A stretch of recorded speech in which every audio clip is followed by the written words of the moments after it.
Ario stands in the ceremony hall, as his skill is revealed to be cheat code management. That same day, the household judges the skill as useless. Before this moment, he trained under high expectations as the Sword Saint's son. Memories of strict lessons and public hope weigh on him as the crowd observes his awakening. A strange interface appears before him. Arios activates a command, beginning to grasp the true potential of his skill. Whispers spread as people label it useless, and doubt fills the room. Memories of harsh training surface in his mind. Years of effort and belief in becoming a Sword Saint begin to feel uncertain. Dudley manifests the rare Silver Sword Saint talent, drawing admiration and attention. Excitement surrounds Dudley while Arios stands frozen. Praise shifts away from him as expectations change. Stripped of status and family ties, Arios is expelled from the Makia household, leaving the estate behind. Arios walks alone through the gates. News of his disgrace spreads quickly. On the road, he finds several red wolves lying dead despite protective wards. There, a bear corners Princess Lamilla. As danger closes in, a notification announces a new cheat code and magic ability. Through him, remembering a spell, he releases a massive blast toward the beast. Dust settles across the field, the bear collapses, and Arios rushes forward to check on her. After defeating the bear, Arios studies the strange power within him. Princess Lamilla approaches and insists he treat her more casually. Their familiar bond softens the tense aftermath of battle. Childhood memories return as they recall promises and shared dreams. Arios admits he failed to become a Sword Saint and cannot remain by her side as before. With quiet resolve, he declares his departure, choosing to walk forward without relying on his family's name. Lamilla angrily declares the country unfair and insists on leaving with Arios.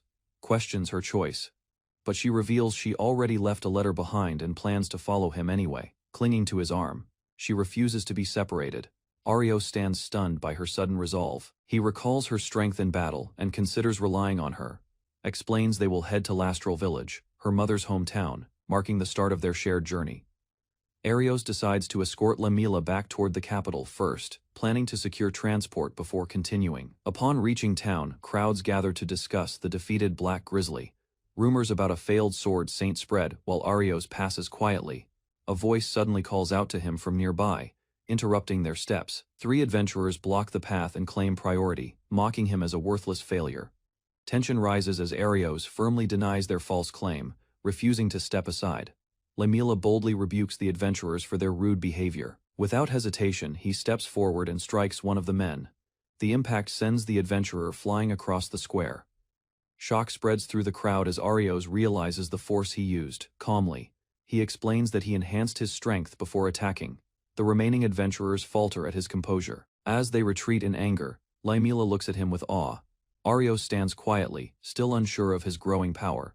Arios studies the floating interface and senses that cheat code management may be far greater than he first believed.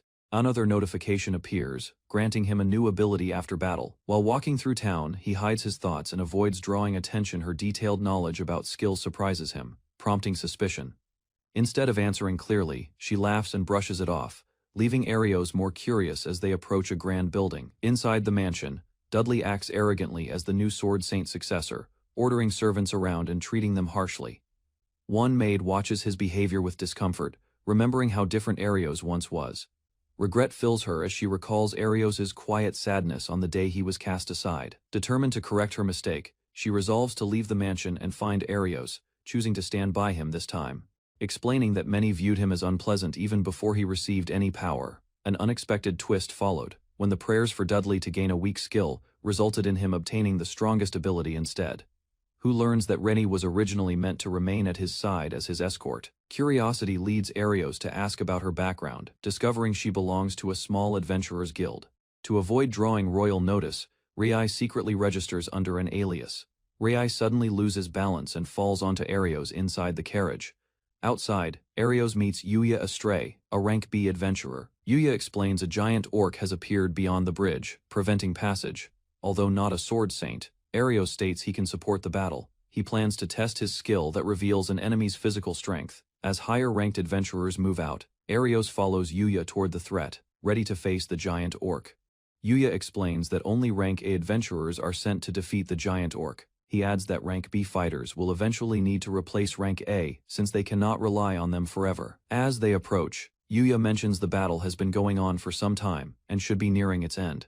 Upon reaching the scene, Arios and Yuya find fallen adventurers scattered across the ground, overpowering its opponents and turning the battlefield into a one-sided struggle. Blood drips near Arios as Yuya urges him to retreat and report to the guild. Nearby, a wounded adventurer lies on the ground, struggling to survive and quietly begging for help. Resolving himself, Arios activates his cheat code skill to enhance his attack power. With swift movement, he launches forward and unleashes a powerful slash against the giant orc.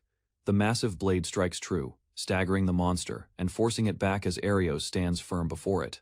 After striking the giant orc, Arios rushes to a fallen girl and apologizes for acting without thinking. Exhaustion shows on Arios's face as he admits he pushed his power further than expected. The orc rises again, furious and roaring. Despite holding a damaged sword before he advances, the girl asks for the name of the swordsman who saved her life. She introduces herself as Kaya Roots and learns his name in return.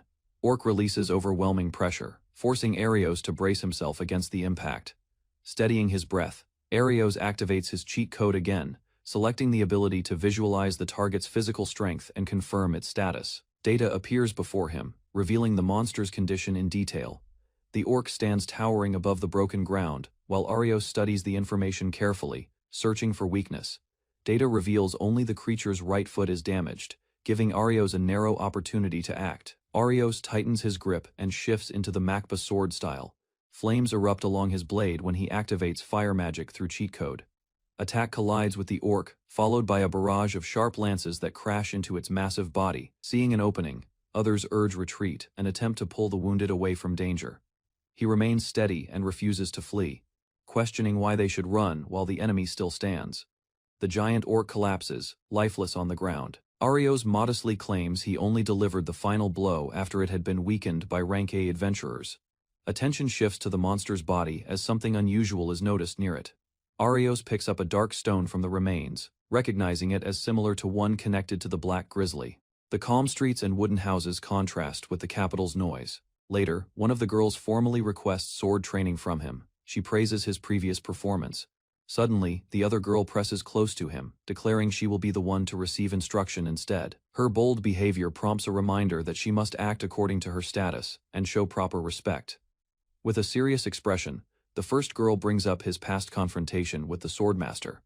Both girls passionately defend Arios, declaring him more honorable than Dudley after witnessing the recent battle. Remembering the past, Arios reflects that his father chose Dudley as the Silver Sword Master. Later, distant whispers question why Dudley favored someone else over his own son. That night, while Arios sleeps, a girl approaches him quietly and tries to get his attention. As he wakes, he reminds her that he is merely an outcast of the Magbaba family. The girl confesses that she does not care about his status, and hopes they can return to how things once were. Soon after, she settles beside him under the blanket and wishes him good night. Sleep does not come easily to him. Later, he steps outside the village. Determined to test them, he activates his cheat code skill and reviews the list of effects. Sudden pain strikes his head, and his vision distorts as an unfamiliar sensation overtakes him. Arios suddenly finds himself inside a grand palace hall, confused about how he arrived there. A stern man swings a sword toward him, and Arios senses that he has seen this person before. Glowing presence appears nearby, speaking casually while the swordsman reacts with alarm. The scene shifts to a regal figure identified as the first king of Arceus, standing proudly despite comments about his duties. Another man is revealed as the strongest swordsman since the first king. Within the vision, the king declares that the reincarnation spell must be entrusted to the next generation. The king calmly seeks agreement, as if confirming a long-awaited decision. In an instant, Arios returns to the field outside the village, shaken and unsure what just occurred. A message appears before him, stating that the legacy of the legendary swordsman is ready to be transferred. Power flows through him as he acquires the origin form of the Makba style. Arios swings his blade, and a massive force erupts, splitting the tree stump apart in an instant. Under the night sky, he questions whether he truly caused that destruction. Overwhelmed by confusion and disbelief, he decides to rest, unable to fully process the sudden change. Elsewhere, unrest grows around the Makba household as servants leave. Despite the tension, Leon insists they must endure the hardship to preserve their ties with royalty and protect the family's remaining hope. A young man angrily asks about Mr. Leon's biological son. The young man clenches his fist, unable to forgive what he believes happened in the past.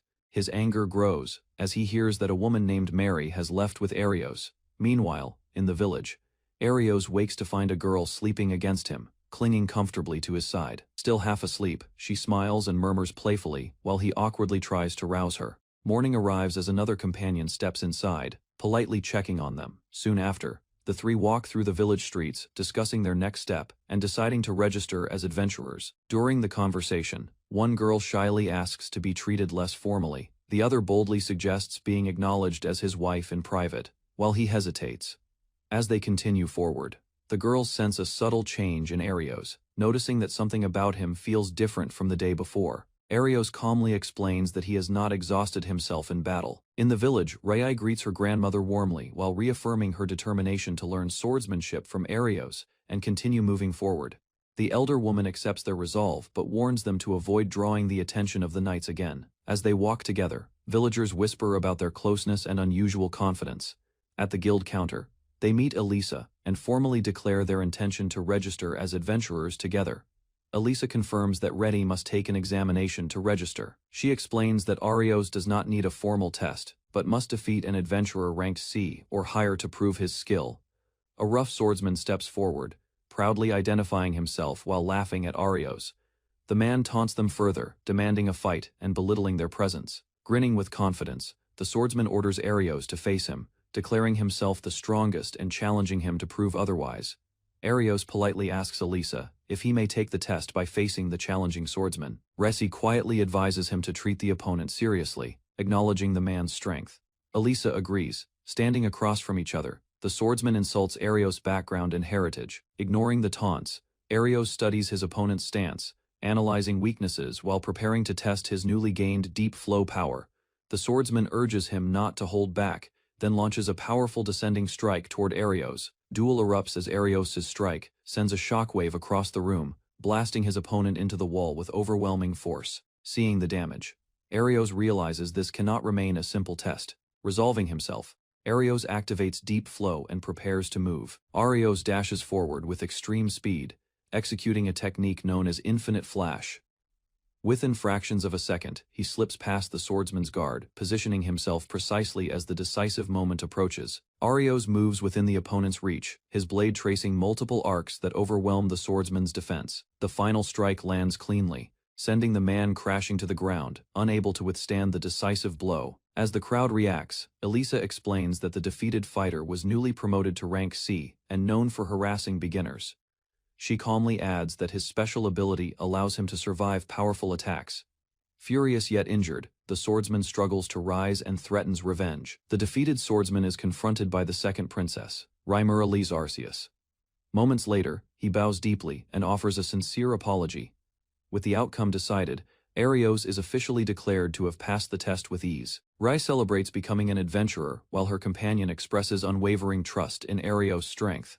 Even without becoming swordmaster, he feels satisfied with the direction his life is taking.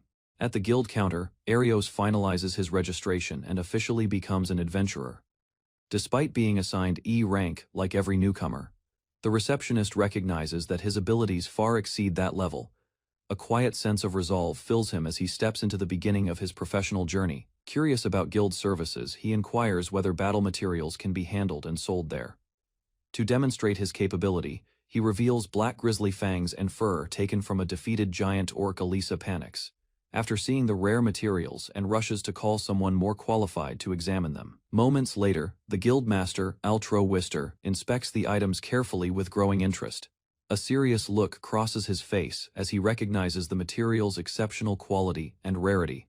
Upon hearing Arios' full name, Altro recalls a past connection linked to the Macbar family. Recognition settles in as Altro reveals they had met more than 10 years ago, surprising Arios.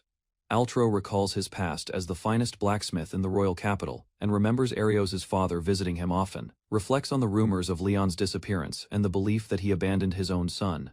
Arios admits his path was difficult, yet he feels fortunate to have supportive companions in his present life. He offers to forge a sword from the rare materials himself. With confidence, the guildmaster assures them the blade will serve a worthy purpose. Arios decides to spend his free time exploring the village and learning more about its surroundings. Ray eagerly offers to guide him, taking responsibility while their other companion is away on a mission. As they walk through town, she proudly points out the inn and the central fountain that symbolizes the village. Attention from nearby townspeople makes Arios uneasy, sensing the curiosity directed toward them. Despite his concern, Ray expresses genuine happiness, cherishing the outing as a special moment together. Arios begins to relax, realizing that spending time like this is not unpleasant at all. Pulls him along energetically, greeting townspeople, who warmly respond and invite him to visit again. Gradually, he becomes acquainted with many villagers and notices how different the atmosphere feels from the royal capital. Though once labeled as a useless skill holder, he senses genuine acceptance for the first time. Ray laughs freely, her joy reflecting the warmth of the village around them. Memories surface as he watches children running around the fountain, reminding him of simpler days. After their walk, he expresses sincere gratitude for the time spent together. Gentle reassurance eases his lingering doubts, acceptance replacing worry as village rooftops stretch beneath open sky. Night falls, and a newly forged blade is presented, its polished edge shining under starlight. Craftsmanship reveals unmatched quality, confirming masterful skill behind weapon. Now resting in his grasp, blade arcs smoothly through air, leaving a clean trail of light as its new owner tests balance and weight. Conversation shifts toward lineage and past mistakes, recalling how pride once led his father away from what truly mattered. Praise follows, noting steady eyes and growth beyond old legends. Gratitude is offered modestly, brushing aside grand titles while respect remains clear between them. Sudden alarm interrupts calm moment as news arrives of massive white wolf outbreak near Lul village. Urgent orders fill guild hall as evacuation of villagers is prioritized and higher rank adventurers are summoned. Explanation follows about white wolves, D-rank beasts whose danger rises sharply when they hunt in coordinated packs. Encouragement urges him to surpass his father and previous generations. Scene shifts to battlefield where numerous white wolves surround armed defenders. Clashing begins as blades meet charging beasts, tension spreading across chaotic field. Amid chaos of battle, a wounded ally feels relieved upon spotting him arriving at front lines. Quick observations reveal familiar holy magic supporting fighters, confirming presence of trusted companion nearby. Field shows harsh reality, barely 20 adventurers stand against more than 100 white wolves. Howls rise across night, strengthening beasts while fallen pack members drive them into greater frenzy, using health visualization. Weakened targets are identified. A swift technique cuts through charging wolves, blade tracing wide arc as several beasts fall in a single motion. Surrounded moments earlier, he now stands amid stunned pack, their numbers rapidly shrinking, within minutes.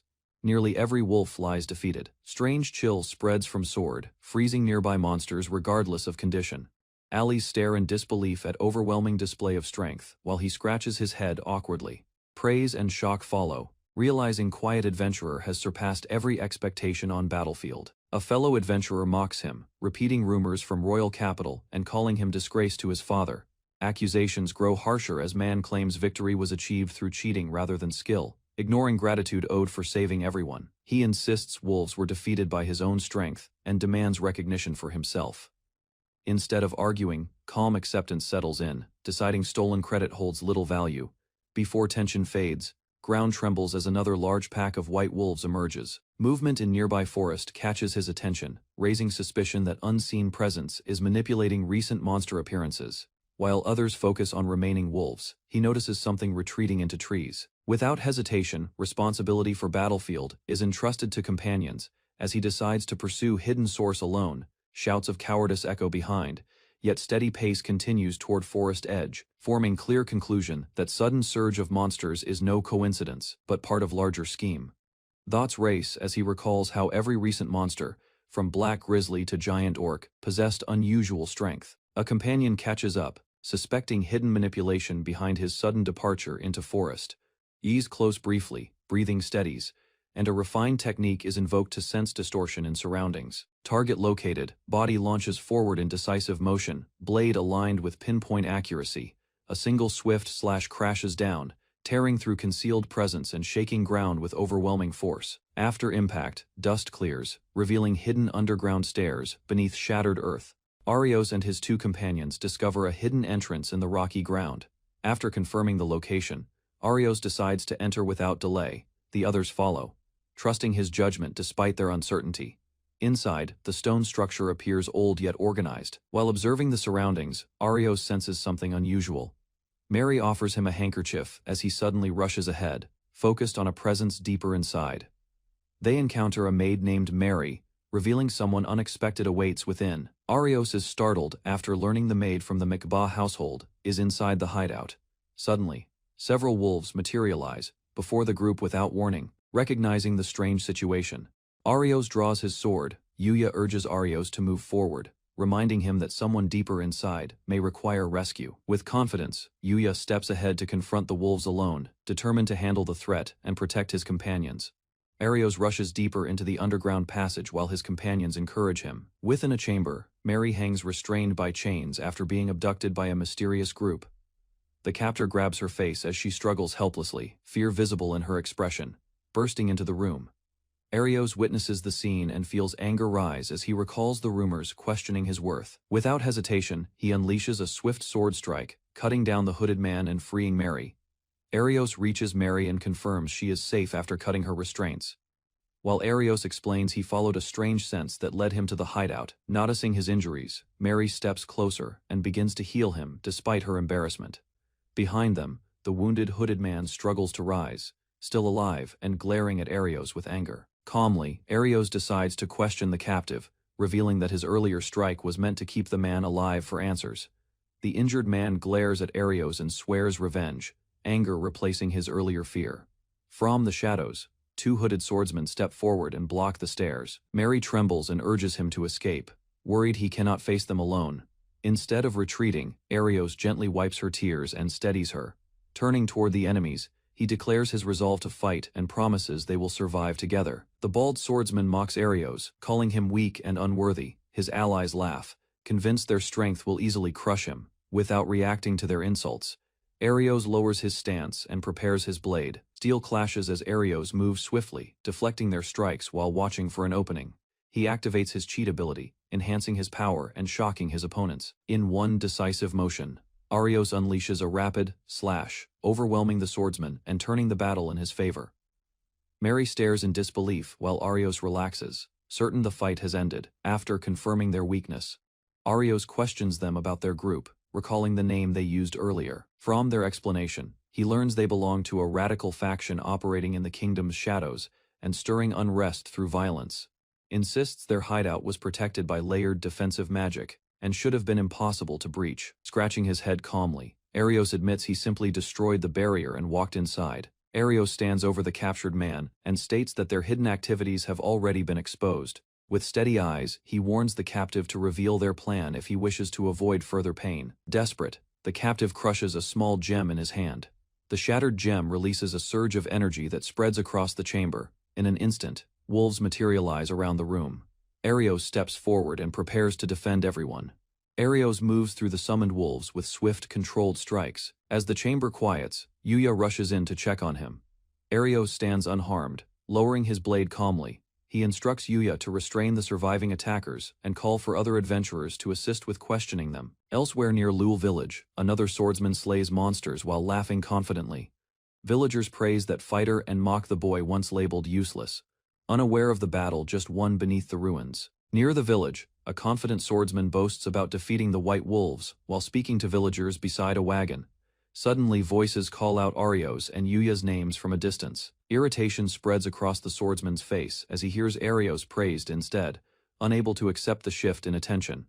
Arios informs the gathered adventurers that he discovered the Arceus Salvation Party's hideout and suggests organizing a search for evidence. As night falls, the group heads toward the ruins together.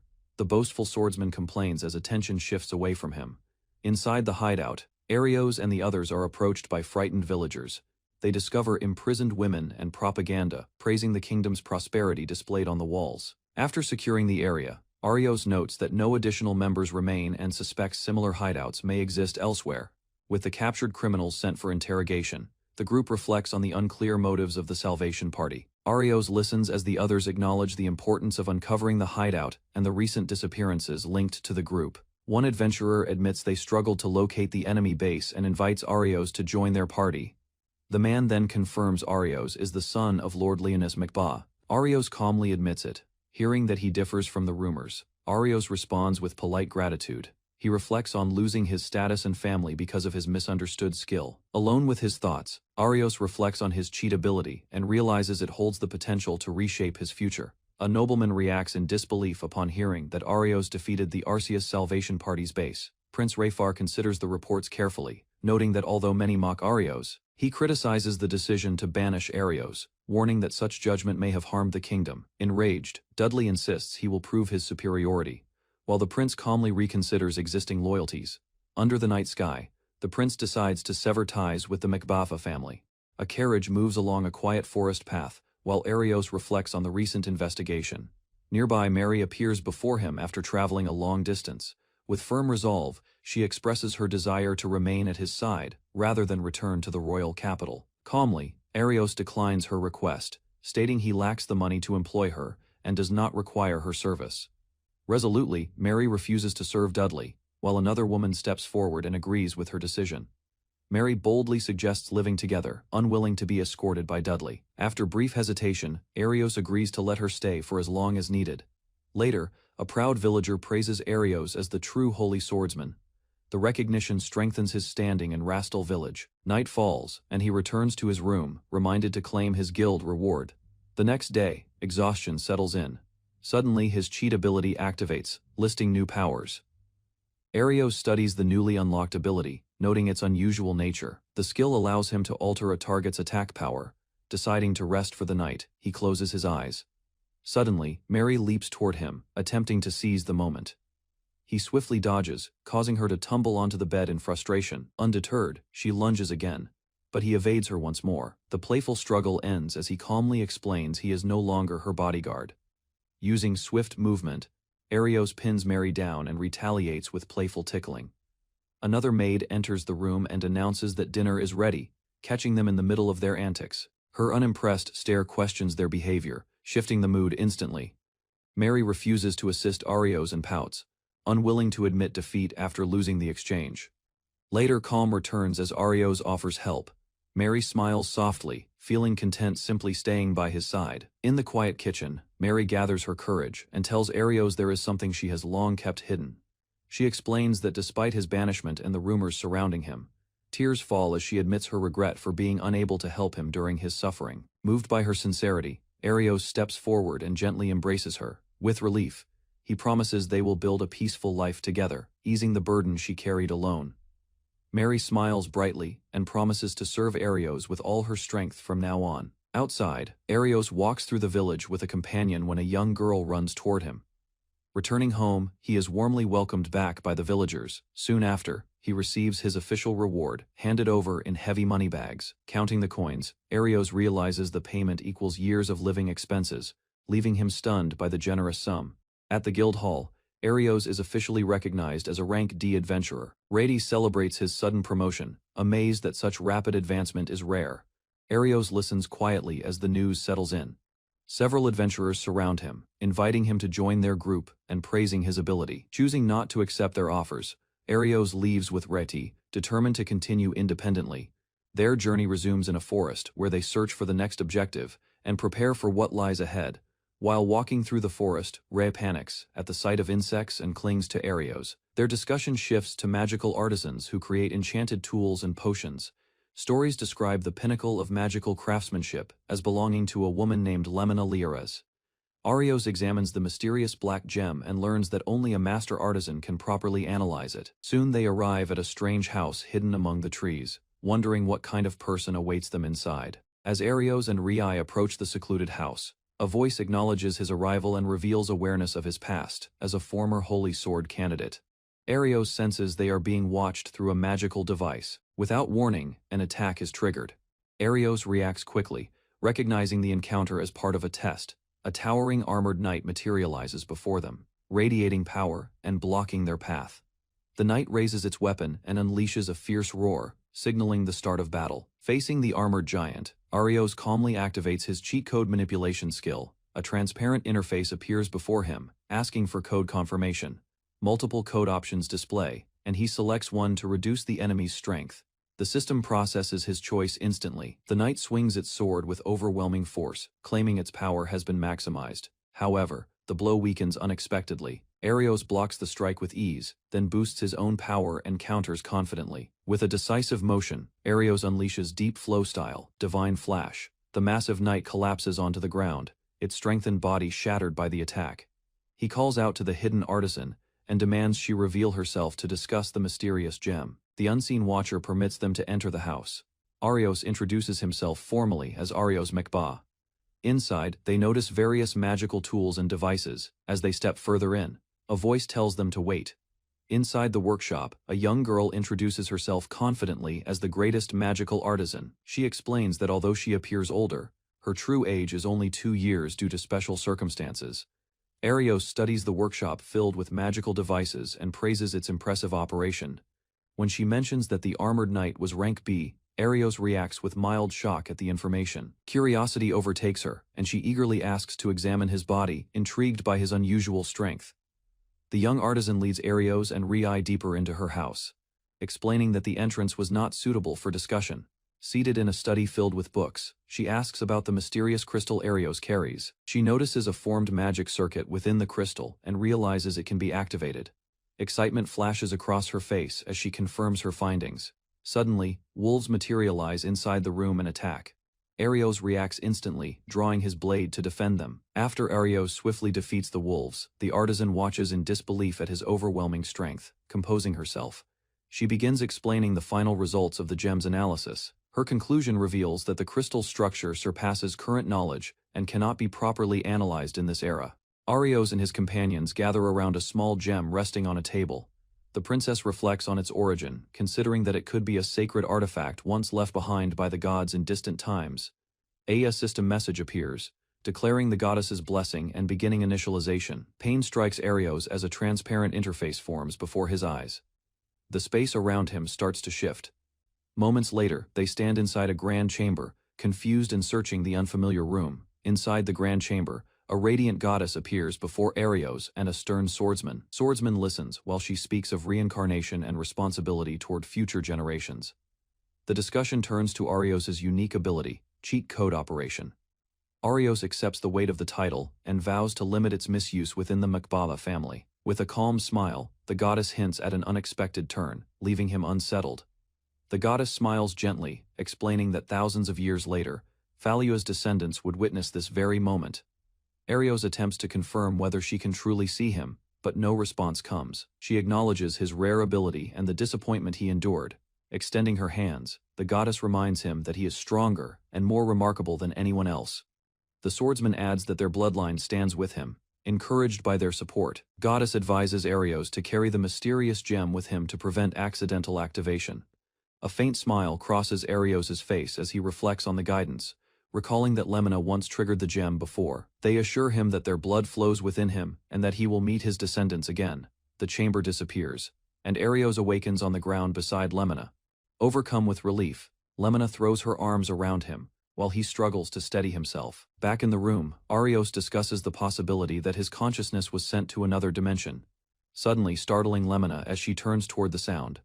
Realizing it is a call, she quickly answers, while informing Ultro that Arios has returned and will arrive shortly. After listening carefully, her expression grows serious as she prepares to relay urgent news.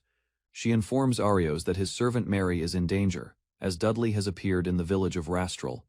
Arios races toward Rastral after learning of the threat as he runs. Anger sharpens his expression while villagers shout in panic. Determined, he refuses to forgive Dudley for harming those under his protection. In the village square, Dudley and his men surround Mary. Despite her fear, Mary declares that her true master is Arios, and insists he is a noble man. A sudden strike descends, but Arios blocks the blade and confronts the Sword Saint candidate directly. Facing Dudley, Arios calmly activates his ability. He reduces his opponent's attack power and slightly enhances his own strength. With a swift strike, Arios overwhelms him and sends him crashing backward. After securing the area, Arios checks on Mary and ensures she is unharmed. Overcome with relief, Mary expresses her deep affection, leaving Arios flustered by her sudden confession. Dudley, refusing to accept defeat, shouts that Arios only possesses a flawed ability, claiming his own strength is superior, insisting his swordsmanship surpasses him, and claiming that abandoning Arios was the correct choice, dismissing Dudley's arrogance and telling him to stop his foolish boasting. With arms crossed, Ramira criticizes his actions in the village and questions his twisted judgment, pointing out the harm he has caused, warning that insulting Arios will not go unchallenged, and demanding he consider the consequences. Yet Arios calmly notes that fear drives his behavior and reminds him of the McBaugh family's standing. Rhaenyra smiles coldly and states that Dudley still fails to understand the situation. Enraged, Dudley lashes out and calls Arios unworthy. A sudden impact strikes Arios from the side as he shields himself. Another woman steps forward, declaring that Arios surpasses Dudley as a swordsman. Amid the chaos, stones scatter as Arios endures the assault. His supporters shout in his defense and reject Dudley's accusations. When the dust settles, Arios stands stunned, realizing how deeply the conflict has escalated. Amid the chaos, Arios is struck by flying debris while trying to shield himself. Villagers gather behind him, cheering his name and expressing their trust. Lowering his gaze, Arios quietly reflects on everyone who stood by him during the conflict. Before Dudley can continue, a commanding figure steps forward and orders him to stop.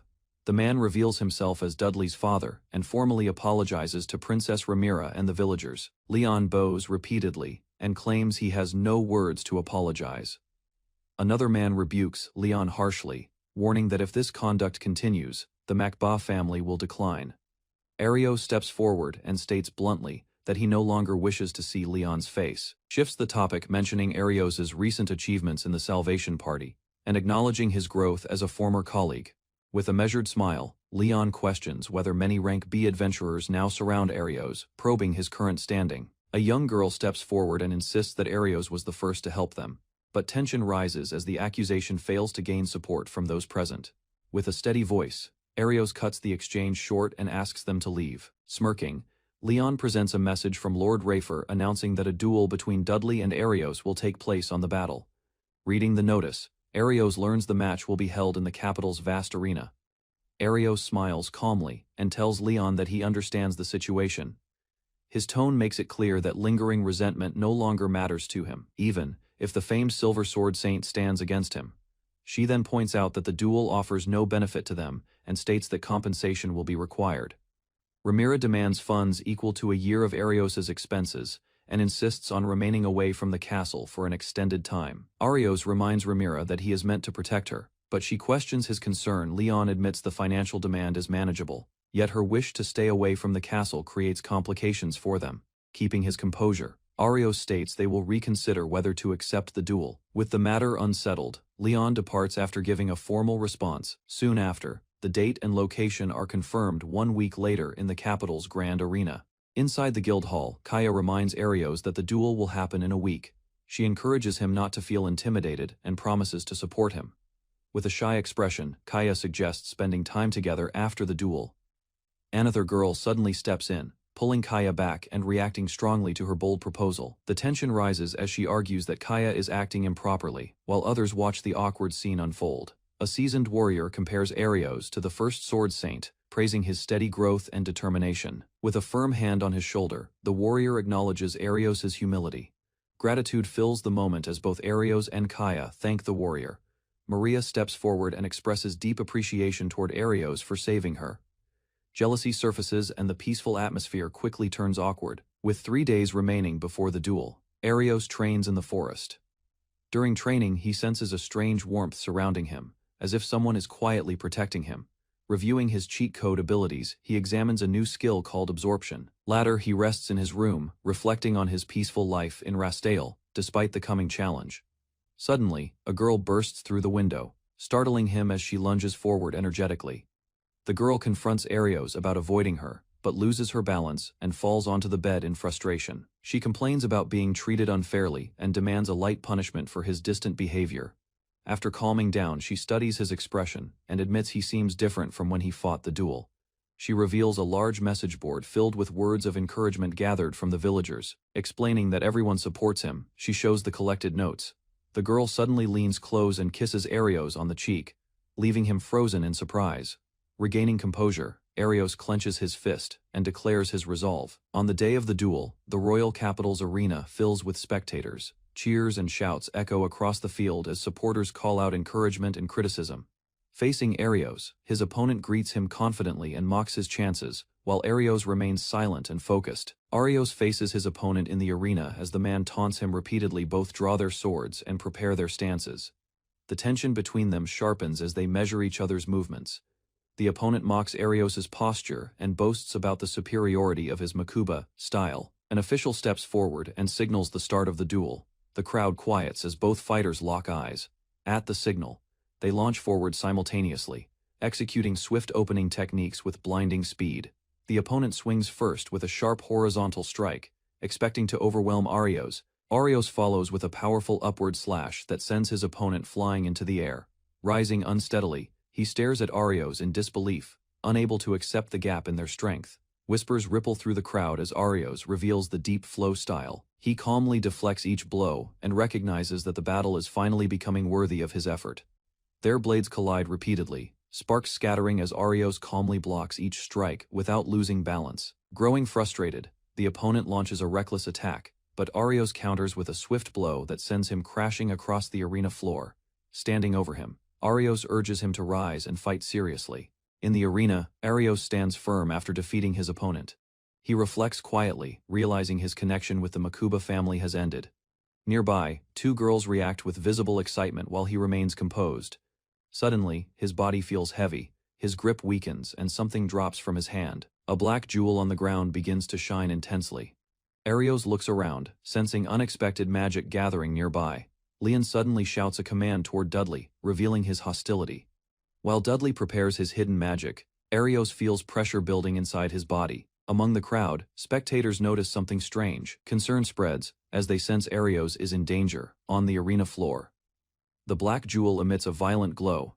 A nearby mage concludes that the jewel is being fueled with magic, activating a circuit meant to summon monsters. Arios urgently tries to stop him, warning that everyone in the arena could be harmed. Dudley ignores the risk and prepares another attack, driven by anger and pride. Above the arena, the black jewel releases its power. A massive dark creature forms and crashes into the battlefield. The monster swings a heavy arm, sending shockwaves across the arena and scattering fighters. Amid the destruction, Arios is slammed into a wall, injured but still conscious as chaos spreads. Panic spreads through the arena as the crowd realizes Leon has summoned something unnatural. Slowly, Arios forces himself to stand. He steadies his breathing and regains control of his body. Before him towers a massive dark monster, radiating overwhelming power. Suddenly, the violent energy halts. A strange warmth surrounds him, and he senses a new presence. In a radiant space, a goddess appears before Arios, revealing herself as a lingering memory now standing before him. The goddess explains that as Arios grows stronger, he will gain the ability to control such moments himself. She reveals the monster's identity, an ancient being that once devastated the kingdom. With a serious expression, she asks for his help to break the long-standing curse binding the land. Before parting, she calls him the true Sword Saint, acknowledging his potential. As time begins to move again, Arios resolves to use cheat code absorption against the monster. Within the frozen moment, the goddess encourages Arios and reminds him of another ability that can weaken an enemy's power before disappearing. He steadies his heart as her final words echo in his mind and time begins to flow again. The monster charges and releases a destructive attack toward the arena, threatening the crowd. Arios activates cheat code manipulation, rewriting the creature's attack power and reducing its force before using absorption. Energy swirls around him instead of exploding outward. Flames swirl around Arios but curve away from the spectators. People in the stands stare in amazement as he orders them to evacuate. Facing the towering monster, Arios studies its presence and prepares for a direct clash, knowing retreat is no longer possible. Supporters rush toward the exits, shouting encouragement as they leave the battlefield behind. With sword raised, Arios steels his resolve, determined not to disappoint those who believe in him. Just as Arios prepares to fight alone, his companions step forward and refuse to leave him behind. Each of them declares that his burden is theirs as well. Their resolve strengthens Arios' heart. Smiling gratefully, he activates his skill and rewrites their attack power. Energy surges through the group as they feel their abilities dramatically increase. United as one, the team forms a battle line beside Arios, ready to defeat the ancient monster together. Watching from above, Leon senses the monster's overwhelming strength and feels unease, despite his title as Sword Saint below. Arios and his companions continue their assault. Leon rushes into the arena and launches a direct attack at the monster. In an instant, the monster retaliates and sends him crashing across the arena. Injured and stunned, Leon collapses, proving that even a saint can fall before such a threat. Arios concentrates and visualizes its physical strength, preparing a countermeasure. His allies rush in from both sides, striking its legs to disrupt its balance, while Arios coordinates their movements. Sensing the creature gathering power, the team continues attacking without retreat, waiting for the right moment to finish it. Holy magic binds the monster in place, sealing its movement. A blazing divine strike descends and engulfs the creature. When the light fades, the group stands victorious together. After the battle, Arios finds himself in a quiet white space. She praises him as a true sword saint, and explains that defeating Vanita's Roa has restored part of her lost strength. Soon, the spirit of the legendary first sword saint reveals himself as Arios' ancestor.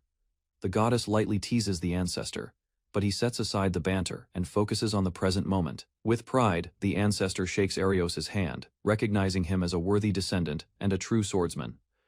Arios explains that the victory was not achieved by his strength alone. His ancestor acknowledges this and urges him to grow even stronger. He reveals that their lingering memories exist only to prepare for that future calamity, leaving Arios stunned by the scale of it. The goddess states that when the time arrives, they will rely on him above all others. With pride and hope, they entrust the future to Arios before their presence begins to fade. Monster collapses into rubble, confirming their victory.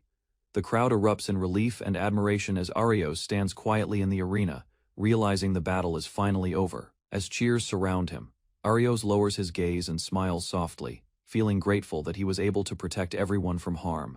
In the arena, Arios stands beside a young woman as cheers echo from the crowd, wounded yet proud. Sword Saint Leon steps forward and recognizes Arios as worthy of the Makba family name.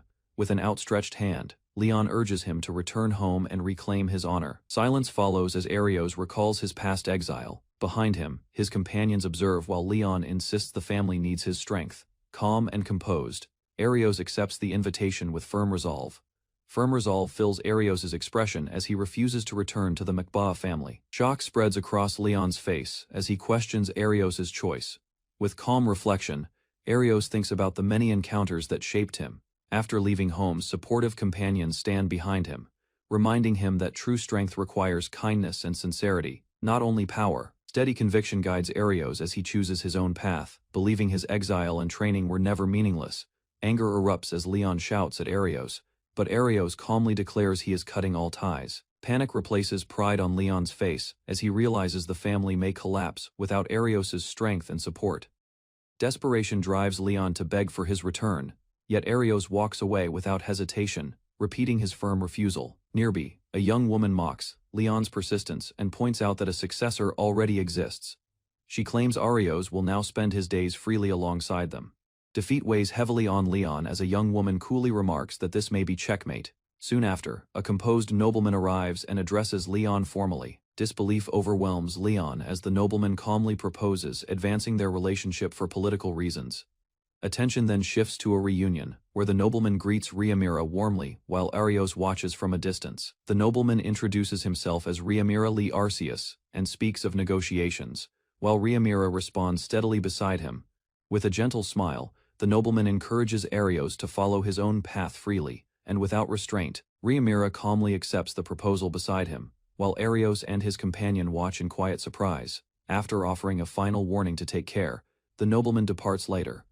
Arios rests in the waiting room, reviewing the new abilities he acquired and deciding to return to Raster village. Townspeople notice his arrival at once, calling out as he steps into the familiar streets. Arios is praised for defeating Dudley and protecting the spectators.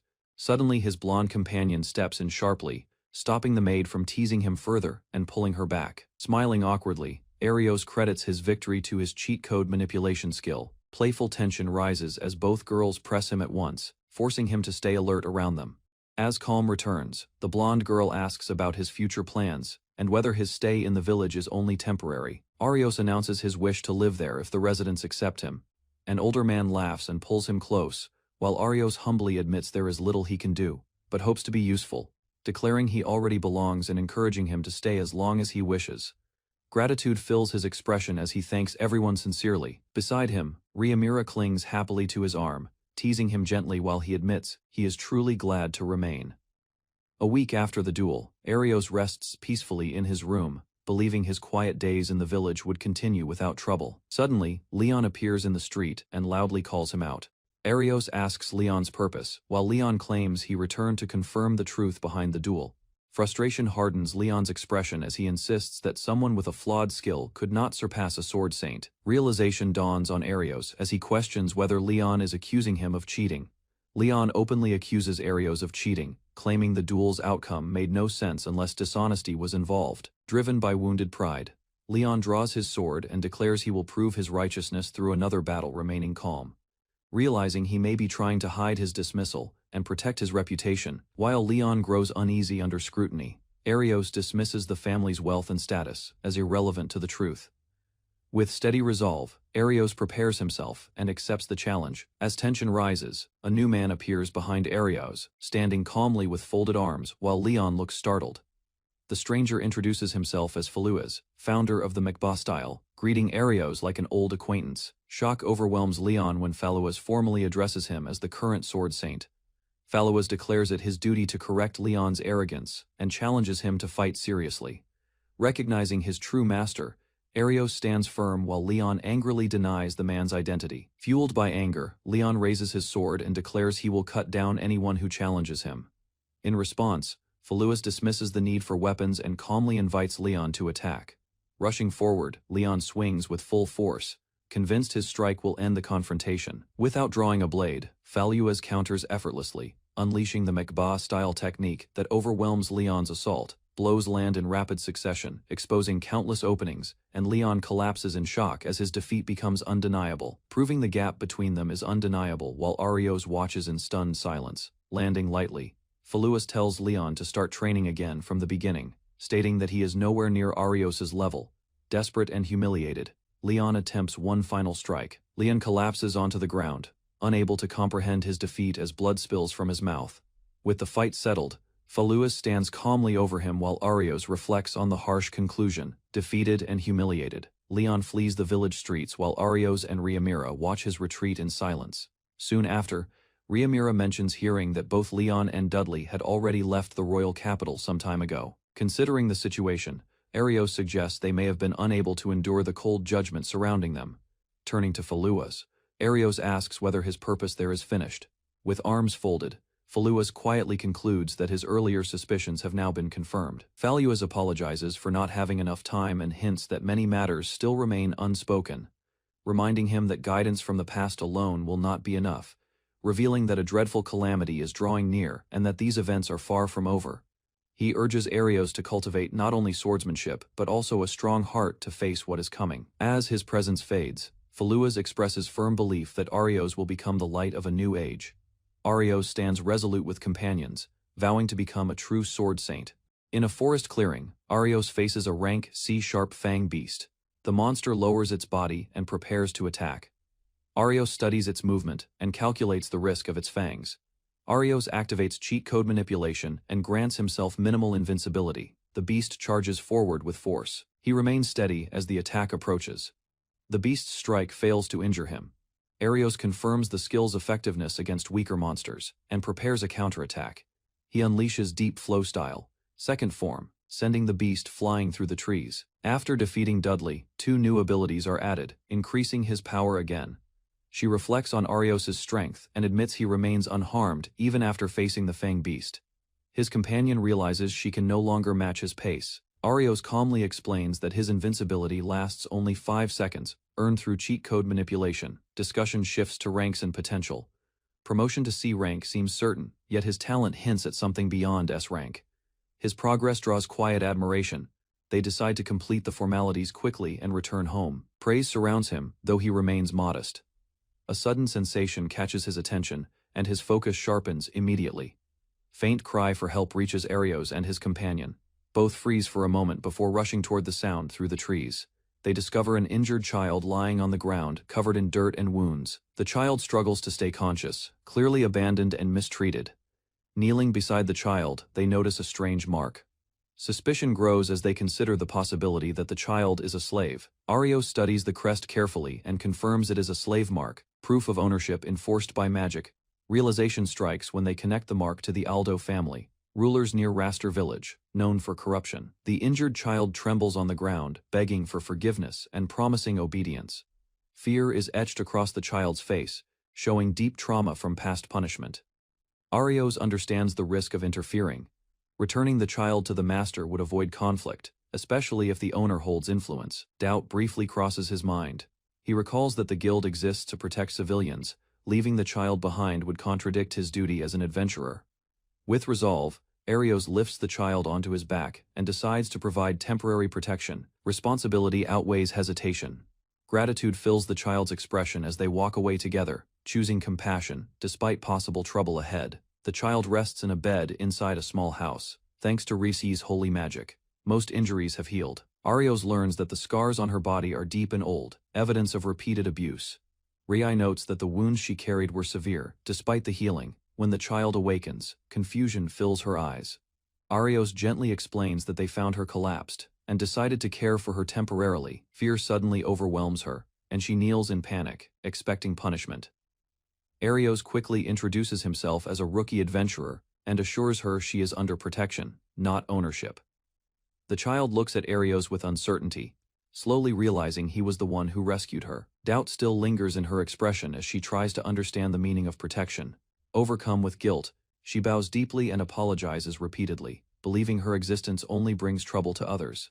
He gently asks for her name, shifting the mood away from fear. After hesitation, she introduces herself as Emu. The seriousness of her situation remains clear. Arios reassures Emu that she has no reason to feel guilty. He makes it clear that they are not her enemies. Gradually, Emu begins to accept that someone is finally standing on her side. Emu hesitates and asks if protection truly means she will not be hurt again. Arios calmly assures her that no harm will come from him. Understanding the slave crest carved into her arm, he realizes no one helped her because of fear toward her powerful master. Isolation had become her normal life. He tells her that her past and origin do not matter. What matters is her safety now. He encourages her to rest and recover. Overwhelmed by relief, Emu breaks down and clings to him. The warmth of being accepted begins to ease her despair. After calming down, she apologizes softly, while Arios reassures her without hesitation. Arios gently urges Emu to speak honestly about her past. Though hesitant, she begins to explain how she ended up in such a place. She reveals that she ran away from Lord Aldo's mansion. The name confirms Arios's suspicion about the powerful household connected to her slave crest. Believing she will only cause more trouble, Emu tries to leave and thanks them for their help. Guilt weighs heavily on her heart. Rii reminds her of Arios's strength and recent victory over Dudley. Arios firmly refuses to let Emu walk away, determined to protect her. Hearing about events at the mansion, Emu realizes something serious has happened and struggles to believe the news. Excitement fills Emu's face when she hears about Arios's duel with Dudley. Learning that he won surprises her and changes the way she sees him. She recalls the spectators who witnessed his victory and realizes he defeated the Silver Sword Saint despite being cast out from the Mangba household. Moved by his determination, Emu admits she has always admired him from afar. His strength teaches her that people can endure hardship and still stand firm. When she tries to move too quickly, Arios steadies her and reminds her that her body has not fully healed. Blushing yet determined, Emu gathers courage to move forward without hesitation. Flustered by her own boldness, Emu realizes she is still holding Arios's hand. Embarrassment colors her face as she quickly reacts to the sudden closeness. With steady resolve, Arios explains that leaving her alone is not an option. He offers her a place to stay under his protection for the time being. Risi warmly welcomes Emu, encouraging harmony between them. Emu humbly admits she is the one who should be asking for kindness. She playfully declares she will not give Arios away, lightening the atmosphere inside the house. That evening, the three share a meal together, marking the beginning of a peaceful chapter in Emu's new life. At dinner, Emu steps away from the table and says she will pass on the meal. She claims it is simply her usual habit during mealtime. Rii reacts dramatically, saddened by the thought of Emu refusing to eat. She insists the food was prepared with care and should not be wasted. Arios studies Emu's expression and realizes she truly wants the meal but feels restrained. He gently points out her hesitation. Emu nervously denies being treated as a servant. Arios firmly clarifies that they are not her masters and never will be. Finally seated before a warm plate of food, Emu quietly asks for reassurance. Before taking her first bite, hesitation fades as small bites turn into steady eating. Warm bread fills her mouth and she chews carefully, still unsure if she truly deserves it. Emotion suddenly rises. Tears mix with each bite while gentle encouragement urges her not to hold back. Gratitude replaces fear. With trembling voice and watery eyes, She offers repeated thanks, smiling through tears while clutching what remains of her meal. Joy spreads across the room as praise follows her honest reaction. Satisfaction shows clearly on her face after finishing every bite. Conversation turns serious when past treatment is mentioned, revealing how little food she once received compared to livestock. Concern grows as thoughts turn to Aldo household, a powerful feudal force that could retaliate and disturb village peace. Letting her return there is not an option. Facing her directly, he offers a simple choice: remain here and start a new life from today. Surprise fills her eyes at such unexpected kindness. Worry surfaces about causing trouble, yet reassurance follows. Life may not be perfect, but it will be safer. Tears fall as gratitude overflows. Warmth from everyone in house eases, fear that once controlled her heart. Night settles quietly, while she sleeps peacefully. Discussion continues about harsh reality of slave system under Lord Rayfar's rule. Discussion turns to risk. Hiding her improperly could become a crime, yet abandoning her is unthinkable. While plans are weighed, uneasy murmurs drift from another room. Fearful words slip from her lips even in sleep, begging that no one else be harmed. A sudden presence is felt. Silence fills the air as instinct sharpens. Suspicion grows that someone is nearby with unclear intent. Warning is given to stay inside and seek help if trouble starts. Possibility of a spy from Aldo household crosses his mind. Without hesitation, he rushes into the night streets, hand gripping his sword as tension tightens around him. Footsteps echo ahead as pursuit begins. Opponents notice movement and attempt to retreat quickly, showing experience and coordination. Distance remains steady, despite increased speed. Focus sharpens while resolve hardens, understanding that stronger determination will be required. Presence is concealed while closing gap under cover of night. Intention forms to identify them before striking. Two silhouettes appear along forest path, moving with caution. Suspicion deepens at sight of their synchronized escape. Gray cloaks flutter under moonlight, revealing unmistakable identity. Recognition dawns instantly. Members of Arcea's Salvation League have entered village grounds. From behind the trees, Arios notices two hooded figures rushing along a forest path at dusk. Their gray robes remind him of the faction threatening Alceus. As he moves through the shadows, thoughts of the secret organization surface in his mind. Ahead on the trail, the cloaked men proceed with confidence, assuming no one is tracking them. Maintaining steady pursuit, Arios studies their direction and considers how to report this discovery. Careful steps help him remain unnoticed while narrowing the gap. Under the moonlit sky, a sudden presence halts him. His eyes shift toward the darkness ahead, sensing that someone else is waiting in silence. Two hooded figures arrive at the Aldo family estate under the night sky. They stop before the main gate and force their way inside. Near the entrance, the men speak about confirming the situation. They believe the Sword Saint's sensing ability has not detected them. Another cloaked member steps forward and reports that Vayne Taro has been defeated.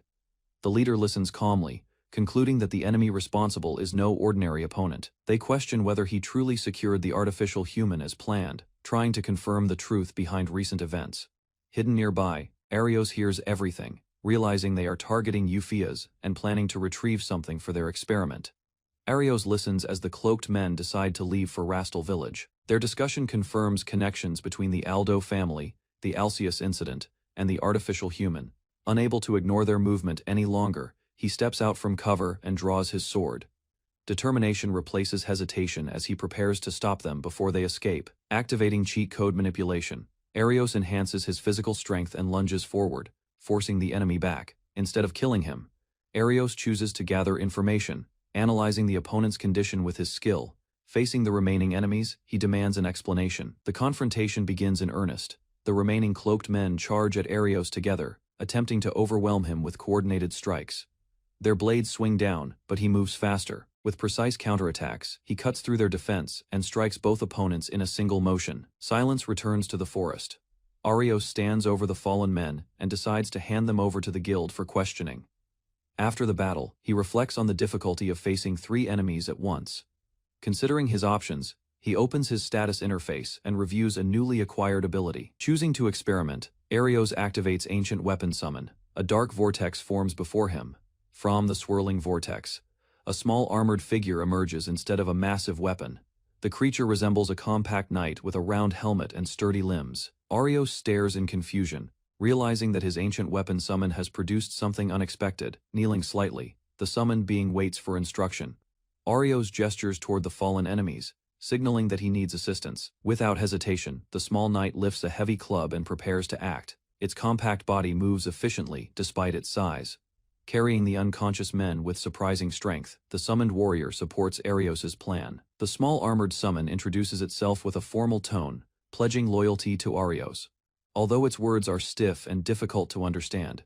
As they walk through the forest, Arios recalls a legend about ancient weapons serving under a goddess. Carrying one of the unconscious men over his shoulder, he wonders if this creature is truly a relic from that era. Deciding to shorten its name, Arios gives the small knight a simpler title. The summon accepts the change without hesitation and continues assisting him. Suddenly, Arios senses a group of monsters gathering deeper in the forest. Realizing escape will be difficult while carrying prisoners, he prepares for another confrontation. The small knight informs Arios that it can handle the approaching threat. Arios kneels beside the unconscious men. At his signal, the tiny warrior activates a battle mode.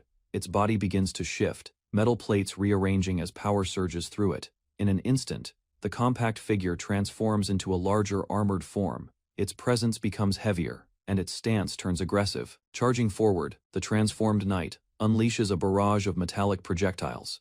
Explosions tear through the forest, overwhelming the monsters with reinforced attacks. When the dust settles, the area falls silent. The summon returns calmly, declaring the battle finished while Arios watches in stunned approval. The forest falls silent after the explosions. Dozens of monsters lie scattered across the ground, completely defeated in moments. Turning to his summon, he acknowledges that relying on this power too often could become dangerous. Even so, he admits the assistance was necessary this time. Small Knight proudly credits Arios for its strength, claiming it only reflects his master's potential. Arios listens, unsure how to respond to such praise. Night deepens as they move through the trees. Arios senses that events are unfolding faster than expected. Later at the village, allies gather around the captured men. Relief spreads as they confirm the immediate threat has been contained. Arios smiles awkwardly, explaining that the victory was a shared effort and not his alone. The guildmaster studies the tiny knight with crossed arms, clearly puzzled by its appearance. To him, the figure looks more like a toy than a warrior. After listening carefully, he concludes that the being must be an ancient weapon connected to a goddess from old legends. Light teasing follows as the group reacts to their unusual new ally. Even so, it becomes clear that their circle has grown stronger. Later, under the moonlit sky, they discuss the Aldo family's link to the Alcius incident and the artificial human named Emma. During their discussion, Arios asks about the captured suspects and the promise made earlier. According to his report, the prisoners suddenly vanished without leaving wounds or traces. The escape occurred so cleanly that it seemed unnatural. Even though they had been locked inside a secure cell, the men disappeared before the guards' eyes. No signs of forced entry or broken restraints remained. In response, a confidential search team was formed to investigate the incident. However, no useful leads have been found so far. As the explanation ends, the small knight raises a possibility about a mysterious jewel emitting strange waves, suggesting a hidden force behind the escape. Arios considers the theory that powerful magic could move people instantly, recalling how Alcius had been rescued in a similar way. The small knight analyzes the idea and admits it overlooked that explanation. Its tone becomes more serious as it reassesses the situation. Reviewing everything they know, Arios summarizes the growing complexity of the case, including the artificial human and the hidden forces supporting the enemy. Guildmaster listens with a confident expression, acknowledging Arios's reasoning and recognizing his capability. With firm resolve, he officially requests Arios to act as the guild representative and lead the effort to resolve the crisis in Rastal village. Determination fills his eyes as he decides he cannot ignore Emma's situation. Aldo family's reputation and Alcius' rescue are being twisted. Later, exhaustion catches up with him. While resting indoors, a girl suddenly collapses onto his chest. Fast asleep, confusion deepens. When he realizes she had been sleeping on floor earlier, now she clings tightly, murmuring softly while pressing against him. Before he can react, another girl joins, wrapping her arms around him from other side. Trapped between them, he stiffens in shock. Embarrassment replaces tension as both remain asleep, holding him firmly. Unable to move, he wonders how situation turned into this unexpected scene. Morning brings discomfort as he wakes trapped between two sleeping girls. Their arms tighten around him, and pain spreads across his body while they remain unaware. Door suddenly opens, and a maid steps inside to announce breakfast. Shock fills her face at sight before her, while he freezes in embarrassment. Later at table, everyone eats together. Light teasing surrounds him as he looks exhausted. Concern mixes with amusement among those present. Serious thoughts return when Emma's origin comes up. She was created through experiments, born as an artificial human without parents. Elsewhere, captured criminals are shown bound with magic sealing restraints and transported to capital. Concern lingers in his mind as he considers how enemies previously escaped using a mysterious jewel. Sitting quietly, she questions whether it is truly acceptable for her to remain with everyone. With steady resolve, he reassures her that none of it matters. Strength of Aldo family and coming conflicts are his responsibility, not hers. Another girl steps forward, declaring she will stand beside him as well. Support surrounds Emma from more than one side. Tears finally fall from her eyes. For first time, she allows herself to believe she can stay and live without fear of being taken away again.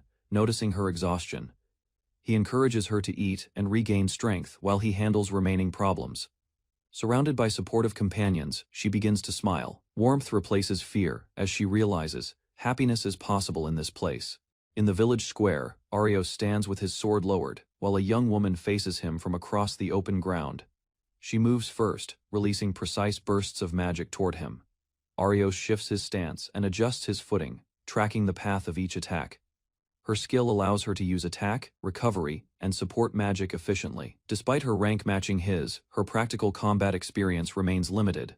Determined to grow stronger, she formally asks him to train her and help refine her control in battle. As they continue sparring, she feels her movements becoming sharper.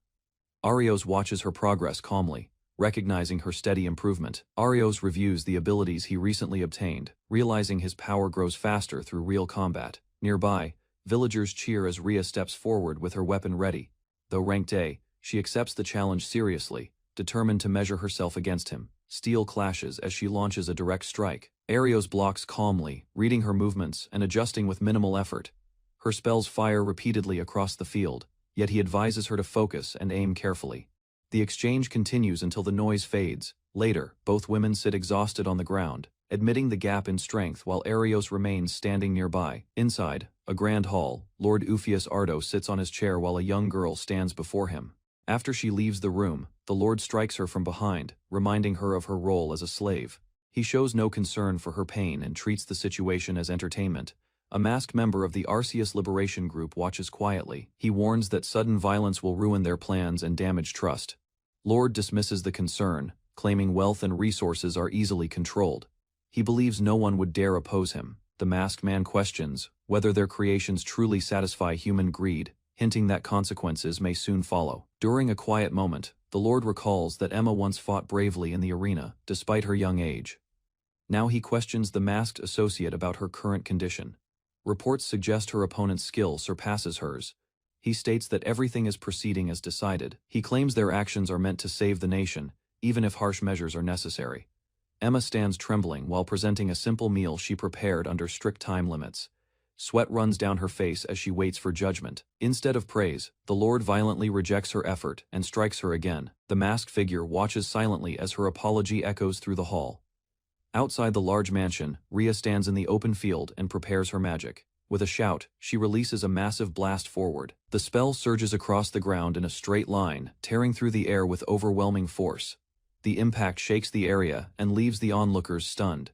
Arios remains calm, observing the scale of her improved power without losing composure. He congratulates her growth, noting that she can now use advanced magic instantly. Rhea listens closely, realizing how far she has progressed. Another woman steps forward, asking to receive the same training. Arios senses the challenge continuing as the next session begins. After the training session, Emma approaches Arios with hesitation. She gathers her courage and calls out to him while he turns to listen. With a firm expression, she states that she wants to fight alongside the others. Determination fills her eyes despite the faint tension in her posture. However, she admits that when real combat begins, she feels unable to control herself. Arios notices her unease and asks what she means. Emma explains that something inside her feels different from everyone else. A dark presence rises from within. Arios reacts with concern as he senses the strange energy around her. The word black lingers in his thoughts. He listens carefully as Emma speaks about the dark voice inside her. He tells her to face him with full strength if she truly seeks help. Suddenly, black energy erupts from her body. Power surges outward, cracking the ground beneath her feet as her expression changes. Arios senses that the energy matches the ominous black gemstone they encountered before. The familiar presence confirms his suspicion. Overwhelmed, Emma draws her weapon and releases violent waves of force. The watching adventurers feel pressure comparable to that of an rank fighter. Through tears, she struggles to resist the influence and begs for it to stop, barely maintaining control of herself. Arios lowers his head, recalling that the enemy once mentioned an experiment. He questions why such cruelty was inflicted on an innocent girl, activating his cheat ability. A system window appears before him. He gives a firm command and prepares to intervene. At that moment, the goddess Dias manifests beside him. She greets Arios calmly while he realizes she has descended at a critical time. The surrounding adventurers stare in shock at her divine presence. Whispers spread as they struggle to comprehend what they are witnessing. Dias explains that Emma's condition results from a sealed disaster placed within her body. Arios focuses, understanding that decisive action is now required. The goddess steps forward and tells Arios she will fight beside him for a short time. A radiant barrier forms in front of the goddess. Intricate patterns expand outward as the dark energy around Emma reacts violently to the divine presence. Emma lunges under the black influence, swinging her blade wildly. Arios intercepts her strike head-on, blocking with precise timing while holding his ground. Light pours from the goddess's magic circle and binds the raging power. Emma screams as the disaster is forced out from within her body. A mass of black energy erupts and begins to take shape. Arios stares at the emerging entity, realizing the true enemy has finally appeared. From the expelled darkness, a grotesque mass forms, covered in countless staring eyes. The goddess explains that this creature is the true source of the black voice. As Emma collapses nearby, Arios steps forward to confront the entity. Activating his ability, he boosts his attack power and charges.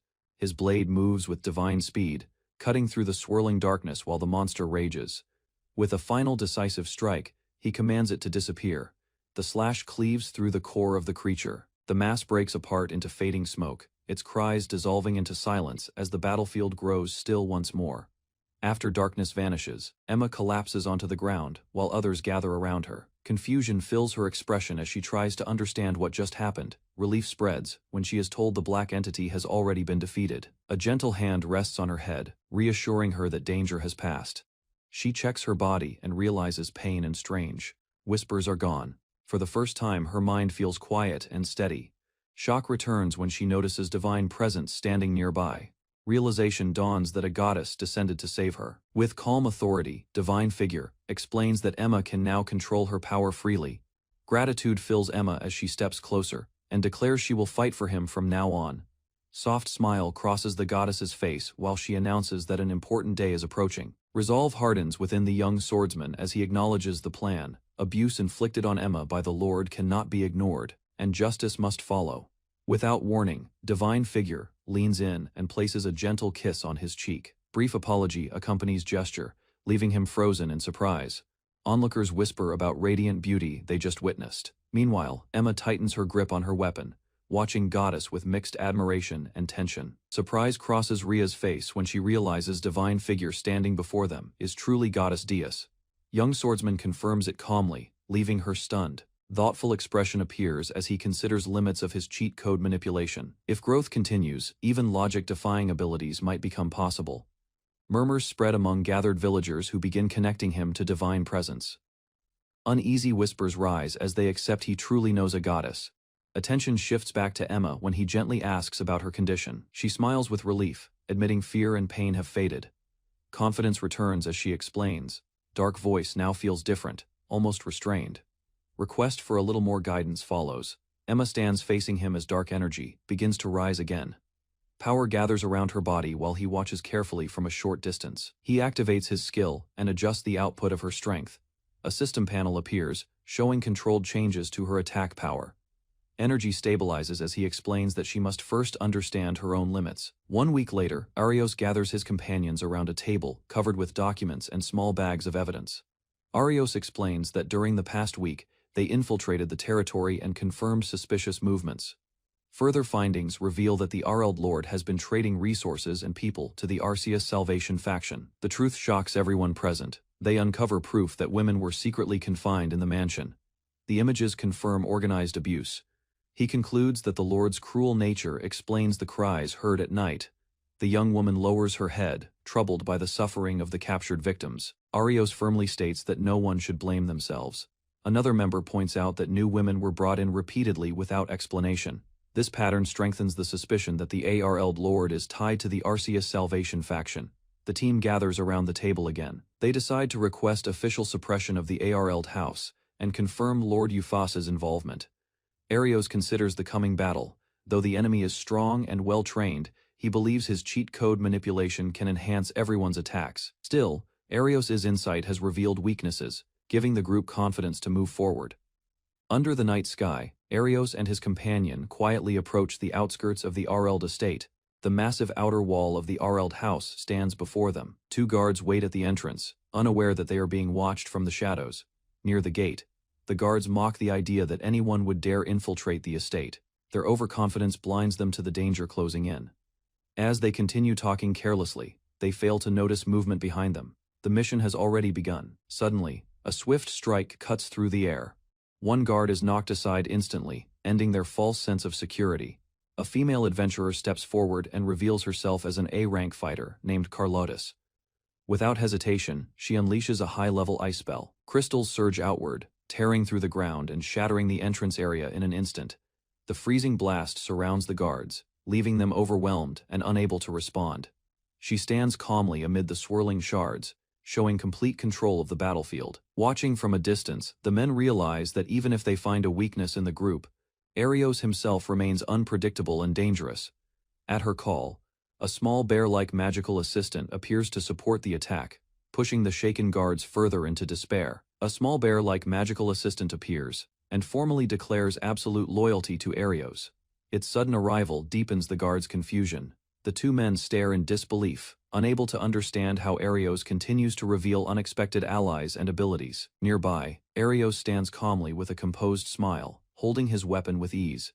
A companion warns him not to toy with the enemies, but his relaxed posture shows control. The shaken guards recall reports about powerful adventurers supporting Arios. Realization dawns that they are facing opponents far beyond their level. Desperation drives them to shout and prepare to fight. Yet the magical assistant watches closely, ready to strike at any opening. Small bear-like assistant suddenly activates, its eyes shining as its body transforms into a heavily armored combat form. One of the guards freezes in terror, sweat running down his face as he stares at the towering machine before him. A glowing core is revealed within the construct's arm, radiating intense energy. The armored figure lowers its stance, preparing to fire. Observers quickly realize that the red jewel embedded in the machine is linked to Arios' power, enhancing the weapon beyond normal limits. Panic spreads among the guards as the weapon charges. Recognizing the overwhelming force aimed at them, they understand escape may be their only hope. Armored construct fires, and one guard is struck directly in the torso. His body is hurled backward by the force, collapsing violently onto the ground. The second guard watches in horror as the weapon reappears above him using spatial movement. Explosion shakes the night, and the remaining guard falls, realizing too late that victory was never possible against such power. With the outer guards defeated, the group regathers near the fortress wall. Arios orders everyone to stay calm as the next phase begins. While attention focuses on the front assault, he and his companion prepare to infiltrate from another route to secure control of the Arld estate. Above the fortress walls, mysterious armored figures begin appearing, responding to the disturbance. Reaching the outer wall, Arios examines the surface and senses layers of defensive magic, reinforcing the structure. A confident smile forms on his face as he dismisses the concern. He declares that the barrier does not matter. Activating his cheat code manipulation, Arios rewrites the combat parameters, multiplying his attack power several times beyond its normal limit. He drives his enhanced strike into the wall. The reinforced stone shatters violently, blasting open a path and shaking the entire Arld estate. Chunks of reinforced stone rain down as Arios and his companion step through the shattered wall. He calmly remarks that breaking this level of defense is simple for him. Behind them, cracks spread across the courtyard, splitting the ground and damaging nearby structures. His companion worries that innocent residents might be caught in the destruction. Arios assures her that only members of the corrupt faction live near this section. When questioned about his sudden surge of strength, he explains that he merely adjusted his skill to amplify his power. Without wasting time, Arios moves forward toward the largest building, certain that the estate's lord awaits inside. As Arios advances toward the main building, a sudden voice calls out to him from nearby. He pauses and turns, sensing a familiar presence. A young man steps forward with a blade drawn. declaring that it has been 3 years since they last met. He boldly challenges Arios, demanding a direct fight. Recognition flashes across Arios' face as he recalls rumors about this former acquaintance and his troubled family. The challenger admits he has endured hardship and refuses to back down. Arios listens calmly but remains focused on his objective. Growing impatient, the young man accuses Arios of bringing others into danger and insists on confronting him without interference. Challenger lunges forward with anger, swinging his blade at Arios. Arios remains composed and states that Ray is still assisting the operation from another location. Footsteps echo as 2 estate members rush toward them, shouting that they have found the intruders. Newcomer tries to continue the duel, but the arriving men block his path. Arios moves instantly, refusing to let the situation spiral further. Steel clashes in rapid succession. Arios overwhelms both attackers with precise strikes, disarming them before they can mount proper resistance. Moments later, the 2 men collapse at his feet. Arios steadies his breath, proving that his strength far surpasses theirs. Arios faces his opponent and admits that he never intended to show real hostility. Despite the tension, he remains steady and composed. The challenger grins sharply and declares that their long-awaited duel will finally begin. He raises his weapon, eager to test his strength. Energy surges around him as he shouts, releasing his power without restraint. His confidence grows as he prepares to overwhelm Arios. Boasting loudly, he credits his growth to a skill that increases his attack power. He believes this ability makes him unbeatable. He listens with a calm expression and explains that such enhancement is ordinary. In contrast, his own cheat code manipulation simply rewrites the rules entirely. An explanation unfolds about how most people receive a single skill at 18, though rare individuals gain more. With a sharp grin, the challenger boasts that his power proves his superiority. Confidence radiates from him as he prepares to demonstrate his strength. 2 glowing jewels suddenly appear in midair, shining intensely before a mysterious panel forms. Surprise flashes across Arios' face, but hesitation fades quickly. If such power comes from a goddess, there is no reason to refuse. Confirmation appears within the glowing display. New abilities Principal Destruction, Flight, and Teleportation are successfully acquired. Shock spreads across his face as he reads the details of newly granted abilities. Both powers appear overwhelmingly strong, far beyond normal skills.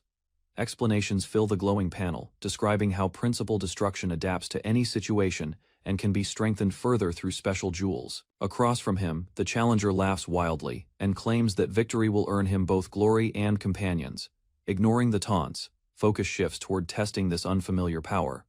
There is no need for long arguments when results can speak instead. Energy surges as both sides activate their abilities at once. Attack enhancement against Principal Destruction, setting the stage for a decisive clash. Shock spreads across the challenger's face as Arios activates Flight. Wind swirls violently, lifting him off the ground and breaking the rhythm of the duel. Rising into the air, he observes from above while his opponent struggles to respond. After gauging distance, he prepares another ability. Spatial energy gathers as teleportation is readied for a precise strike. In a blink, he appears behind his opponent and delivers a decisive blow, sending him crashing away and proving the overwhelming gap in power. Arios stands in a forest clearing with his companion. She questions him about a certain person, but he remains calm and unreadable. From behind bushes, Arios studies the mansion carefully. He analyzes its structure and distance, deciding that entering through the front would be unnecessary. They move closer and observe the building. His companion points toward a section of the house, indicating a likely location. Dark presences appear behind the windows. Arios senses danger and evaluates their numbers. Several armed men gather outside. Arios determines they can break through and prepares to strike. Arios grips his companion's hand and calmly adjusts his attack power to a controlled level. With steady focus, he rushes forward, pulling her behind him as they charge toward the waiting enemies. As blades swing toward them, he activates his skill and launches both of them high into the air. Floating above the battlefield, Arios keeps her secured against him while maintaining balance in mid-air. The attackers hesitate, suspecting an illusion or hidden trick as they struggle to understand what they are witnessing. Raising his hand, Arios triggers cheat code manipulation and prepares to nullify the enemy's magic completely. A massive explosion erupts from above, engulfing the ground in fire and smoke. After the impact, he senses 2 dark presences still inside the mansion. Black shadows linger behind a window, signaling that the threat is not over. Determining their target is inside, Arios prepares to move. He notes the warning spell placed on the door and confirms the room is protected. Instead of using the entrance, he enhances his power and approaches the window. With precise control, he neutralizes the defensive magic. Glass shatters as he bursts into the room. Armed men turn in shock, while Arios lands firmly ready to confront them. Inside the room, a sharp-eyed leader recognizes Arios and studies his movements. Arios observes calmly, noting that the man's strength surpasses the others guarding the mansion. Armed subordinates step forward while Arios exposes their crimes, explaining how they deceived territories and lured victims. A heavy-set noble panics under the accusation. Sweat forms on his face as he realizes his plans are collapsing. The noble desperately orders his men to kill Arios. Behind him, the captured girl lowers her gaze, remaining silent amid the chaos. Even the composed leader shows surprise at Arios's resolve. Sensing that the balance of power in the room has shifted, captured girl steps forward, her expression firm as dark energy lingers behind the enemy leader. Standing tall in the center of the room, she rejects the noble's authority. Her posture shows resolve as she refuses to obey any further commands. The noble reacts with anger and disbelief, trembling as he realizes his control over her mind has failed. Arios watches closely, sensing the shift in power. With calm conviction, she admits she is different from ordinary people, yet accepts that truth without fear. A gentle smile appears on her face as she acknowledges that Arios accepted her completely, strengthening her resolve to stand by his side. She gathers her strength and declares her intent to repay Arios. Energy surges around her as she accepts her nature and prepares to fight on her own will. Arios nods and moves beside her. She asks him to conserve his power while she handles the enemies in front of them. One of the remaining men reaches for a device, planning to summon reinforcements. A familiar warrior suddenly appears, stepping forward with confidence. Arios recognizes him at once, sensing a far greater threat than before. The warrior reveals his identity and speaks of past ties to Arios's father. The atmosphere tightens as an old connection resurfaces on the battlefield. Arios questions the warrior's sudden involvement and reflects on the organization behind the conflict. Admits he once rejected entry into a powerful faction and now seeks recognition through strength. He claims that relying solely on personal power is the only path to becoming stronger.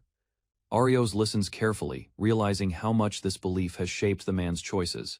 Drawing a dark blade infused with magic, the warrior boosts his abilities and prepares to strike decisively. As the enemy charges forward, the girl steps in to face him, asking Arios to trust her while he steadies himself for the coming clash. The warrior swings his dark blade with full force, unleashing a powerful technique. Shaken by the exchange, the warrior realizes Arios has mastered a superior style. Arios calmly recalls how his family once suffered because of this man's actions. Standing firm, Arios states that the difference in their abilities cannot be bridged.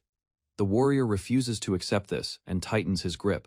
Arios declares he will not lose, even without relying on his cheat ability. Determination sharpens his focus. Across the room, the girl faces the remaining enemies alone, holding them back as the decisive duel continues. Facing her opponent, the girl raises her blade and makes a firm request. Determination shows in her eyes as she demands her freedom from control. Shock spreads across the noble's face, while she declares that only he can release her now. Fear overtakes him, and he quickly agrees to spare her life. Power gathering around her sword makes his surrender inevitable. Energy surges through her stance as she prepares to fight properly. Across the hall, a cloaked swordsman underestimates her, dismissing her lack of experience. Steel clashes in rapid bursts as strikes are exchanged. Frustration grows when attacks fail to land. A decisive strike flashes across the hall. Blade moves with overwhelming speed, cutting through defense and sending opponent crashing backward. Body hits ground hard, yet he forces himself upright. Pride keeps him standing, as he insists his strength has reached its peak. Sweat runs down his face while disbelief replaces confidence. Even so, he refuses to admit defeat. Calm voice declares judgment, stating that every conspirator involved in the scheme will be captured. Fate awaiting them is imprisonment and lifelong regret. Kneeling in shock, wounded swordsman finally understands gap in power. Fury drives the wounded warrior into another reckless charge. Swift movement meets him head-on, blade cutting across his defense and forcing him back again. A final technique surges forward, light splitting the air and crashing through the hall. Impact roars as power overwhelms resistance. Elsewhere in the chamber, she struggles against two attackers. Steel collides repeatedly, yet strain begins to show as pressure mounts, noticing her limits. He refuses to give up. Determination hardens his voice as he promises to face every hardship together and shifts his power to support her. Rapid strikes rain down on remaining enemies, forcing them into panic as momentum turns completely. blades whirl in a final exchange, and both attackers are struck down in rapid succession. Their bodies crash across the floor, unable to rise again. Silence follows as she lowers her sword and faces the trembling noble. He scrambles backward, panic replacing arrogance. With steady composure, she informs him that his organization has already been dismantled. Nearly all members have been captured. Heavy doors open, and royal figures step inside. Authority fills the chamber as the noble recognizes the princess before him. Guards surround the defeated man, while others gather in the hall. Shock leaves him speechless, realizing his schemes have collapsed beyond recovery. Arms crossed, Princess declares mansion secured, and warns that no allies remain to protect disgraced. Noble accusations follow, detailing how he took funds and formed ties with suspicious factions. Motive behind his alliance with Rescue Group is brought into question. Sweat pours down his face as excuses spill out. Desperation replaces arrogance while he denies every charge placed before him. Sharp questioning corners him further, forcing hesitant admissions. Fear tightens his voice as truth begins to surface. Standing nearby, young swordsman observes quietly. Suspicion grows that deeper schemes still linger beneath Noble's frantic words. While others believe conflict has ended, he senses something unusual. Preparation to secure remaining captives pauses as suspicion rises. Sudden movement triggers immediate action. Hand lifts, activating hidden ability, and a burst of fire shoots across hall toward unseen presence. Flames reveal a cloaked man emerging from concealment. Surprise flashes across intruder's face as detection ruins his stealth. Man retreats a step, frustration clear, as he realizes awareness has exposed his position. Calm stance opposite him shows no hesitation.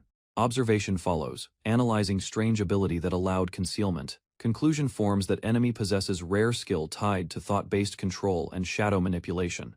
After mansion falls, he reflects that Noble's arrest will not end conflict. Several core members of organization remain unaccounted for, leaving situation unresolved. Calm ally explains that third-ranked member has appeared at scene. Presence suggests rescue faction's leadership is directly involved. Cloaked man stands with arms crossed, exposed at last. Recognition spreads as identity of high-ranking operative becomes clear, signaling deeper confrontation ahead.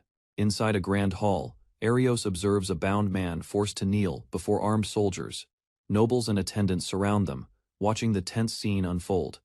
Suddenly, a young woman steps forward and demands clarification. Her posture shows urgency as she questions the harsh treatment of the prisoner. With visible resolve, she reveals that she is an artificial human and challenges the reason for her creation. Shock spreads across the chamber. Calm yet distant, a priest refuses to explain, insisting that silence is necessary. Determination hardens in Arios as he faces the priest, ready to expose the hidden truth. Arios firmly declares that he will not allow the priest to proceed. Surprise crosses the priest's face as Arios activates his skill. A wide arc of energy sweeps through the hall as Arios uses a skill called Principal Destruction. The attack surges toward the priest, distorting the space between them. In an instant, Arios vanishes from his original position. The priest stares in confusion as Arios reappears across the room, avoiding the counterattack. Realization strikes the priest when Arios calmly explains the effect of his ability. Doubt replaces confidence. He concludes that the body cannot fully transfer, only consciousness, and prepares to locate the hidden real body. Under a quiet night sky, the royal castle of Ulcius Kingdom stands tall and silent. Its towers rise above the city, hiding the turmoil unfolding within its walls. Deep inside the castle, rows of large pods hold unconscious figures curled in liquid. With firm resolve, he demands a full explanation about what is happening in the kingdom.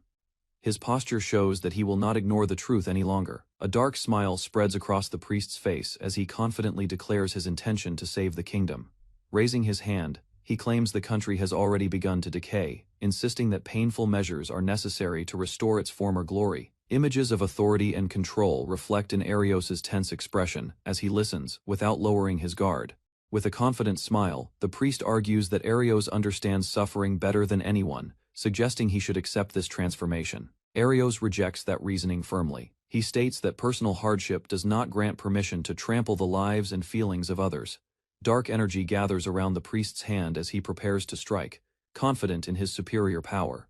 Shadows burst forward in violent waves, filling the chamber with destructive force, while Arios stands ready to counter the attack. Arios quickly reviews the information displayed through his skill, noticing that the priest's abilities are increasing. Stretching out his hand, Arios releases a basic non-attribute magic wave. The blast strikes the priest directly, knocking him backward across the chamber. Without pause, multiple magic waves fire in rapid succession. Because they carry no attribute, they cannot be nullified. Confidence grows in Arios as he understands why the attacks remain invisible to his opponent. Overwhelmed and injured, the priest collapses to one knee, struggling to breathe while Arios watches calmly. Bruised and breathing heavily, the priest admits he must rely on force. Even while injured, he questions whether Arios truly intends to oppose the organization behind him. A final magic wave surges from Arios's hand. The blast strikes cleanly, sending the priest flying across the chamber with overwhelming force. Moments later, the priest lies motionless on the floor. Arios approaches cautiously, confirming that the battle has ended. Exhaustion begins to settle in as Arios reflects on the sudden victory. Doubt flickers briefly across his face. Before he can rest, a girl rushes forward and throws her arms around him. Relief washes over the girl as she clings tightly to Arios, fearing his consciousness might fade. Nearby, two companions watch with mixed emotions, unsure whether to feel reassured or concerned about what just occurred. Regaining focus, Arios taps the small device connected to the artificial unit, confirming its link to the Alceus control center. Through careful analysis, he explains that consciousness can be transferred temporarily into another space. The group listens closely as the situation becomes clearer. With the immediate threat gone, the others gather around him. Discussion turns toward their next move and the uncertain future ahead. At night, a quiet resident stands under the stars while Arios reflects on the recent battle. Inside, his companions gather and discuss the growing movement within Alceus. Concern spreads among them as they realize the organization's base lies within the royal castle. Despite the risks ahead, cautious optimism remains. Trust in Arios's strength eases some of the fear, though everyone understands greater conflict may follow. Later, exhaustion overtakes Arios, and he collapses onto a bed. A girl quickly checks on him, worried but attentive. Seeing him respond weakly but safely, relief fills her eyes as tension finally gives way to quiet reassurance. In a quiet room, the girl gently presses on Arios's back as he lies face down on the bed, worn from battle. Emotion fills her eyes as she confesses her worries. She knows he is strong, yet she cannot stop fearing that one day his strength might not be enough. Arios turns his head slightly and reassures her. He reminds her how she waited for him the night before. Calmly, he tells her that staying by his side is more than enough even if the road ahead remains uncertain. Relief softens her expression as she thanks him, continuing to care for him while peace briefly settles over the room. After the battle, the Royal Guild cooperates with Alceus Guild to detain the remaining members of the organization. Inside another room, rescued young women recover safely. Confiscated magic stones connected to the operation are secured as evidence. News spreads that the kingdom and the organization have suffered decisive damage. With key members captured, their influence weakens significantly. Even so, uncertainty remains. If higher-ranking leaders react, the royal army could mobilize at any time, forcing rapid decisions. Back at the residence, Arios promises to survive and return safely. The girl listens quietly, understanding that greater trials still await them. The girl suddenly hugs Arios from behind, assuring him that everything will be fine. He promises that he will return safely no matter what happens. In response, she asks him not to push himself too far. Later, as he rests face down on the bed, she gently presses on his back to ease his fatigue. His thoughts drift to Reddy's mother, who disappeared years ago after being taken by a moving carriage and is now believed to be dead. Despite the grim report, Arios considers that new information may surface someday, leaving a faint possibility that the truth is different.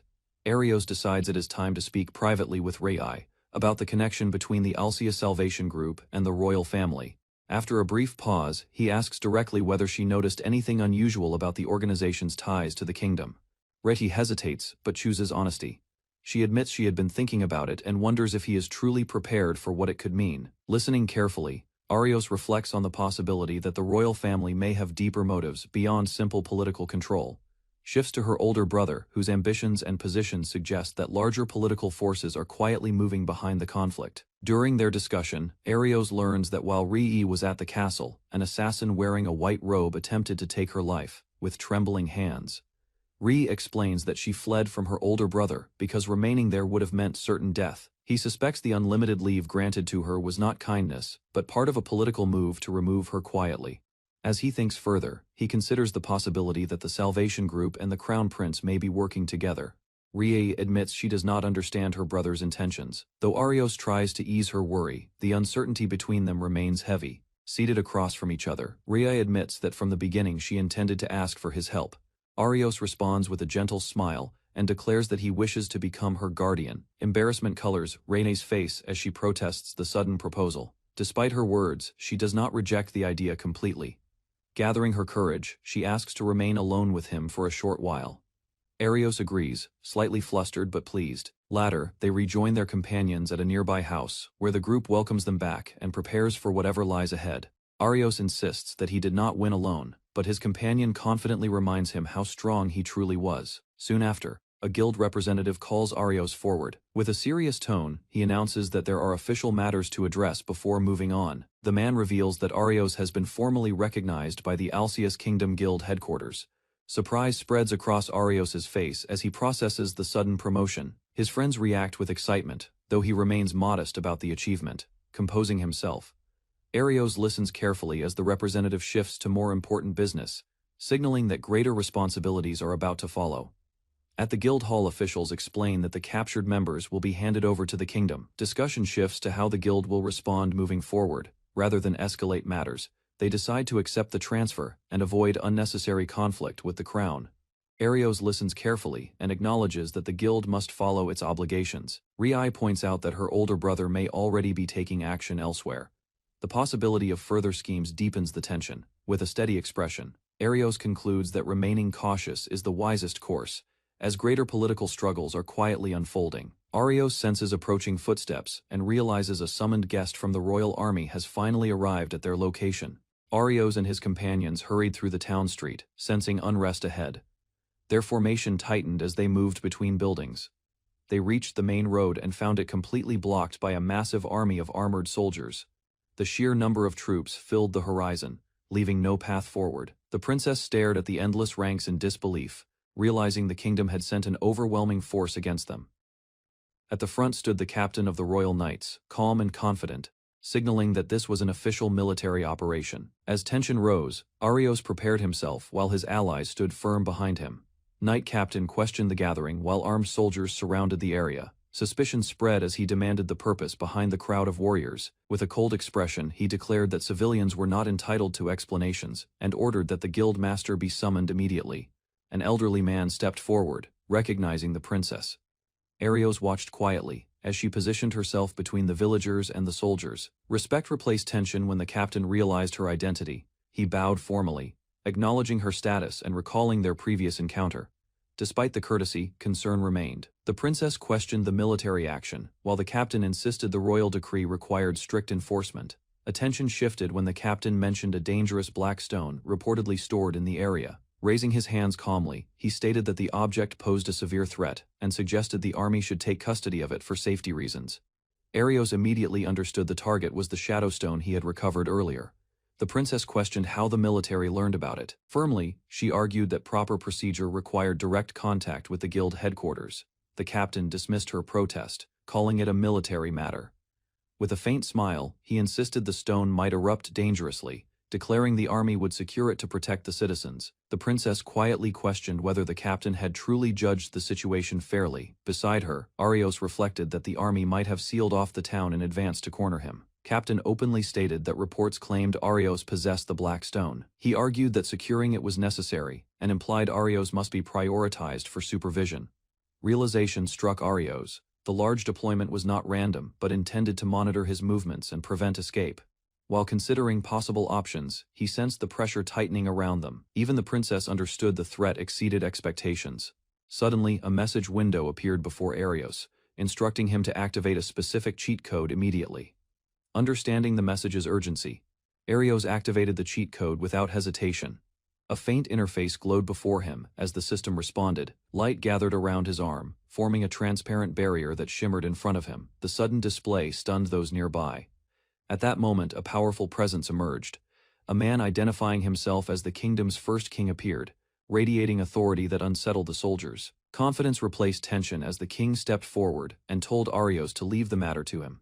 Facing the army, the king commanded the troops to lower their weapons, asserting that true respect required restraint rather than force. Shock spread through the ranks as soldiers recognized the legendary first king standing before them. The king moved closer and quietly questioned the army's justification, pointing out that they acted without clear proof about the black stone. Calmly, he revealed knowledge of the captain's lineage and past loyalty, reminding him of the ideals expected from a knight. With steady authority, he criticized the current conduct, suggesting that such behavior would disgrace the honor once upheld by true warriors. Finally, he declared that a ruler must embody courage and integrity, commanding the troops to remember their duty and restore order. The captain hesitated as the king warned that the matter should be reported to the current ruler. Despite his unease, the captain insisted the black stone posed undeniable danger.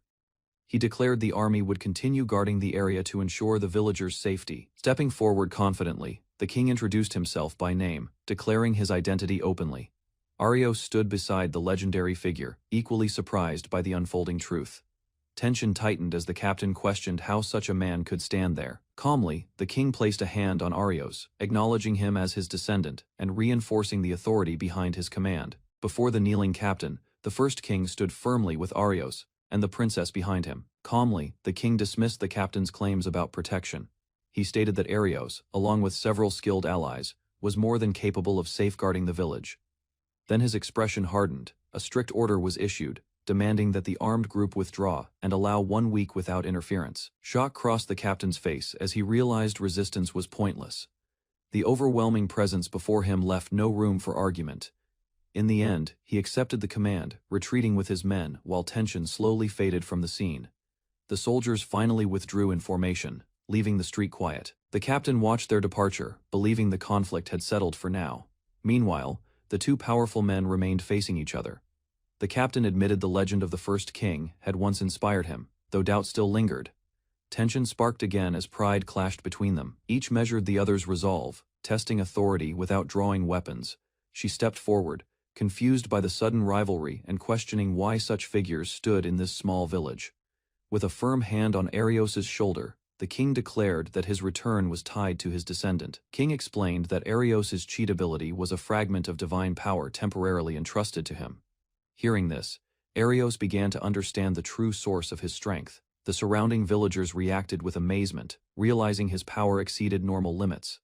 Soon after, the discussion turned serious again. The king reminded Arios that the threat of the hostile faction still remained for 1 week. Deep in thought, Arios considered the risks ahead. He understood that facing royal forces and elite knights would not be simple. Finally, plans were set in motion, with secret information to be shared as they prepared for the coming conflict. The king declared that the princess was not yet fit to ascend the throne, and urged her to reflect on her role. With calm authority, he advised her not to rush such a decision, and to choose her path carefully. Arios listened quietly while the captain watched in silence. Turning to Arios, the king stated that he wished to see him grow as a true successor. The weight of expectation settled on Arios's shoulders. Arios accepted the responsibility without hesitation. His resolve became clear as he stood upright before the king. In the end, the king affirmed that the future of this era would be entrusted to Arios. Open clearing outside the village. Arios faced the captain in a formal duel. Villagers and companions stood at a distance, watching in tense silence. Whispers spread through the crowd as Arios raised his sword. He steadied his breathing, focusing on the weight and balance in his hands. The captain observed him closely and noted his potential to reach the level of a true holy knight. Drawing his blade, the captain revealed a sacred sword blessed by divine power. Its presence carried a heavy pressure across the field. Recalling past battles, Arios realized ordinary attacks would not work. He understood that magic flowing through the blade could nullify physical strikes. The captain revealed that divine threads were woven into his uniform, allowing even Arios's strikes to pass without effect. Without further warning, he charged across the clearing, sword raised. Arios held his ground, watching the distance close rapidly. Confidence filled the captain as he claimed their side had already staked everything on this outcome. His blade cut through the air with decisive force. Realizing he needed full power, Arios activated his cheat ability and amplified his attack strength several times over. Their weapons collided violently, shockwaves bursting outward as the spectators stared in disbelief at the overwhelming clash. Energy surged across the clearing as both fighters advanced again. The captain praised Arios's talent, sensing the battle had become truly worthy. In a sudden burst, Arios dashed forward and swung with full force. Their blades collided head-on, sending debris scattering across the ground. Steel rang repeatedly as they exchanged rapid strikes. The captain pressed him, testing whether Arios's strength was genuine. Without retreating, Arios answered every blow. Sparks flashed between them, while curved shockwaves spiraled outward from each impact. Faces set with determination, both warriors continued their fierce clash, neither willing to yield as the duel intensified. Shockwaves tore through the trees as Arios and the captain locked blades, their duel escalating while allies watched in alarm. On a shattered training field, two fighters knelt while gripping their swords for support. Heavy breaths escaped them. After an intense exchange, standing tall, the older swordsman observed the boy's condition and measured his growth. Noticeable improvement compared to earlier days was clear. Respectfully, the boy faced his mentor and awaited further judgment. A stern expression met him, signaling strict standards and continued discipline. With calm authority, the instructor concluded the training session. He recognized that the boy had gained meaningful experience from the trial. Later, quiet reflection followed. Newly acquired abilities from past battles surfaced in his mind, marking steady progress. The instructor acknowledged the boy's unusual absorption ability and recognized the steady rise of his strength. With firm authority, he revealed a hidden truth about the boy's lineage. The revelation carried weight, linking him not only as a student but as family with a deeper legacy. Surprise filled the boy's face as the instructor activated a glowing stone in his hand. In an instant, the surroundings shifted. The training ground disappeared, replaced by an empty white space where both stood facing each other. Calmly, the instructor explained that the red and shadow stones concealed unknown secrets, and the boy listened carefully to this new reality. A young mage analyzed the shadow stone and warned that it might contain power created by a god. Instructor explained that the shadow stone was born from a great enemy. His serious expression showed the weight of that history. Confusion crossed Arios's face as he tried to understand. The instructor clarified that the enemy's true name could not be spoken. Long ago, even powerful warriors failed to defeat that being. Knowledge about it was restricted to prevent panic and chaos. The red stone was revealed as a divine countermeasure left behind. Arios stood silently, understanding that this responsibility now rested on him. A radiant goddess appeared before Arios and gently greeted him. She explained that only limited time allowed her to share important truths. Stepping closer, she revealed that Arios carried the blood of her lineage. The connection tied him not only to Farless, but also to her divine heritage. Calmly, she reassured him that as long as he possessed the Shadow Stone, it would not spiral out of control. Divine blood within him acted as restraint.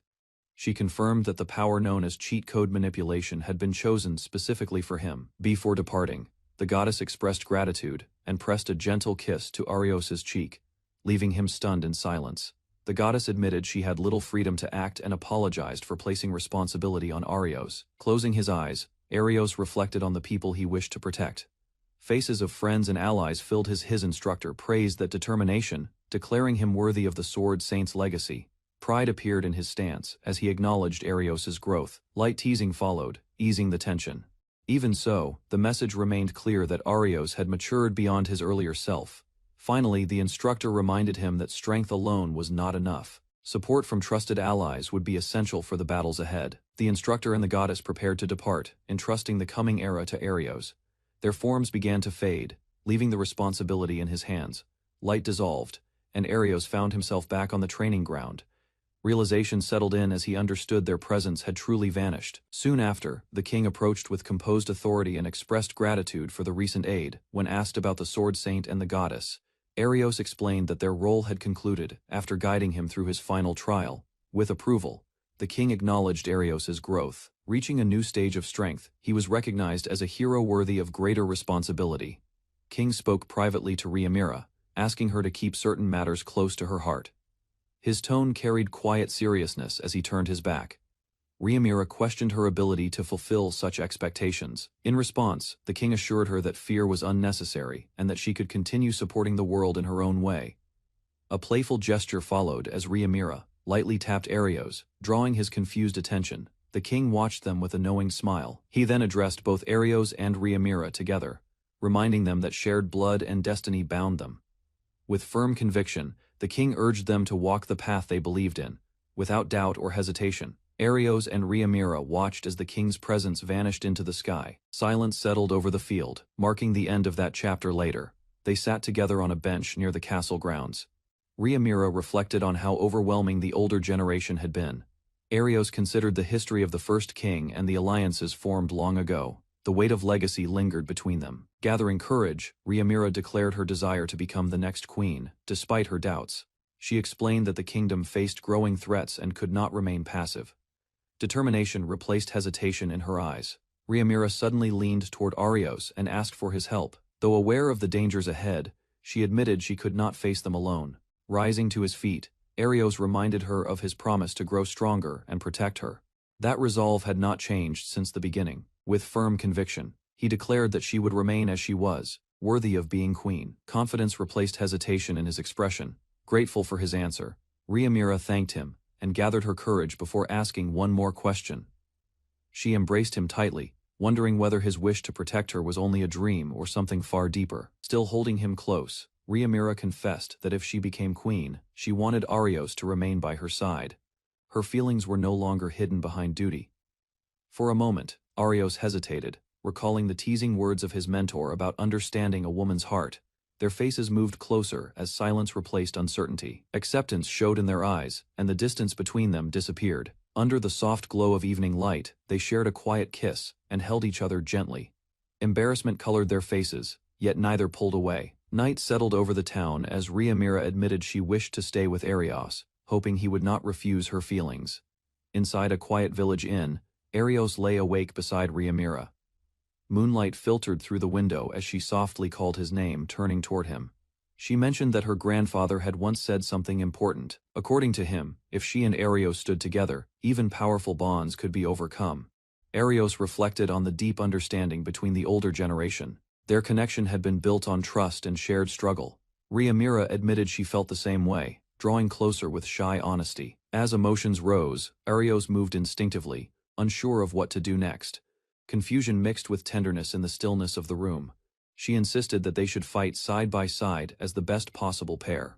Arios listened, slightly overwhelmed by her confidence and closeness. Suddenly, a system message echoed in Arios's mind, activating his cheat code and transferring the First King's power.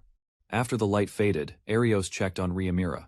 She admitted feeling different, yet not harmed, as if something within her had awakened. Without hesitation, she wrapped her arms around him again, seeking reassurance and warmth. Arios remained flustered, but did not push her away. Outside, the quiet inn stood beneath the night sky, unaware that their bond had just grown stronger. At the inn, two women arrived and informed Arios and Rhaenyra that they would be staying the night due to important matters. One of them praised Arios as a sincere and admirable person. She declared that no matter what changed, her feelings toward him would remain the same. With cheerful determination, she even suggested joining them, showing bold confidence about staying close. Far away in the royal castle, a report reached the throne about strange interference during negotiations. Suspicion arose that magic might have distorted events. A young noble speculated that Arios could be linked to ancient forces. The possibility that he carried unusual power began to spread. In the royal chamber, the noble named Foms questioned whether Arios was truly acting with hidden intent. Concern deepened when he realized that if events continued unchecked, the royal capital could be breached. Alone in his seat, Foms wondered if Arios might already hold influence over the course of the world. Suspicion began to take root in his thoughts. Meanwhile, morning arrived at the inn. Arios sensed a strange shift within himself, noticing that new abilities had awakened after the previous night. Recognizing that the time for action had come, Arios prepared to depart. Rhaenyra stood beside him, ready to face the coming battle together. Inside a modest house, Arios gathered with his allies around a table. A detailed explanation was given about the operation connected to the royal capital. Attention shifted to a hidden underground route leading toward the castle. A mysterious red door along that path was said to connect directly inside. Rhaenyra revealed that the mechanism had been prepared long ago by the First King and the goddess. She added that her brother was advancing his own plans within the castle, and the 19th Division had already been drawn into the conflict. In conclusion, three main enemies were identified: the kingdom's 19th Division, the Arceus faction, and their hidden supporters. Rhaenyra identified the second prince, Leif Arceus, as a key threat. She explained that powerful royal factions still supported him. Soon after, Arios met with guild leaders who placed their expectations on him. They acknowledged his growing influence and prepared to decide their next course of action. With firm resolve, Arios accepted the responsibility to confront Arceus and protect the kingdom from corruption. Inside the royal castle of Arceus Kingdom, a knight reports to the commander about the underground investigation 3 days earlier. Reports stated that several adventurers, including Leifa, had been captured in the underground ruins. Believing Arios lacks the strength to overcome the iron walls, the commander remains confident. He assumes the sealed underground passage will prevent any escape. Suddenly, urgent news arrives that Arios and his group have appeared. Another report follows, stating the soldiers are being defeated one after another. Reports reach the commander that Arios has attacked using instantaneous movement. Within the royal underground passage, soldiers surround Arios. Expecting an easy capture, they advance together while he runs forward without hesitation. Arios activates his skill and nullifies the principles that bind the space. His expression remains steady as the power takes effect. In the next moment, he vanishes. Confusion breaks out among the soldiers as they search for his position, reappearing above them. Arios increases his attack power and strikes down multiple soldiers in rapid succession. Raising his hand, Arios activates cheat code manipulation and prepares water magic for immediate use. A barrier forms as enemy mages deploy their teamwork strategy.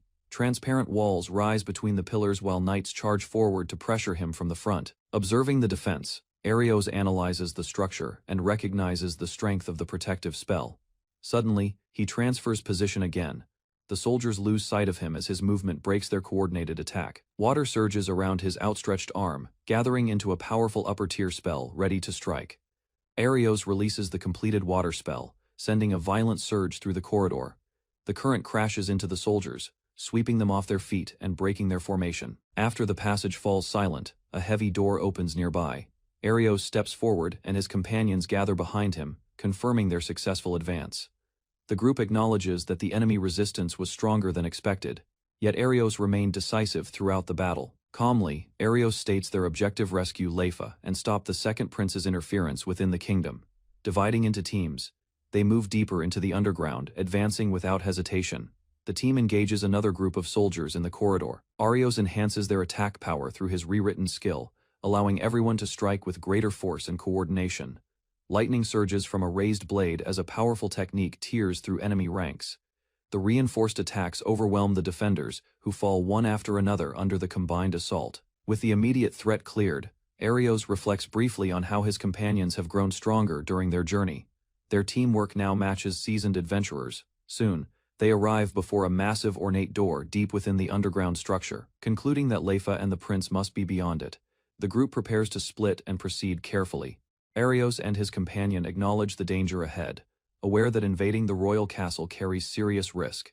Despite the tension, they remain committed to their mission. Before separating, the B team expresses trust in Arios and promises to return safely. With determination, they run down the underground passage to draw attention away. Standing before the massive ornate door, Arios reassures the others while they notice it has no visible handle or lock to open it. Calmly, Arios produces a glowing gemstone and raises it toward the entrance, activating his skill once more. The sealed door responds and slowly opens, revealing the path beyond as the group steps forward. Beyond the open door, Arios and his companions enter a long corridor filled with faint light. The unfamiliar passage causes unease among them. Although none of them have been there before, a strange sense of calm surrounds the area. Arios realizes their strength is gradually recovering, as if the place was designed to restore those who pass through it. He considers that it may be a hidden route prepared in advance. Continuing forward, they notice the corridor brightening toward an exit ahead. Stepping outside, the group arrives in the castle's rooftop garden, surprised by the sudden change in scenery. Standing in the rooftop garden, Arios realizes they have reached the inner area of the castle near the second prince's private quarters. Before they can move further, a voice calls out from behind the hedges, demanding to know their intention. The group turns toward the source in surprise, recognizing the voice. Arios identifies it as belonging to the commander of the 19th Order. The situation immediately grows more serious. A noblewoman steps forward from concealment, revealed as Princess Euralia, the second prince's sister and a candidate for the throne. Arios concludes that the commander intends to eliminate a rival successor within these walls. Hearing that Princess Euralia is in danger, Arios immediately agrees to help. Determination replaces hesitation as he prepares to intervene. Moving through the garden, he spots a group of armed soldiers surrounding the princess near the fountain. The princess kneels on the ground while the commander raises his weapon, intending to eliminate her to secure the prince's position. Without delay, Arios rushes forward and blocks the strike, forcing the commander back and shielding the princess from harm. Steel clashes in the garden as Arios confronts the commander directly, stopping the attempted assassination. Arios checks on Princess Euralia's condition, while the commander shouts his name in anger. The tension in the garden sharpens as their confrontation becomes unavoidable. The princess recognizes Arios and expresses relief at his arrival. In response, he vows to protect her with everything he has. Soldiers close in once more, surrounding them near the fountain. Arios positions himself in front of the princess as additional allies rush to support. Suddenly, a new figure leaps into the garden, declaring his intent to kill Arios. His presence shifts the atmosphere instantly.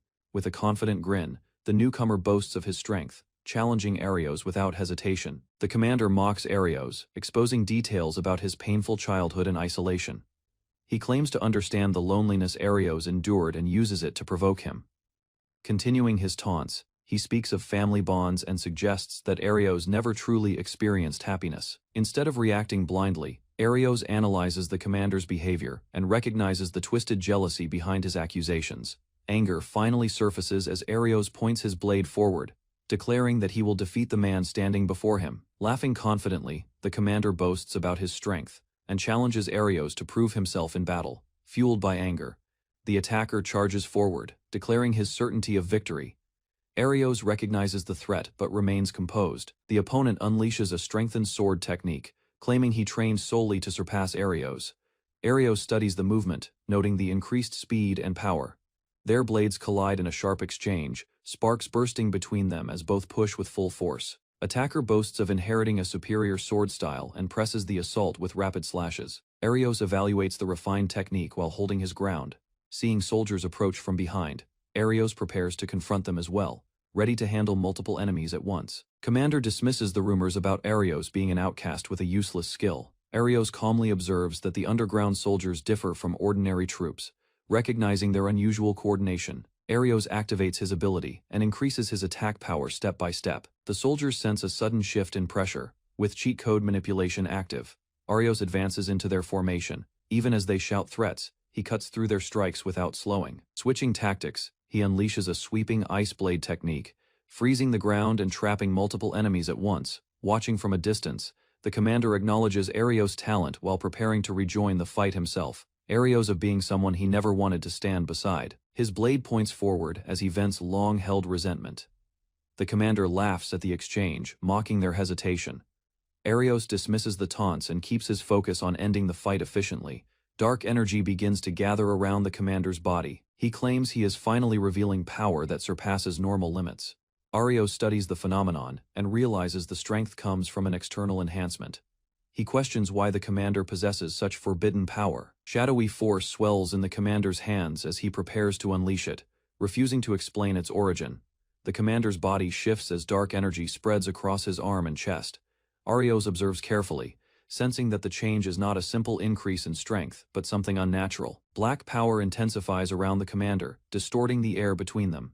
In the courtyard, Arios confronts a single opponent while his ally watches from behind. The blade cuts through the air at high speed, yet the enemy calmly intercepts it. A sharp impact follows, and Arios is forced backward as his attack is cleanly deflected. A faint glow surrounds the opponent as he reveals an ancient ability known as reflection. Realizing the threat too late, Arios launches another blow. The force rebounds and wounds him instead, giving the enemy control of the battle. Despite the setback, determination drives him forward once more as he charges, seeking a way to overcome the overwhelming skill. Kneeling on the stone floor, Arios steadies his breathing while facing his opponent. The man studies him calmly and explains that Arios' attacks are predictable and easily read. Arios rushes in again, swinging repeatedly. Each strike is intercepted, and the enemy counters with a heavy slash that sends Arios crashing down. Struggling to stand, Arios realizes the opponent's reflection skill is far stronger than expected. Memories of his goal to become a sword saint push him forward. He grips his weapon tightly and forces himself back into the fight. As the enemy moves to finish him, Arios suddenly shifts his stance and prepares a new approach, ready to change the flow of battle. Wounded and exhausted, Arios lowers his head while his opponent advances. The enemy mocks his past and reminds him of being abandoned. Lifting his face, Arios steadies himself and entrusts the rest to his ally. Confidence replaces hesitation as he prepares to act without fear. The opponent activates reflection again, convinced no attack can reach him. Arios calmly declares that he possesses a similar ability and steps forward. In a sudden burst of speed, Arios moves within a brief opening and strikes at close range. Shocked and enraged, the defeated man struggles to rise, unable to accept that his absolute defense has been broken. Enemy raises his hand and unleashes a destructive skill that shatters the courtyard floor. Debris erupts upward as Arios watches closely, remaining calm amid the blast. Using cheat code manipulation, Arios alters the flow of the attack and avoids direct damage. He observes that even advanced magic cannot strike him as expected. The opponent refuses to retreat and launches himself into the air. Confident in his speed and power, both clash midair, exchanging rapid strikes. Steel collides repeatedly while each searches for a decisive opening. Seeing a moment of overconfidence, Arios shifts his stance and delivers a precise counterattack, driving his blade forward with full commitment. But his reflection collides with its force. Energy turns back on him, and he realizes too late that his own power has been redirected. Arios activates a transfer ability and shifts position in midair. The crystal changes course under his control, slipping past the enemy's guard, landing smoothly. Arios catches the object and steadies his breathing. He notes that the goddess's protection has calmed the unstable energy inside it. The opponent stares in disbelief as the crystal's movement stops responding to him.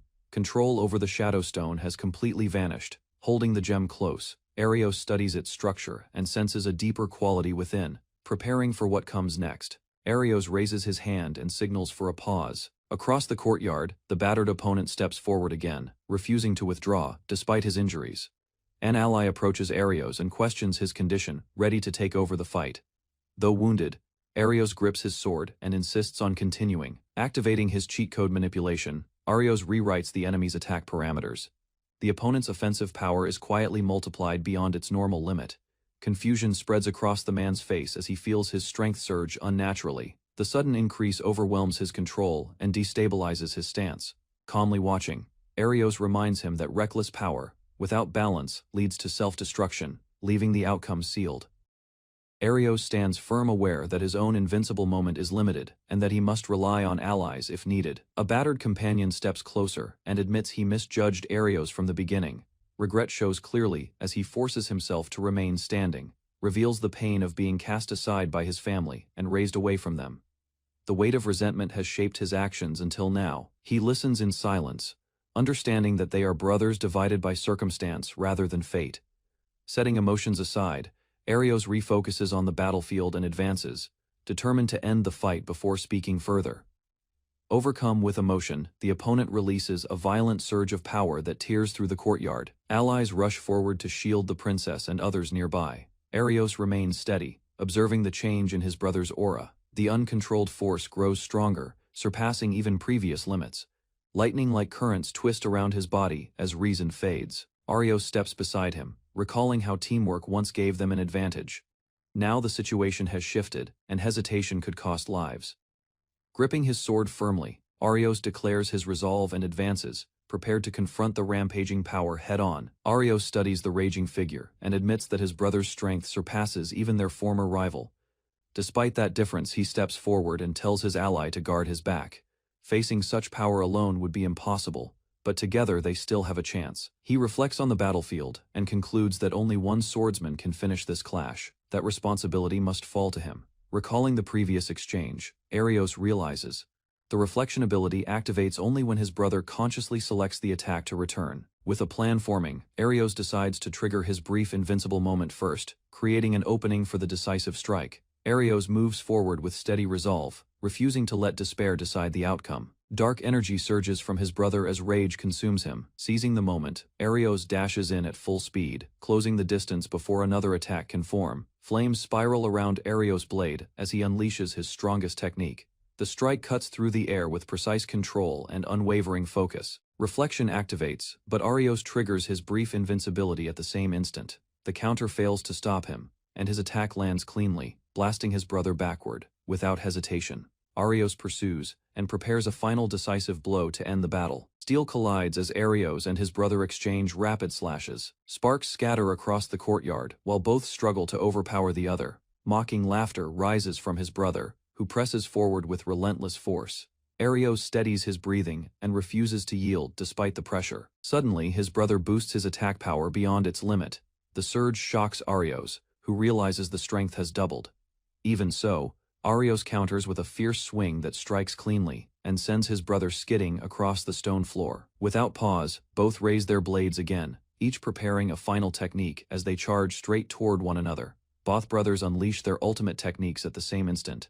Blades flash past each other, and a violent shockwave erupts behind them. A moment later, the courtyard falls silent. Arios remains standing while his brother collapses, the decisive strike having landed cleanly. Exhausted but steady, Arios confirms the victory. Relief replaces tension as his allies rush forward in celebration. She approaches and offers sincere gratitude for protecting the kingdom. Her words carry recognition of his growth during the battle. Embarrassed by the praise, Arios turns slightly away, still processing the outcome, and the new title others now associate with him. After the battle, Arios stands quietly while the princess reflects on the duel. He admits that he once believed strength alone defined justice. Doubt now lingers as he reconsiders that simple belief. Turning to his brother, Arios acknowledges that what he dismissed as a flawed skill had grown into real power. Determination fills his expression as he declares he will not remain as he is. One day, he intends to surpass every limit before him. The two brothers clasp fists in mutual respect, agreeing to walk the same path of the sword without losing to each other again. After the duel, the group gathers in the courtyard. The tension fades, and the princess quietly observes the two brothers standing side by side. A sudden presence spreads across the area, sharp and unfamiliar. Arios senses it immediately, unable to identify its source. He descends from above, floating effortlessly in the air. Dark robes sway as the stranger reveals overwhelming pressure. The knights recognize the figure as a high-ranking member of the enemy faction. Weapons are raised at once, as the threat becomes clear. Shock crosses the princess's face when she realizes the newcomer is someone she knows, leaving Arios alert for what will happen next. Inside the royal courtyard, a hooded man hovers above a stone platform. Arios steps forward with his companion while three others remain behind. Memories of the capital return to the princess as she studies the masked figure.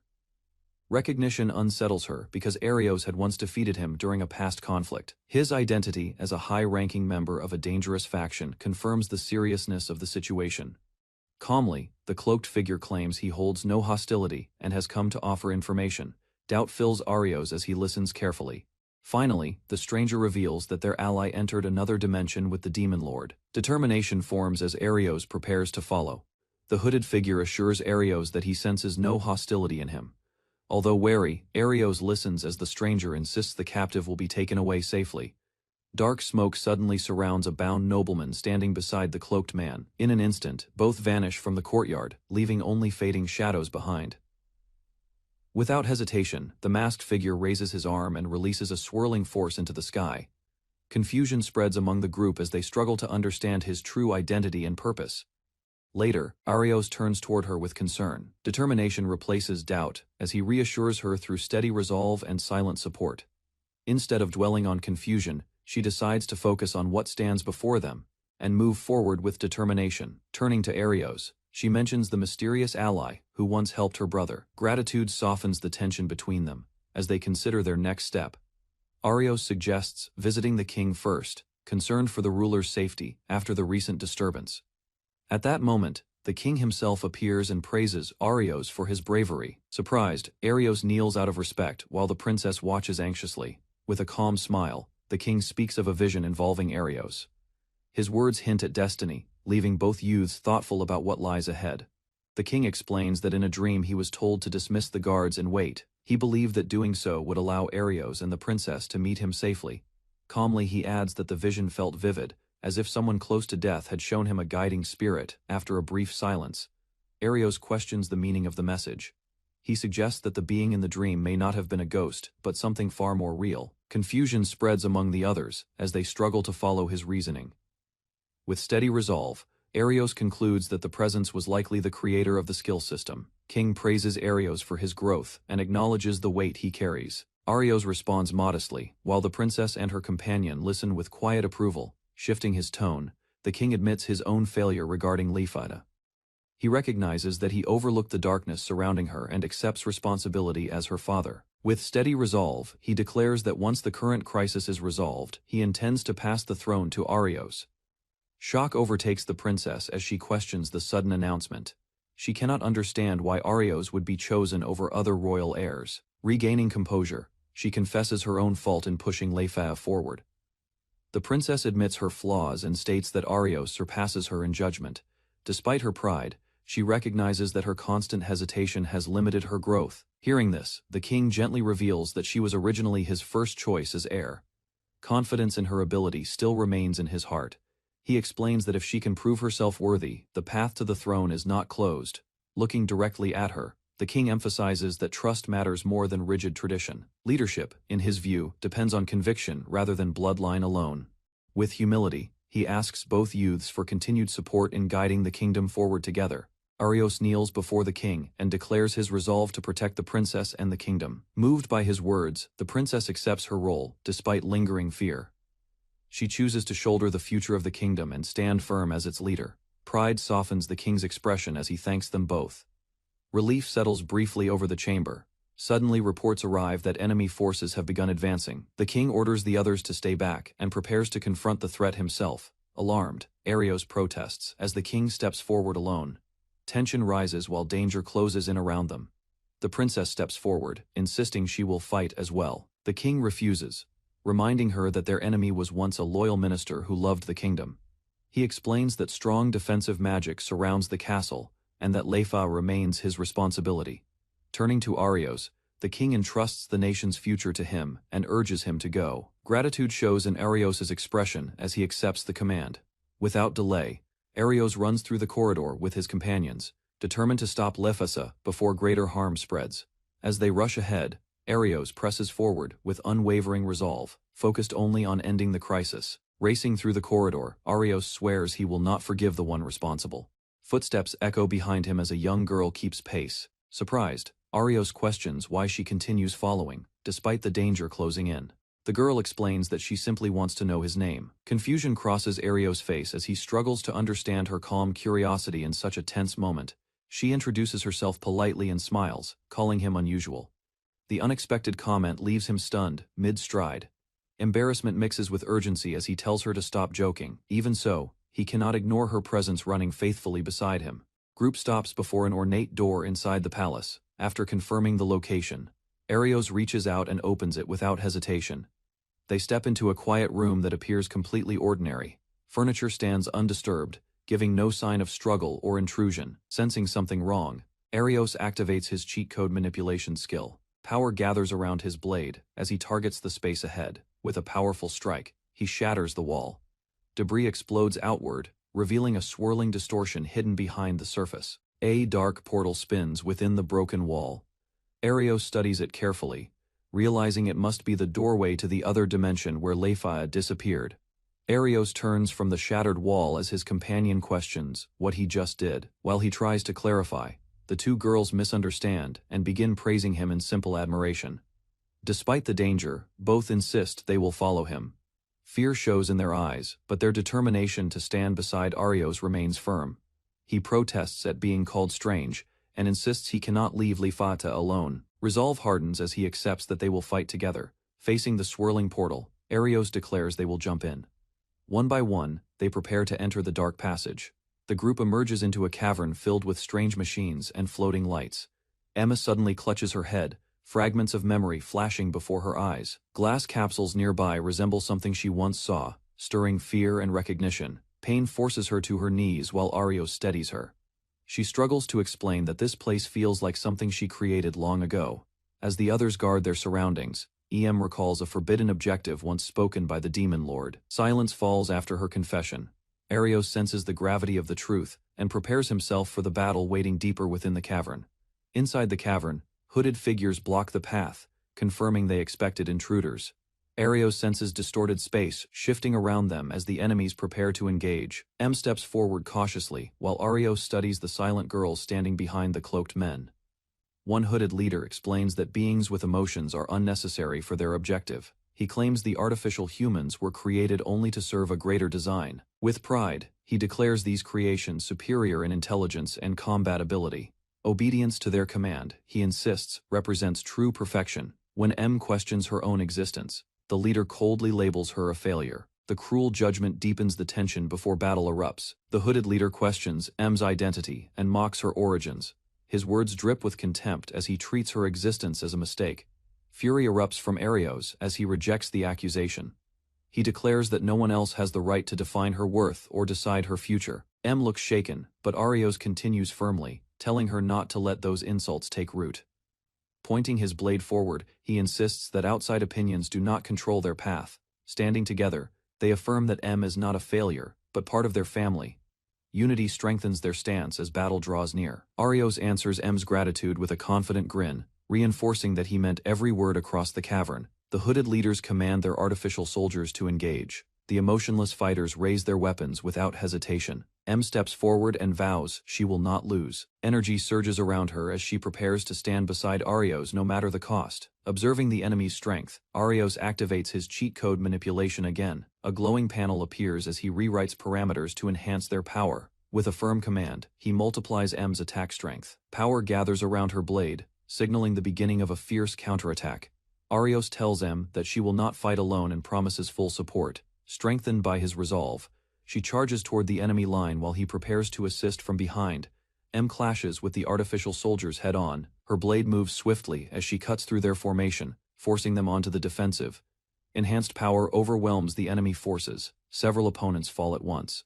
Bodies of defeated men were scattered across the ground, their swords thrown aside. An injured hooded fighter forced himself up, shocked by how easily his group had fallen. Uncertainty appeared on the boy's face as he questioned his own ability. Refusing to accept the outcome, the hooded fighter stepped forward once more and prepared to continue the battle. Calm determination filled the girl as she resolved to avoid further mistakes. Gathering her strength, she charged at full speed and brought the conflict to a swift end. With overwhelming speed, the girl cut through multiple enemies at once. Her blade moved in wide arcs, striking from every direction, landing lightly. She slid across the ground and steadied herself. Behind her, several bodies crashed into a rocky wall and collapsed. She stood over the fallen opponents while the boy and his companions watched in silence. Although she had won easily, she admitted inwardly that she still lacked experience. The boy reflected that their enemies were trained adventurers, yet her single strike had decided the outcome. Stepping closer, he gently patted her head, praising her effort and strength. As she processed his words quietly, a gentle smile appeared on the boy's face as he encouraged her to believe in her own strength. Standing close, he assured her that she was not a failure. Confidence, he felt, would allow her to move forward without doubt. Hearing his support, she thanked him sincerely. Their companions also expressed gratitude, recognizing her effort in the battle. With one hand over her chest, she admitted how happy she felt to receive such praise. Meeting them had changed her outlook. She expressed relief at finding allies she respected, while the boy laughed modestly, brushing off the credit and easing the mood. The girl spoke earnestly about how meeting him had changed her. She admitted that fighting beside him and their companion had helped her overcome part of her fear. Excitement suddenly filled her expression as she expressed a wish to stay close to him and his ally. Gathering her courage, she revealed her true desire to become like a younger sister within his family. Surprise spread across his face at the unexpected request. After a brief pause, he accepted her feelings, deciding that supporting her growth was the right choice. He gently placed a hand on her head and welcomed her as his sister, and she embraced him with relief and gratitude. After the emotional moment, the group gathered themselves. The girl with long hair stood calmly beside the others, while the boy looked ahead with renewed focus. As they moved through the rocky area, he sensed multiple enemy presences nearby. Caution spread among the team, and they prepared for another encounter. Turning to his companion, he acknowledged that her strength had grown significantly. She listened closely, encouraged by his recognition. She reminded him that his steady courage during every battle had inspired her. Hearing that, he seemed slightly embarrassed, but accepted her words. In his thoughts, he reviewed each member's abilities and roles, carefully assessing their overall combat power before the next fight. A confident smile formed on the boy's face as he reflected that, although each of them had walked different paths, their teamwork was not weak. Suddenly, loud noises echoed through the rocky chamber. He quickly encouraged everyone, believing that with their combined strength, the group gathered near a strange pillar while defeated foes lay nearby. The structure appeared to be part of the facility, drawing their attention. She quietly considered her brother's true objective, sensing something unusual behind his actions. They discussed the possibility that ambition for the throne had driven recent events, connecting it to the royal family's decisions. With arms crossed, the boy analyzed recent events.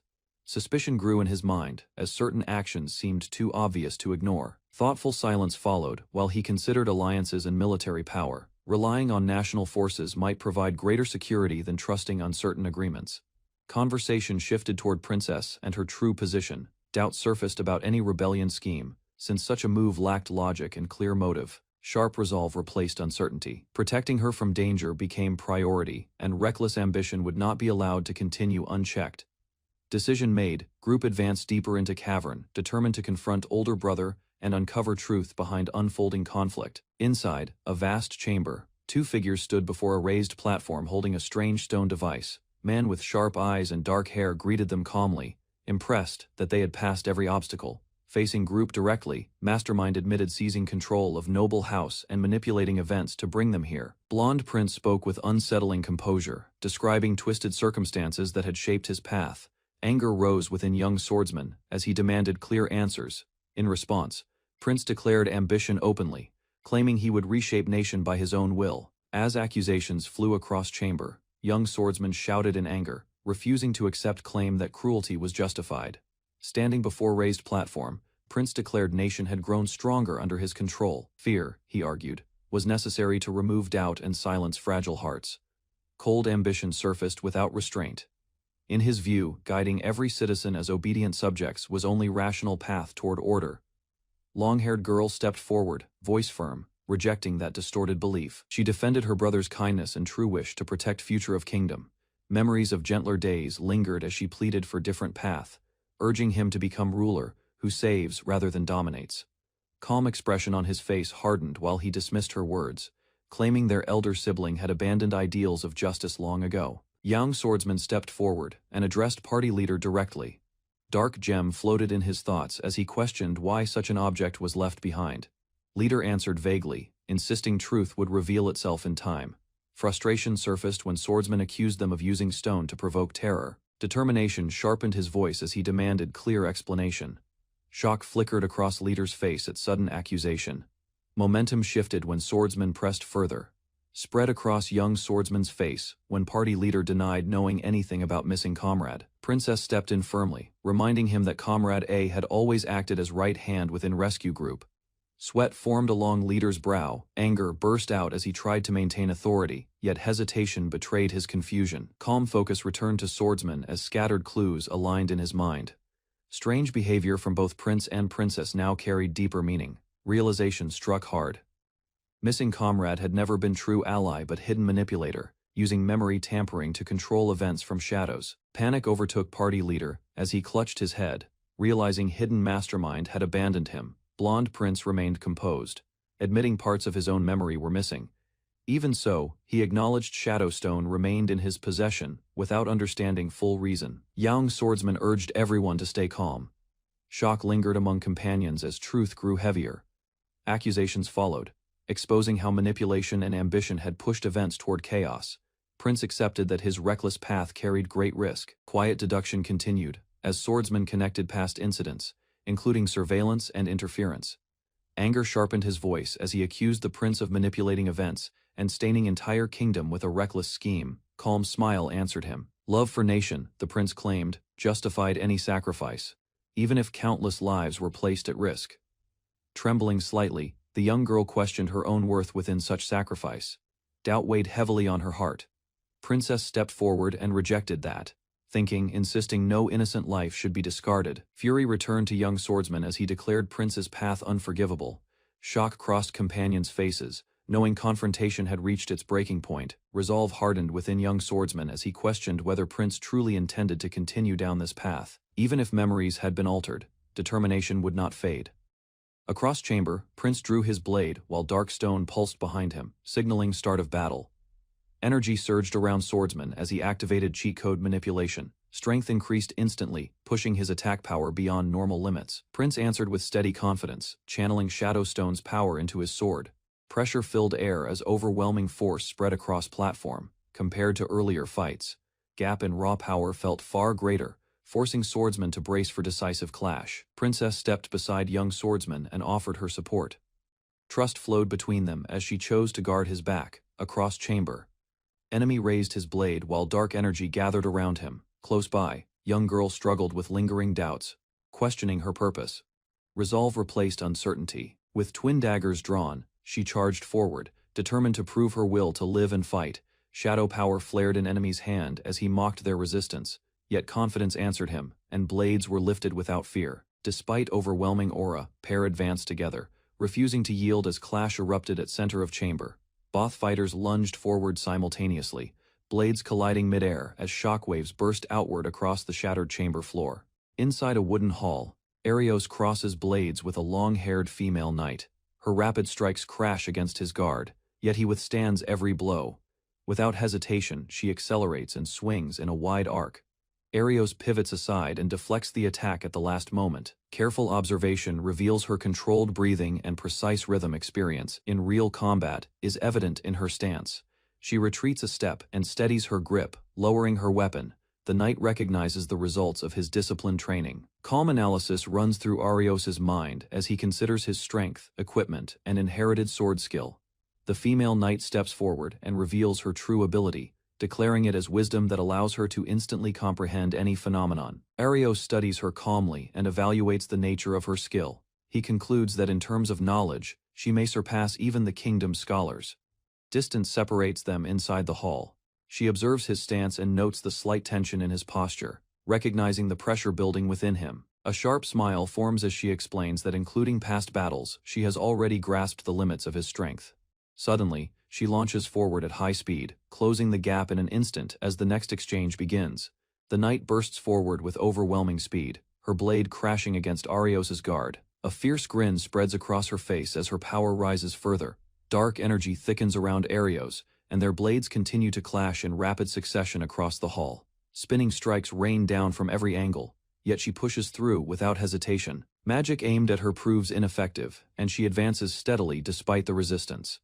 Arios realizes her wisdom skill allows her to analyze and absorb his attacks. Understanding the danger, he considers a different approach. Raising his hand, he activates cheat code manipulation and unleashes multiple fire spheres, surrounding the battlefield with controlled explosions. Dark energy coils around the knight as she cuts through the incoming fire spheres. Her blade surges forward with amplified force, but the strike loses balance before reaching him. Arios calmly increases his own output, altering the flow of power between them. Suddenly, the redirected energy gathers above and crashes down in a massive explosion. The hall trembles as flames erupt outward from the impact point. Smoke clears to reveal the knight injured and forced back, her uniform scorched by the blast, turning slightly. Arios explains that he simply rewrote her attack power, proving she cannot replicate his ability. Arios reveals that his ability is cheat code manipulation, a skill granted by royalty. Shock spreads across her face as she realizes her attack was rewritten. She grips her sword tightly, unable to accept that her strength was modified so easily. Despite her injuries, determination remains in her eyes. She acknowledges that his power surpasses normal limits and reaches a higher domain standing across from her. Arios calmly questions whether she will continue.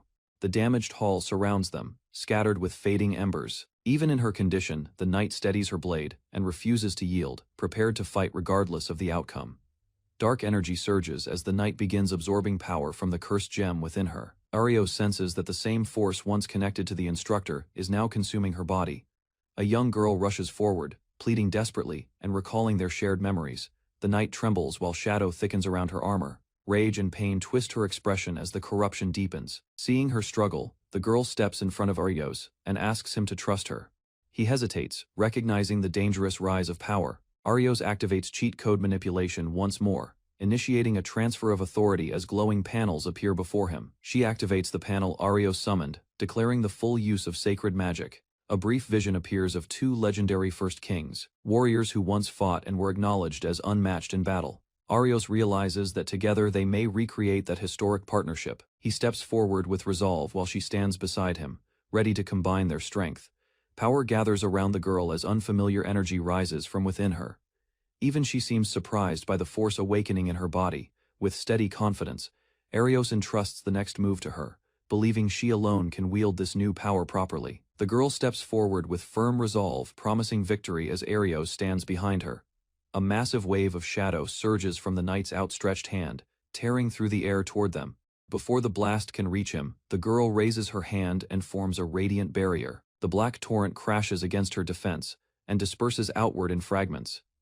Shock spreads across the knight's face as the reinforced magic fails to break through.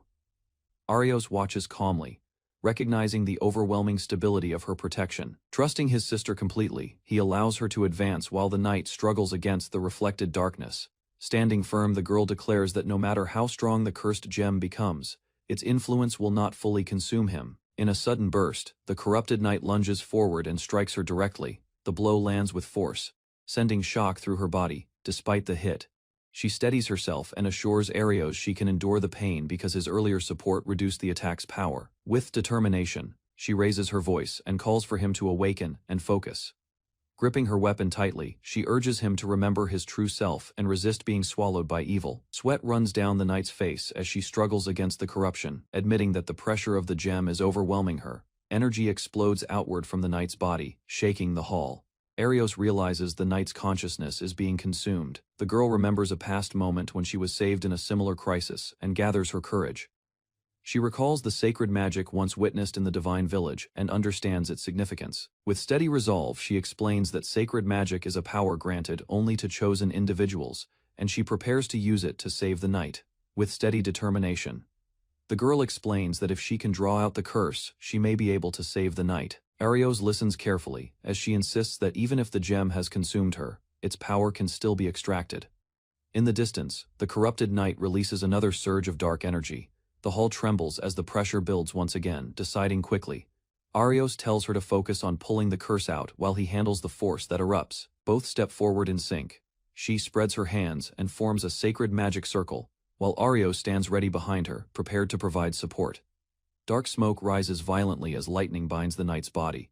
She screams while the curse gathers above her, forming a dense mass of shadow. Black cloud condenses into a grotesque creature covered in countless eyes. It hovers overhead, pulsing with hatred and unstable power. Recognizing the true source of corruption, Arios leaps forward and strikes the monster directly. His blade cuts through the floating mass with decisive force. Creature disperses into fragments of smoke, its form collapsing as the hall grows quiet. Elsewhere, as the battle between Arios and Rai nears its conclusion, another figure observes the aftermath, watching their strength with measured attention. As the previous battle settles, Arios steps forward with confidence, determined to finish the conflict himself. The man with glasses smiles calmly and draws his blade. He claims that from his perspective, Arios lacks true killing intent. Dark energy lingers around the scene while the man declares he cannot lose to someone inexperienced. Suddenly, Arios feels pressure in his body and drops to one knee, surprised by the shift in momentum, questioning whether Arios can still fight in his current condition, and suggesting he grow stronger before challenging him again. Arios rejects the idea of relying on others, and declares he will defeat the enemy with his own strength. He charges forward with determination, while his ally moves in coordination beside him, launching a synchronized assault against the waiting opponent. Inside a stone hall, Arios and his ally engage a caped swordsman in close combat. Blades strike again and again as sparks scatter across the floor. Despite visible injuries, Arios remains upright, gripping his sword while tension fills the space between them. With sudden resolve, Silver Sword Saint is activated. Strength and speed surge through Arios, sharpening his movements and intensifying his presence on the battlefield. Driven by this power, he rushes forward and unleashes a fierce barrage that shatters the man's defense. One decisive strike cuts across the swordsman's chest. Blood sprays outward, and his body falls back, defeated by overwhelming force. The wounded swordsman stands trembling as a dark aura begins to gather around him. Black shadows swirl through the air and drift toward the man. Arios's companion steps closer, explaining that the stone absorbs surrounding magic and corrupts its host. She continues, warning that overwhelming power without reason leads to madness. Arios listens, trying to understand the danger forming before them. Suddenly, the swordsman lifts his blade with a distorted grin as dark energy surges violently around him, with unstable strength. He advances again, forcing Arios and his ally to brace for another desperate battle. Dark energy coils around the corrupted swordsman as he lunges toward Arios with a twisted smile. Without hesitation, Arios charges in and swings his blade. The enemy counters instantly, and a heavy strike crashes into Arios's side. The caped man presses forward and unleashes another blow. Arios's ally moves to defend, but the force of the attack overwhelms her guard and drives her down. Seizing the moment, the corrupted swordsman grabs the girl by the throat and lifts her off the ground. Held captive, she weakly signals Arios to retreat. He refuses, staring at the enemy while preparing himself for one final attempt to save her. Frustration fills him as he questions his own weakness and wonders why he cannot protect even one person important to him. A noble swordsman once stood before him in a grand hall, praising the potential of the Silver Sword Saint while observing him with calm confidence. The man explained that the blade carried a true purpose passed down through the McBaugh family. He spoke about righteousness and the duty tied to the sword, urging Arios to understand its meaning rather than chase strength alone. Back in the present, Arios steadies his breathing. Remembering those words, he gathers resolve, determined to stand again with a clearer heart. Doubt weighs on him as he questions why he sought strength in the first place, and whether his resolve was selfish. Tears mix with blood on his face while he grips his sword. Even with a wounded body, he decides that protecting someone precious matters more than his own safety. Silver Sword Saint responds to his will, releasing a radiant force that surrounds him and sharpens his stance. Energy flares beneath his feet as he commands the enemy to release her, standing firm despite exhaustion. The corrupted swordsman tightens his grip, but Arios launches forward, arm extended, driven solely by the resolve to save her. With renewed resolve, Arios dashes forward and unleashes a fierce sword technique. His blade cuts through the air and collides directly with the corrupted man's body. A violent explosion erupts from the impact. Dark energy bursts outward as the enemy screams, his chest struck at the core where the stone is embedded. The blast throws both fighters across the hall. Arios quickly regains his footing and rushes to his ally, as the smoke clears. Arios realizes the explosion harmed the corruption without damaging its host. Clenching his fist, he understands that his power manifests to counter darkness itself, not to destroy blindly, but to strike only what is evil. Arios lowers his blade and apologizes to his ally, admitting he finally understands the true purpose of his power. Dark energy continues to leak from the corrupted swordsman in the distance. Arios tells his ally to stay back while he handles the threat alone. Facing the enemy, he realizes the spreading corruption must be cut off at its source. The shadows gathering around the man confirm that the battle is not over. Raising his sword, Arios declares his intent to sever the darkness completely. Power gathers around him, controlled and focused.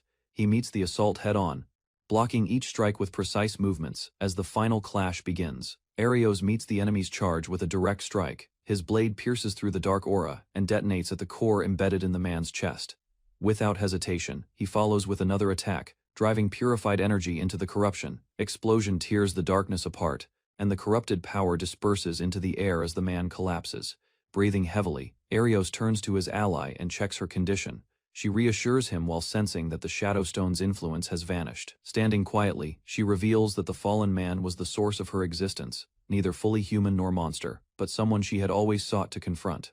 After the battle, the girl explains that the fallen swordsman was not merely a puppet of darkness. She declares her intent to confront her past and move forward without running. Determination settles between them as they prepare for another clash. The remaining darkness begins to gather once more, responding to their presence. Side by side, they step forward in unison, combining their strength to cut down the source of corruption. With a decisive technique, Arios strikes through the enemy's defense, his blade carving away the last remnants of darkness in a final sweeping blow. Arios drives his blade forward, releasing a final surge that erupts against the corrupted swordsman. From the scattered shadows, a strange black mass forms, covered in glaring eyes and swirling smoke. She dashes across the stone floor and slashes through the floating creature. Her strike disperses the mass, cutting apart the condensed darkness before it can regenerate. With the last remnants fading, the battlefield grows quiet. Their companions gather nearby as Arios steadies himself, sword still in hand. A faint smile crosses his face as he acknowledges the victory, confident that the darkness they faced has finally been defeated. After the battle, Arios speaks confidently about the strength of the Silver Sword Saint. Another swordsman acknowledges how much he has grown through their struggle.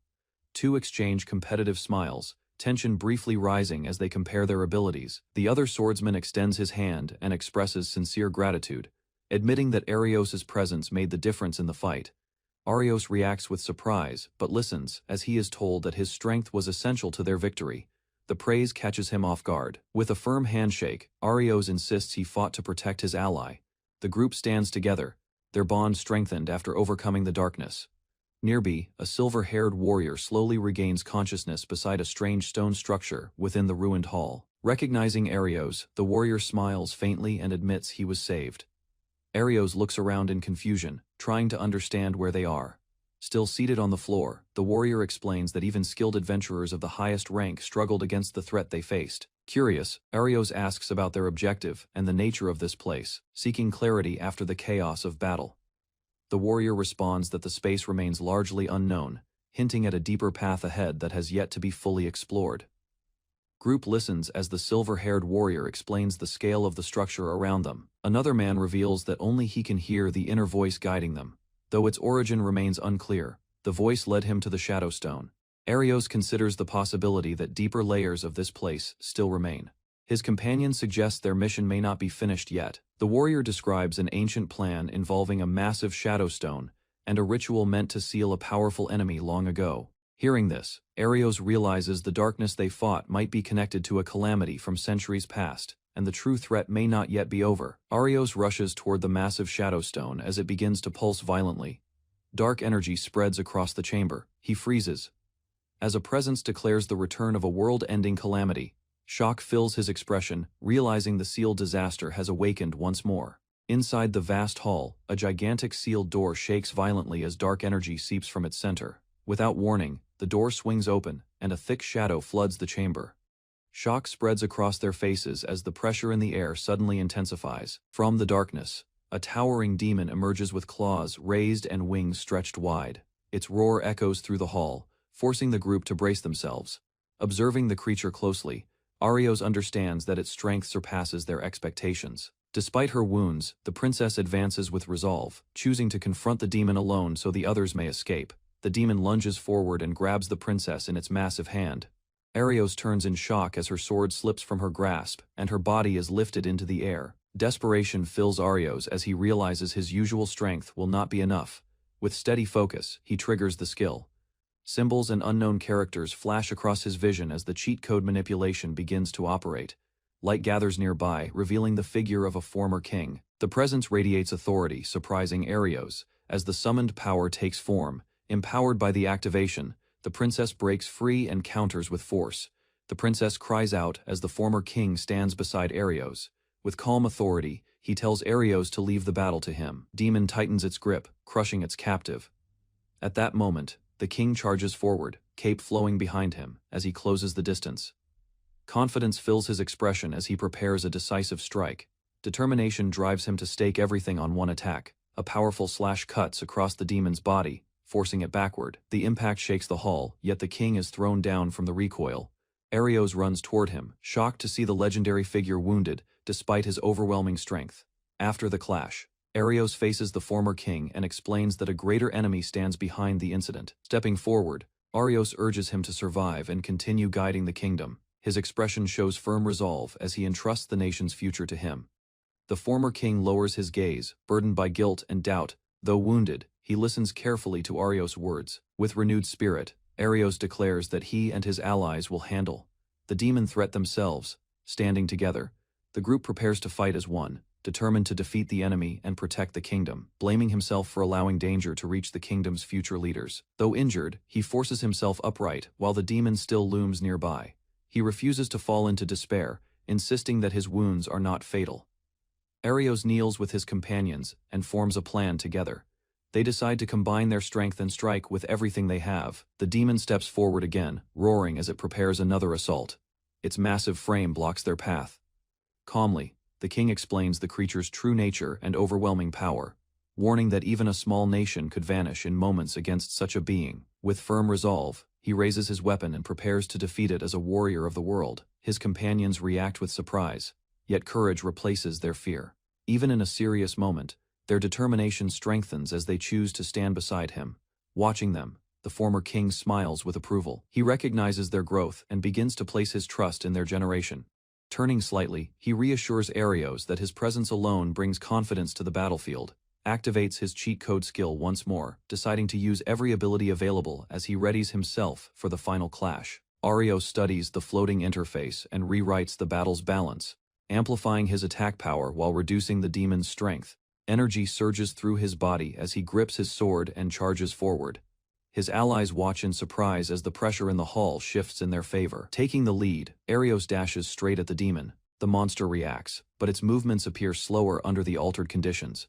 His blade strikes deeply into the creature's torso, releasing a violent shockwave that shakes the chamber. Without hesitation he follows, with a relentless series of slashes. driving the demon backward as its roar echoes in pain.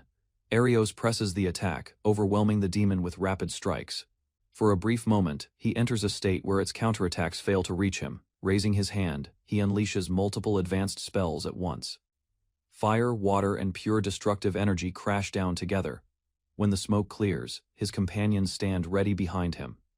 The former king watches with clear satisfaction at Arios' growth. Suddenly, the demon rises from the rubble, its body still intact. Though damaged, it continues moving forward. Checking the status through his skill, Arios realizes the creature had been sealed for years and weakened over time. Arios scratches his head, while the former king remarks that the demon's power had once been far greater in the past. The king reflects that even with the cheat code in use, stopping such a devastating enemy so quickly is remarkable. Arios listens, slightly embarrassed by the praise. When asked how he managed to cast multiple spells at once, Arios casually explains that he simply adjusted the settings and tried it. Impressed, the former king acknowledges the sharp instincts and natural strength within his descendant. As the group regathers, they remain alert, aware that carelessness or excessive power could still invite unexpected trouble. The former king presents a radiant red gemstone, explaining that it is a divine gift. Arios watches closely, surprised by the object's presence. As the gem glows softly, the king assures them that their battle injuries will be fully restored. He gestures toward the massive door, and explains that this chamber once served as the prison where a great enemy had been sealed long ago. Questions arise about whether defeating the demon truly solved everything. Doubt lingers in their expressions. Pointing beyond the open door, the king directs their attention to a giant crystal deeper inside, its power seemingly diminished yet still significant. The former king explains that the massive red crystal was created by a goddess to seal away great enemies. He reveals that the barrier's power weakened because someone deliberately interfered with the seal. Considering the scale of the plot, Arios concludes that powerful allies and vast resources must have supported the scheme. King confirms that the enemy's goal was to restore the demon's strength and fulfill a long-held ambition. Finally, he states that the true mastermind is an otherworldly invader, a being from beyond their world seeking conquest. Overwhelmed by the explanation, Arios struggles to grasp the idea of countless worlds beyond their own. The former king explains that the invader once acted alone, which is why its presence went unnoticed at first. That timing allowed it to move in secret. With a calm gesture, he describes the enemy's ambition to break through dimensions and unleash chaos upon their world. Although the seal weakened both sides, he assures them the invader cannot immediately return. Recovery will take time. Suddenly, footsteps echo as new allies rush in, relieved to find Arios and the others safe. A young woman suddenly rushes forward and throws her arms around Arios. The sudden embrace catches him off guard as she clings tightly to him. Tears gather in her eyes while she admits how worried she had been. Facing such a powerful enemy left her anxious, despite his strength. Another companion steps in with a playful smile, easing the tension. Arios awkwardly explains that the enemy had only seemed overwhelming at first. Two women exchange firm words, each insisting her concern was justified after the dangerous battle. Their discussion ends with light teasing, and the group relaxes slightly, now that the crisis has passed. The former king greets a small mechanical being that appears in the chamber. He notes that it has changed after many centuries, observing it with calm interest. Arios turns to a young woman and asks how she managed to reach this sealed place. She explains that finding the hidden entrance had not been easy. Behind them, a hooded figure suddenly emerges. The unexpected presence shocks Arios and his companions. In the courtyard, Arios faces his companions as they question him about the location Yushi mentioned. Uncertainty crosses his mind as he wonders if Yushi truly meant to help them. Reaching out, the girl takes Arios' hand and explains her thoughts. Initial suspicion fades as she concludes the disturbance has likely ended. From the doorway, an exhausted priest steps forward and addresses Arios directly. He reports that the rescue unit's control system has collapsed. With a stern warning, the priest urges immediate preparation for combat. Realization settles in as Arios tightens his grip on his weapon. An unknown intruder appeared without warning while he was still in discussion, leaving behind a dark presence. After that moment, his memory became unclear. He admits he accepted the stranger too easily, and failed to notice the shadow manipulating events, until it was too late. Facing Arios, the priest confesses that from the beginning, trusting such convenient circumstances was a mistake. Arios considers the mention of a shadow stone, and the control of the rescue unit's seal.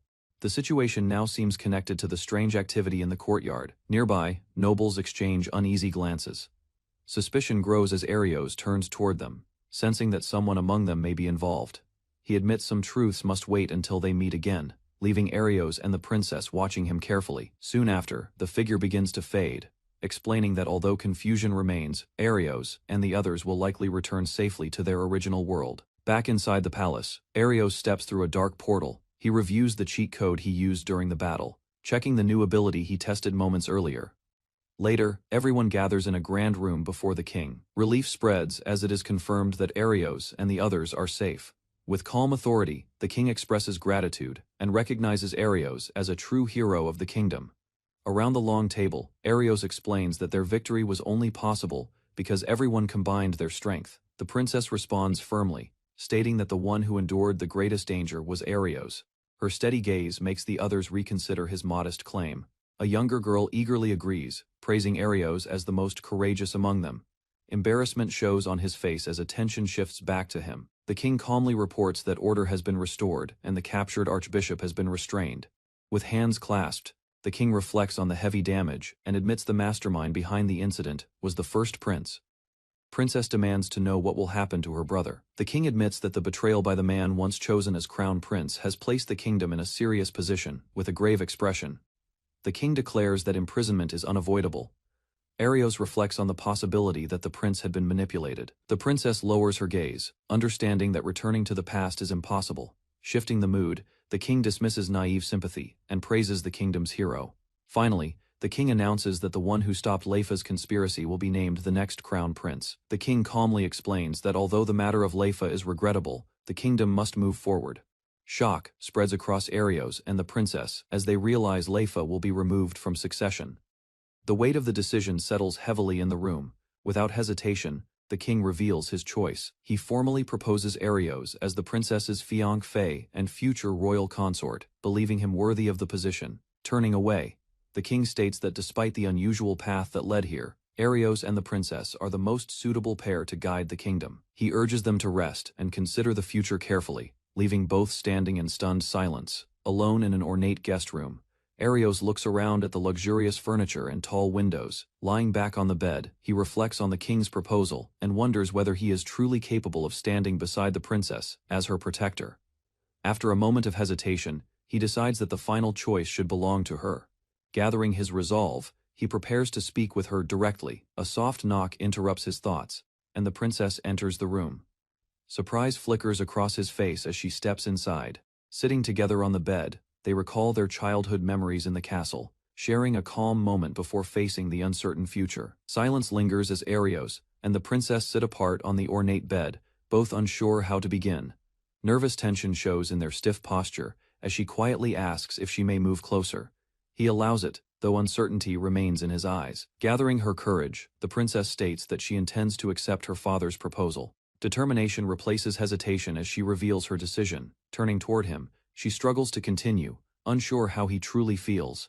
Arios listens calmly, absorbing every word. With steady resolve, he promises to protect her for life, declaring that his commitment has never changed since childhood. Arios promises that he will do his best from now on. Though he admits he is still inexperienced, he vows to support her with everything he has. Overcome with emotion, the princess suddenly throws herself into his arms. Startled at first, Arios carefully wraps his arms around her. He steadies her trembling shoulders, unsure yet determined not to let go. Through tears, she confesses that she had feared losing him and believed someone greater would stand beside her. Holding her close on the bed, Arios thanks her quietly, admitting that her presence has restored his confidence. The princess smiles softly, saying that if this is his sincere decision, she no longer needs reassurance. Arios admits that traces of anxiety remain, yet his resolve does not waver. Embracing her gently, he reveals that standing beside her has always been his long-held dream. After a moment, Arios pulls back and mentions there is still time before the evening banquet. A thought crosses his mind, drawing his attention elsewhere. He promises to return soon and steps out onto the balcony, leaving the princess watching his back as he departs. Under the open sky, Arios steadies himself, gripping his weapon and sharpening his focus for what lies ahead. On the balcony, Arios is confronted by a familiar figure who asks whether he truly intends to accept the princess's proposal. Leaning against the railing, Arios admits that part of him once considered abandoning everything. He confesses that being cast aside by his real parents left wounds that never fully healed. Even so, he understands that someone like Leon treated him as true family, Memories of his companions and their faith in him strengthen his resolve. Their encouragement reminds him he is no longer alone. With renewed determination, Arios declares that he will search for Leon and prove how far he has grown. Arios laughs lightly when his companion calls him strange. He admits their paths may differ, yet their goals remain the same. With steady confidence, Arios declares that he will become the princess's guard and travel across the lands to defeat powerful enemies. The companion responds with a grin, accepting that they are alike in spirit. Mutual respect forms between them as tension fades. Suddenly, the friend draws his sword and challenges Arios to a match. The playful mood shifts into focused rivalry. Under the night sky, both raise their blades and rush forward, ready to test each other's strength. Facing each other beneath the night sky, Arios and his rival declare their resolve. Both swear to protect the princess in their own way, entrusting her safety to their strength. Determination sharpens their expressions, while the challenge between them becomes real. Without further delay, they lunge forward at the same instant. Their blades swing with full force, neither willing to yield. Techniques of their respective sword styles collide in a burst of impact. The clash sends shockwaves through the air as sparks scatter around them. Sliding back across the stone floor, both regain their footing. Despite the strain, their eyes remain locked, ready for the next exchange. The duel ends abruptly when Arios' strike sends his rival crashing to the ground. Shock flickers across Arios' face as he steps closer to check on him. Lying on his back, the defeated swordsman laughs weakly and insists he is only exhausted from swinging his blade for too long. Through heavy breaths, the rival admits that Arios has surpassed even the level Leon once reached. Footsteps approach, and the princess arrives on the balcony. Arios turns toward her while asking if healing magic should be used. Kneeling beside the fallen swordsman, she casts her spell. Moments later, he regains consciousness, embarrassed but relieved as the tension fades into laughter. After the duel, the mood lightens as Arios laughs in relief. The princess teases him gently, and he quickly thanks her again for healing their friend. As they settle down, she suddenly remembers the time and asks about the evening banquet. Realization dawns that it is already late. Footsteps echo from the corridor as two familiar allies rush onto the balcony. Arios turns in surprise when they call out to him. The newcomers excitedly mention seeing both the princess and the rival swordsman together. Flustered, the rival scratches his head and attempts to explain the situation. His embarrassment obvious, while the others watch curiously. Teasing continues as Arios tries to explain himself, while his companions call him strange with amused smiles. Suddenly, a knight interrupts and apologizes for intruding. His serious tone shifts the mood at once. The knight reports that an unusual phenomenon has been discovered in the outskirts of the capital. Moments later, they stand before a swirling dark portal embedded in a wall. Arios studies the distortion carefully, sensing something unnatural within. Beyond the entrance, rows of strange capsules line a hidden chamber, each containing a human figure. The shocking sight leaves the group staring in stunned silence. Inside the capsules, artificial humans created by the fallen rescue organization remain suspended, revealing the remnants of a forbidden experiment. Inside a cavern filled with tall pillars, Arios and his companions discover rows of identical girls suspended between the structures. Carefully, he lifts one girl from her place. Her body remains limp, showing no response. Close inspection makes it clear she was manufactured, not naturally born. Soon after, a report states these creations had fought beside the Royal Rescue Unit. Some soldiers recommend disposing of them to avoid future threats. After receiving life, one girl slowly opens her eyes.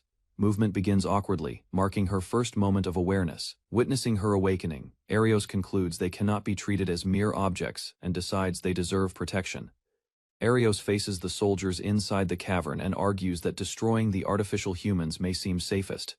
Turning to his companion, he reassures her that there is no need for fear. Confidence shows in his expression as he prepares to explain his reasoning, calmly. He warns the soldiers that this incident may not be over. Future threats could arise, and relying on the kingdom's strength alone may not be enough. Gesturing toward the silent figures in the pods, he suggests that the awakened girls could become allies. When questioned about handling 100 artificial humans, Arios remains steady, convinced he can manage them under his command. Arios explains that he once defeated a monster powerful enough to destroy a small nation. His record proves he is capable of handling greater threats. Hearing this, the soldier begins to understand Arios' strength. Respect replaces doubt as he acknowledges the young hero's ability. Soon after, the soldier apologizes for his earlier hesitation, and promises to report everything to the knight commander. Later, a grand banquet is held at the castle. Long tables are filled with luxurious dishes while attendants serve the guests. During the feast, one girl reacts with amazement at the splendid meal. Arios watches calmly, pleased to see everyone safe and welcomed. At the banquet table, Arios and his companions enjoy the lavish meal alongside the king. Laughter and satisfaction spread as the dishes are served one after another. After some time, the king turns serious and raises an important topic. His attention shifts toward Arios, signaling a formal request. The princess speaks firmly, expressing her long-held thoughts. She declares her wish to dedicate herself fully to supporting Arios. In response, Arios respectfully states that he is still inexperienced, but promises to protect her with all his strength. Grateful for his sincerity, the king offers his thanks. The evening continues with a new understanding formed between them. She promises to support him from the royal capital and asks him to continue moving forward without worry. As the banquet continues, a knight recalls the unforgettable battle against a giant ogre. Laughter spreads, and the tense atmosphere from earlier fades. Closing his eyes, Arios reflects on the time he was driven from the Machba family. Memories of meeting strong allies and facing danger return to him. The king acknowledges that Arios has inspired many people, feeling humbled. Arios responds modestly, while the ruler offers an apology for past hardships. When the celebration nears its end, the king requests a private conversation, signaling that another important matter awaits discussion. Arios agrees to remain and listen as the king prepares to speak further. His expression shows calm attention, ready to hear whatever request follows. Inside a quiet chamber, the king and princess sit across from him. The atmosphere shifts from celebration to serious discussion. The princess asks why her father suddenly looks so determined. The king hints that an important matter must be addressed. Raising a magical device, the king explains that new defense measures have finally been completed. He studies the artifact carefully, while the king states it is one of the kingdom's strongest magical tools, capable of deploying a powerful barrier. King shifts the discussion to a more serious matter, and states that it concerns Arios directly. With steady eyes, the king asks whether Arios and the princess truly understand the identity of a certain person connected to them. The princess gestures calmly and asks Arios if he knows about her mother's past. The question deepens the tension in the room. Arios recalls faint memories of a village and tries to piece together what he knows. The king admits that the full truth remains unclear. Finally, the king reveals that the princess's mother was attacked and later disappeared, with no proof of her death ever found. The king declares that he believes the missing woman may still be alive. He presents new information and asks Arios to examine it carefully. A letter is handed over, containing a message that speaks of leaving this world and entrusting the princess to someone else. Arios reads it with confusion, explains that the handwriting belonged to the princess's mother, a wise and capable woman, adds that a member of the same organization may actually be her, though the truth remains uncertain.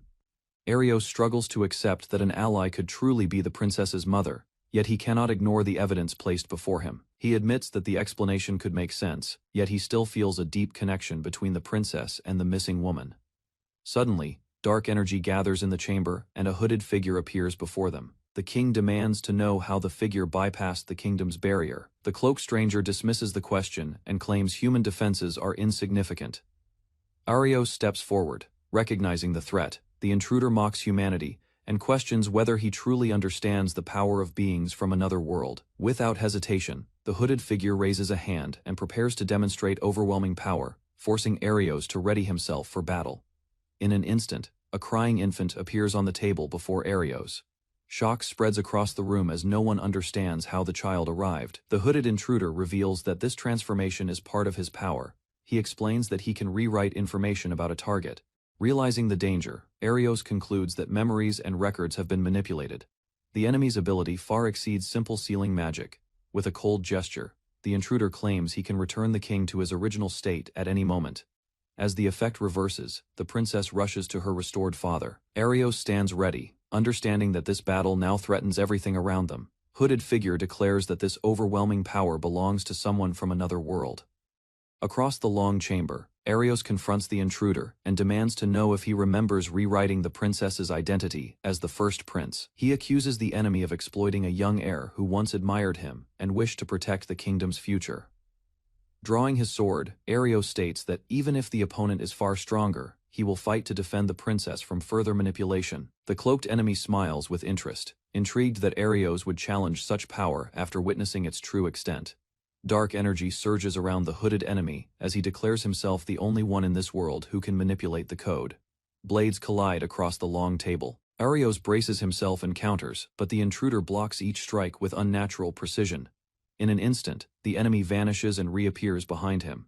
Arios barely reacts as the space around them distorts from the sudden movement. The cloaked figure floats above the floor, lifting his weapon while Arios steadies his stance. Realizing the technique resembles spatial transfer, Arios understands his opponent wields a power similar to logical rewriting, making the battle even more dangerous. Enemy declares that fighting properly inside the royal castle would cause too much destruction. Arios studies the intruder's movements and realizes his strength is beyond ordinary limits. He silently asks that the castle remain unharmed during the clash. Understanding that holding back is useless, Arios decides to fight at full power. Determination fills his eyes as he prepares to use his unique ability.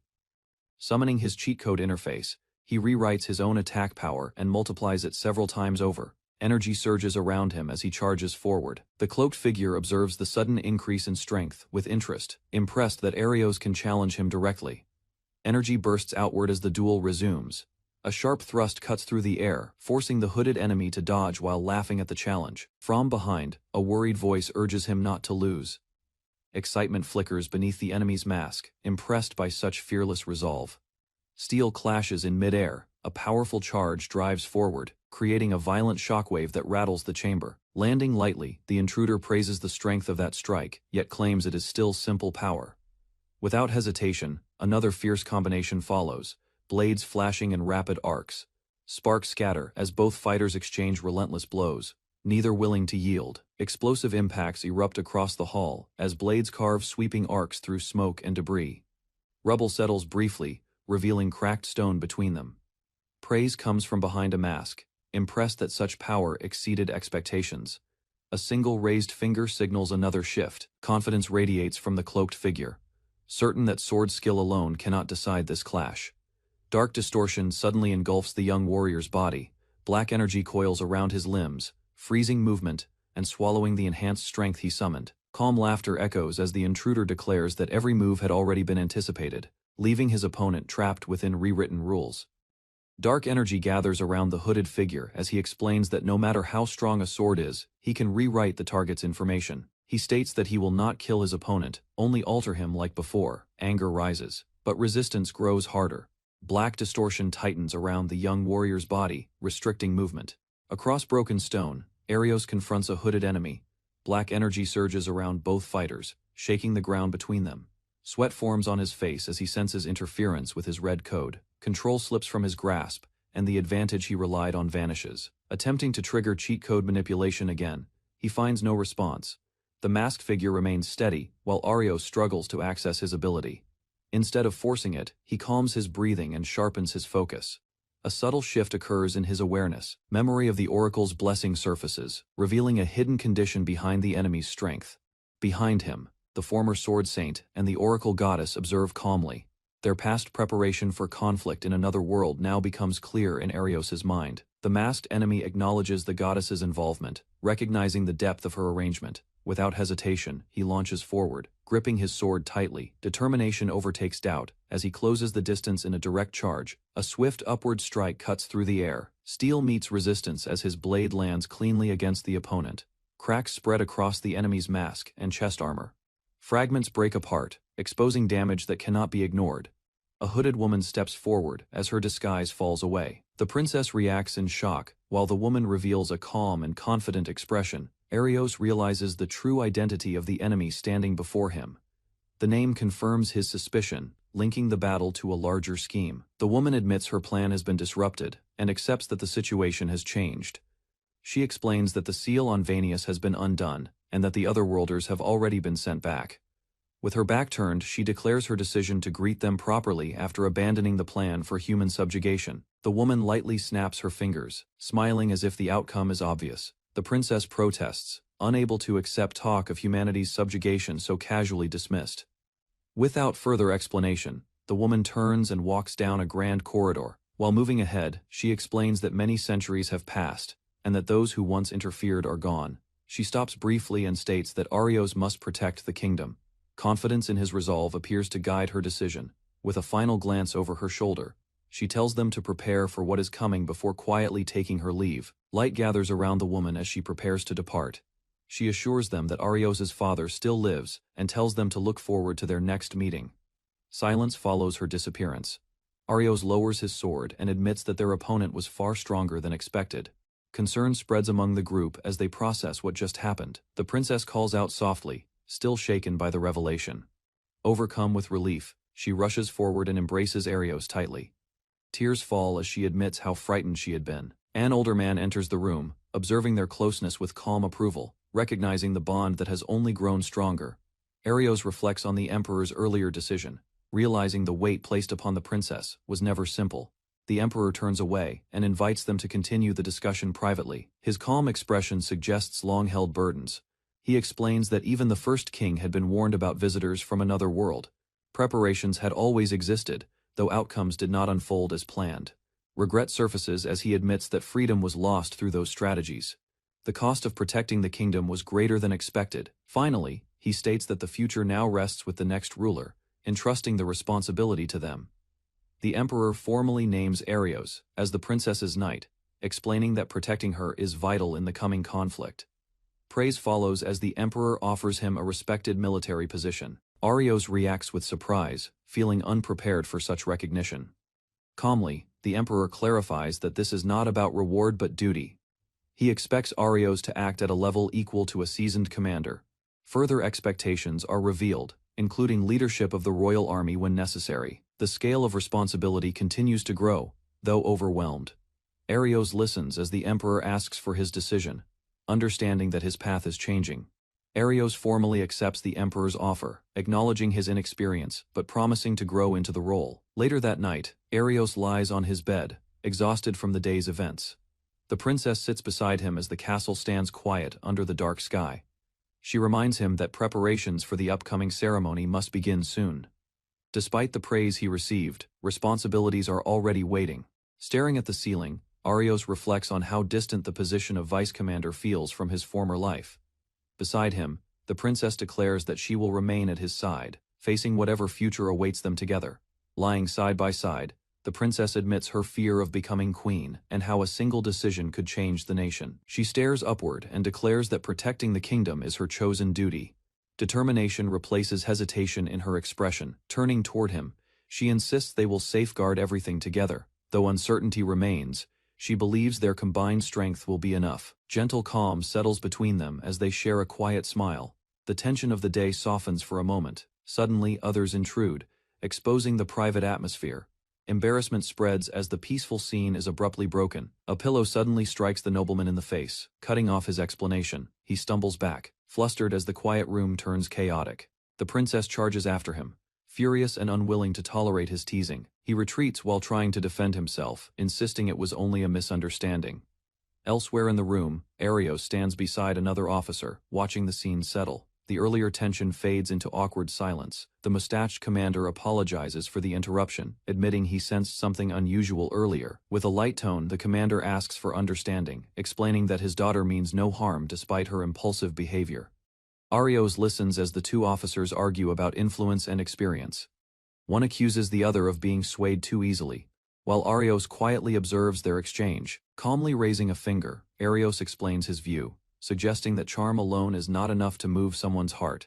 The princess steps closer, questioning him, while the nobleman smirks at the developing tension. Confusion crosses Arios's face as the pair bicker, again, each claiming shared hardship. He struggles to follow their emotional argument. At last, one officer concludes that the recent threat truly involved otherworlders and orders everyone to rest, warning that stricter measures may follow. Morning arrives quietly in the castle. Arios acknowledges the princess with a steady smile before parting ways. Back in his room, he stretches and exhales deeply, letting the tension of recent battles fade. The night has passed, and routine begins to return. Dressing before the mirror, he considers his next steps. With the princess occupied by official duties, he decides to move independently for the day. He walks through the corridors alone, planning to visit the guild and gather information. Servants and guards step aside as he passes, noticing the intense stares of soldiers around him. Arios senses that his position within the kingdom has clearly changed. As Arios walks through the corridor, an armored soldier rushes toward him in a panic. Gathering courage, the soldier blurts out an offer to buy bread for him. His exaggerated politeness only deepens Arios's confusion. Watching the man hurry off, Arios begins to understand.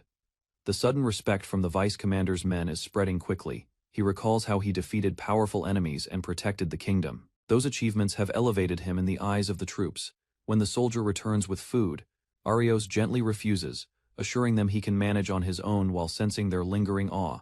A nervous soldier approaches Arios while holding a small box. With visible tension, he explains that he prepared a lunch for him after hearing about his preferences. Sweat runs down the soldier's face as he insists he only wants Arios to be satisfied. Arios smiles gently, assuring him there is no need to worry so much. Accepting the box, Arios thanks him and advises that constant self-sacrifice is unnecessary. As Arios walks away, more soldiers cheer for him from behind. Their admiration echoes through the corridor, praising his name. Feeling the weight of their expectations, Arios reflects that he must become someone worthy of risking their lives for. Stepping into the city street, Arios notices townspeople whispering as he passes. Their glances carry a mix of curiosity and admiration. Two young women recognize him and speak excitedly from a short distance. Arios turns slightly, unsure whether they are addressing him. One of them approaches with a bright smile, claiming they met years ago in this very place. Arios struggles to recall her face. She insists their encounter was meaningful, and describes it as fate. Her enthusiasm contrasts with his growing discomfort. As her friend interrupts and argues beside her, Arios quietly slips away, leaving the two still bickering over the introduction. Arios hurries through the city street, while two girls chase after him. He keeps moving, avoiding further attention and holding a document close to his chest. While running, he recalls the cheat code interface in his mind. The pursuit distracts him, but he focuses on selecting a safer option. He considers using a combat ability but rejects it as too dangerous for a public area. Instead, he searches for a more subtle method. Activating a transformation technique, he changes his appearance. In an instant, a different figure stands in his place, stopping the chase. A young woman walks along a stone path while light sparkles around her body. She studies her hand with concern, sensing a strange change in her ability.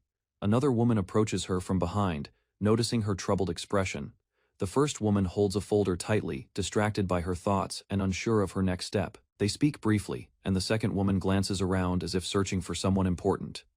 The two women hurry away in that direction, leaving her standing alone. She watches them disappear, then exhales and continues forward by herself, watching people pass. Men nearby glance at her more than before, yet their eyes slide away as if they barely recognize her presence. Rising from her seat, she adjusts her outfit and confirms her skill is active. The manipulation of perception has altered how others see her, proving the power works as intended. A man calls out after being ignored. She turns calmly, realizing he can no longer clearly perceive her identity. Recognition dawns on her as she remembers his past actions and reputation as a reckless adventurer. When he steps closer with bold intent, she shifts aside, avoiding his reach while remaining composed. The man suddenly grabs her arm and pulls her closer, trying to lead her away. She stiffens in surprise, but does not panic. He tightens his grip and boasts about his strength.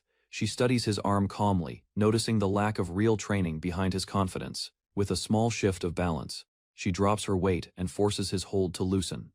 His control slips as her body moves with precision. Anger flashes across his face as he reaches again. Ignoring her discomfort, her expression hardens, patience running thin. In one swift motion, she pivots and delivers a clean kick. The impact sends him crashing away, ending the confrontation instantly.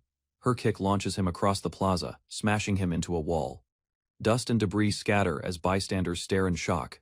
Whispers spread through the crowd while he struggles to stand. She lowers her gaze, aware that the scene has drawn attention she did not want. Rage twists his face as he cracks his knuckles and steps forward again. Onlookers hesitate, unsure who should intervene. He charges straight at her and throws a heavy punch. She remains still, watching his movement closely. Impact knocks her backward across the ground. Sliding to a stop, she quickly reassesses the situation and prepares to respond. She lies on the ground after the heavy blow, eyes closed as if defeated. For a moment, the plaza grows quiet, and it seems the fight has ended slowly. She rises and brushes off the dust. A faint smile appears as she acknowledges his strength, masking her true condition. Dropping to one knee, she pretends the pain is overwhelming. Her breathing looks uneven, creating the impression that she can no longer continue. Before he can celebrate, a young man rushes in and confronts him, anger clear in his stance. The newcomer checks on her with concern while the attacker retreats under pressure. He studies her carefully, sensing something unusual about the earlier clash. She laughs lightly and downplays the situation, insisting it ended well enough. Suspicion lingers in his eyes as he reflects on the strange feeling surrounding her presence. The atmosphere from before does not sit right with him. Before he can question further, she abruptly excuses herself and runs off through the street, leaving him calling after her. Later, he stands alone in a quiet alley, thinking through what he witnessed. Meanwhile, she appears composed, her expression confident as she considers future plans. He walks back into town, concluding that her ability to alter perception could be useful. Later, the young man walks through town, deciding to head out for training and clear his thoughts after the earlier disturbance. He arrives at a wooded area outside the city and pauses, sensing movement among the trees. Without hesitation, he rushes forward as several wolf-like monsters surround someone deeper in the forest. A female adventurer bursts into motion before he can interfere, cutting through the beasts with swift, precise strikes. Within moments, the monsters fall. He watches quietly, recognizing her skill as that of a seasoned rank adventurer, far beyond ordinary fighters. After defeating the monsters, the female adventurer approaches him with a bright expression. She recognizes him immediately, and seems pleased that he witnessed her battle. He praises her swift movements, and admits her strength has grown since they first met. She listens with visible satisfaction. Memories of past fights surface between them, recalling the first time she saw him overcoming powerful enemies despite the odds. Gathering her courage, she reveals her feelings openly, her face slightly flushed as she confesses her admiration. Reacts with surprise, uncertain how to respond, while she clarifies that her affection is sincere and directed at him as a man, not just a fellow adventurer. Standing close to him, she speaks with warmth and steady eyes. Gratitude fills her expression as she recalls how he once risked himself to save her life. Turning slightly away, she admits he carries important goals that reach far beyond her. From her gloved hand, a small crystal pendant appears. Its surface catches light even under forest shade, sparkling softly. The pendant is offered as a personal gift and a promise before temporary parting. Leaning closer, she asks him to keep it as proof of their bond. Surprise lingers on his face while she smiles with quiet confidence. Unable to hold back, she steps forward and wraps her arms around him. Looking up at him from close distance, she asks him to stay safe no matter what lies ahead. Devotion shows clearly in her eyes. Gratitude softens his expression as he thanks her. With a final request to remember her, she turns and runs, leaving him standing quietly among the trees. Sometime later, he appears dressed in formal attire inside a grand hall, confused by the sudden luxury surrounding him on Celebration Day. A stern attendant scolds him for his posture and attitude, reminding him that important guests are already present. Dressed in formal uniform, he adjusts his collar despite discomfort with such refined clothing. Determination sharpens his gaze as he reminds himself that yesterday's hesitation no longer matters. Fingers brush against pendant resting on his chest. Memory of her confession strengthens his resolve. Breathing out slowly, he acknowledges duty to protect nation and its people. Weakness must be cast aside from this moment forward. After thanking attendant for assistance, he composes himself and walks down grand corridor, lined with armored guards, ready to face whatever challenge awaits beyond doors. Inside a quiet room in First Prince's residence, a young woman lies face down on her bed. Turning her head slightly, she stares ahead with troubled eyes. Doubt about herself lingers, and frustration over her own feelings weighs heavily. Door suddenly opens, and her friend steps in with surprise. Concern replaces confusion as she notices unusual behavior. Rather than answering properly, she presses her face deeper into mattress. Celebration outside has already begun, yet she refuses to move. Her friend sits beside her and gently urges her to explain. Realization dawns that matter is not exhaustion, but complicated emotions she can no longer ignore. Lying on her side, she finally admits how deeply she admires him. Strength, kindness, and courage drew her in long ago. Her friend sits beside her and gently asks if those emotions were rejected. A quiet nod confirms heartbreak she tried to hide. After a brief silence, her friend stands and heads for door, reminding her that others are waiting and celebration will not pause. Before leaving, she adds that his presence would make the event brighter. With a firm tone, her friend points out that both of them care for him, and wishing to stand beside him openly is nothing to be ashamed of. She hesitates at the doorway, still uncertain about stepping outside. Encouragement from her friend pushes her forward. After a brief sigh, resolve replaces doubt. She agrees to prepare, though faint embarrassment lingers on her face. Soon lively streets filled with banners and cheering crowds greet them. Music and chatter echo between buildings as celebration spreads across town. Excitement surrounds them, and her friend beams with delight. Though flustered, she cannot deny the energy in the air. Confidence slowly returns as she walks through the main avenue. A quiet smile forms, imagining how it would feel to share this moment beside him openly. Her friend hands her a sweet snack, insisting that good food eases heavy feelings. She accepts it reluctantly, still wrestling with doubt. One careful bite melts on her tongue. Surprise softens her expression, and a small smile replaces earlier gloom. While walking through lively street, her friend mentions that the royal procession will soon begin. Mention of him makes her tense again. After a brief pause, determination rises in her eyes. Running away would only deepen regret. Moving forward with crowd, she presses a hand against her chest and steadies her breathing. Grand castle towers over gathered citizens, its walls echoing with cheers. She stares at the scale of the event. Excited voices ripple through the crowd as people anticipate his appearance. Some whisper about seeing him up close and capturing a glimpse of his charm. Embarrassment flickers across her face, yet pride rises as she admits she noticed his brilliance long ago. With steady breath, she smiles and offers quiet congratulations to both of them, accepting reality with surprising calm. High above, he steps onto the balcony beside another figure and raises his hand. Thunderous applause surges upward as celebration reaches its peak. From the palace balcony, Arios and Princess Layla greet the citizens below. Their raised hands draw loud cheers as the crowd celebrates their safe return and recent victories.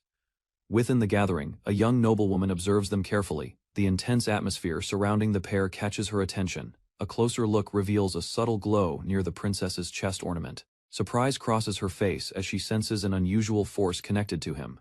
Quietly, she considers how he once dominated battles alone. Doubt forms as she rethinks the source of that strength. Calmly, another woman reveals that a special accessory from the princess enhances Arios beyond ordinary limits. The noblewoman softly calls Arios' name, while another woman explains that he carries strong feelings for Princess Leela. A faint smile forms on the noblewoman's face. She realizes she once stood closest to him, yet he has chosen a path that leads farther away from her. Determination replaces hesitation. With firm resolve, she decides to continue supporting Arios no matter how distant he becomes. Up on the balcony, Arios waves again to the roaring crowd. The princess watches the people with calm composure, while he struggles to match her ease. Teasing lightly, she points out his stiffness. Embarrassed, Arios laughs awkwardly as she reminds him that she will guide him properly. Facing the roaring crowd, Arios reflects that this moment represents the path he once aimed for. With eyes closed, he recalls his true dream. Becoming a sword saint was never only about strength, but about standing behind her and protecting her future.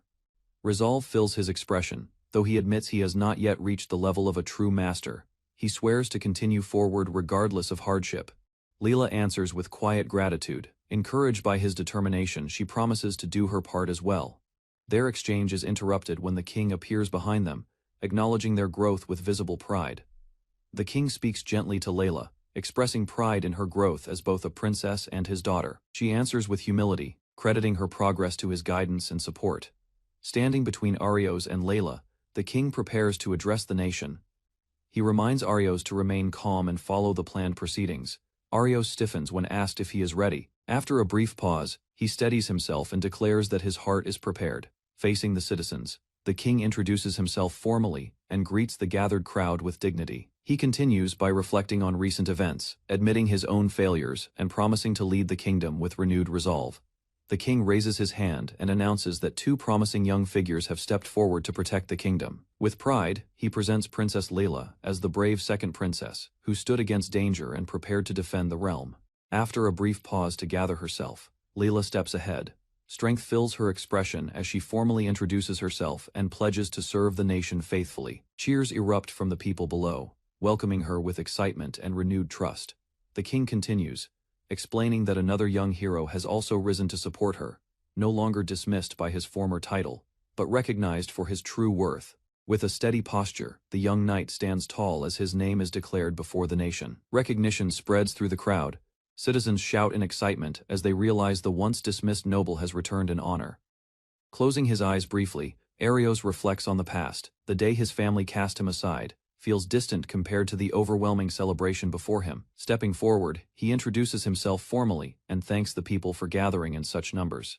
Firm resolve fills his voice as he vows to devote himself to the role of royal knight, promising to fulfill his duty despite his remaining shortcomings. Arios finishes his formal greeting, expressing his wish to serve the people faithfully.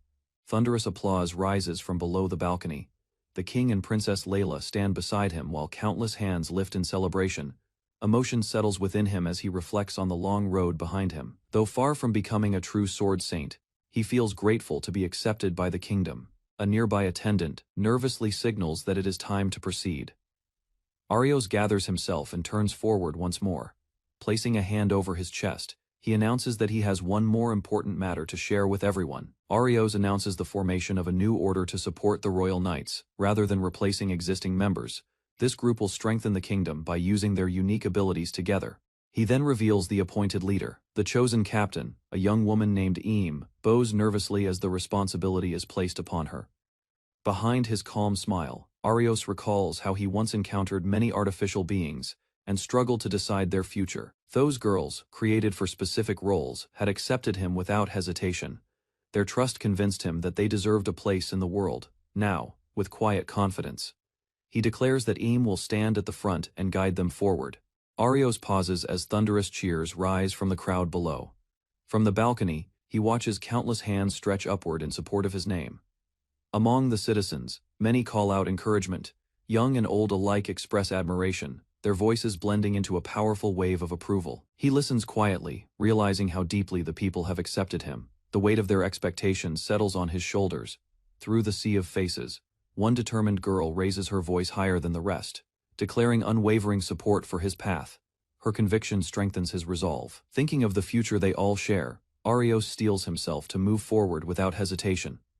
With eyes closed, Arios accepts that from this day forward, he will live as a royal knight. Thoughts of the village he once knew pass quietly through his mind. Holding the pendant at his chest, he reflects on the path he chose. Gratitude fills him as he acknowledges the bonds that guided him here. Raising his hand high, he vows that he and his allies will protect the kingdom and ensure lasting prosperity for Arceus. The crowd answers with overwhelming cheers, their voices shaking the palace walls in unified celebration. Several days later, life resumes at the castle, and a lively invitation signals the beginning of a new journey. Later, inside a quiet dining room, Arios sits across from the king, while Layla leans forward over the table. The king gently reminds him that serving the nation is serious work, not something to treat lightly. Arios listens carefully, understanding the weight of his new position.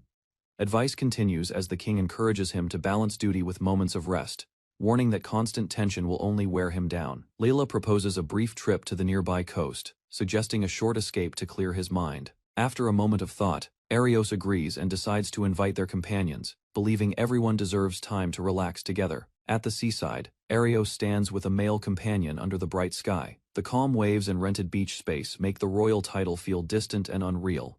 His friend jokes about the unexpected trip, while Arios admits he never imagined having such a day. The tension from recent duties begins to ease. Suddenly, two girls approach from behind, calling out for them to hurry. Both young men turn in surprise at the lively voices. Layla and another companion appear in swimsuits, drawing Arios's stunned gaze. For a moment he struggles to respond. Noticing his reaction, the girls tease him playfully before gathering together, encouraging one another with cheerful confidence. Shock spreads across the boy's face as he reacts loudly, flustered by the sudden sight. Beside him, another grins and boldly praises Eam, leaving her confused by the attention. Arios studies his friend carefully, sensing that his excitement hides another intention. The change in his expression makes him wary. Leaning closer, Arios questions him directly. The teasing tone fades as he tries to understand what he truly wants. Soon, the real motive appears when the boy points toward a nearby ice cream stand along the shore. With forced casualness, he invites Eam to visit the stall together, while she stares at him in mild surprise. Eam hesitates at first, surprised by the invitation, but quickly gathers her courage and agrees to go together, without wasting time. The two of them run toward the ice cream stand near the stairs. Arios watches from behind, amused by their sudden burst of energy. Layla observes the scene calmly and comments that the boy is more straightforward than expected.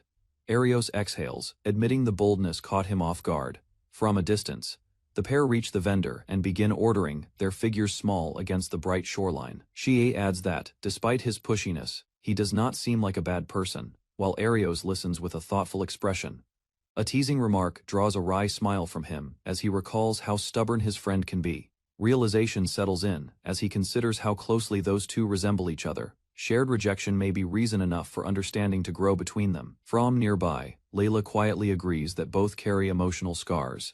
Perhaps this meeting at the shore could help ease those wounds. By the ice cream stand, awkward conversation turns lighter, while flavors are chosen and paid for.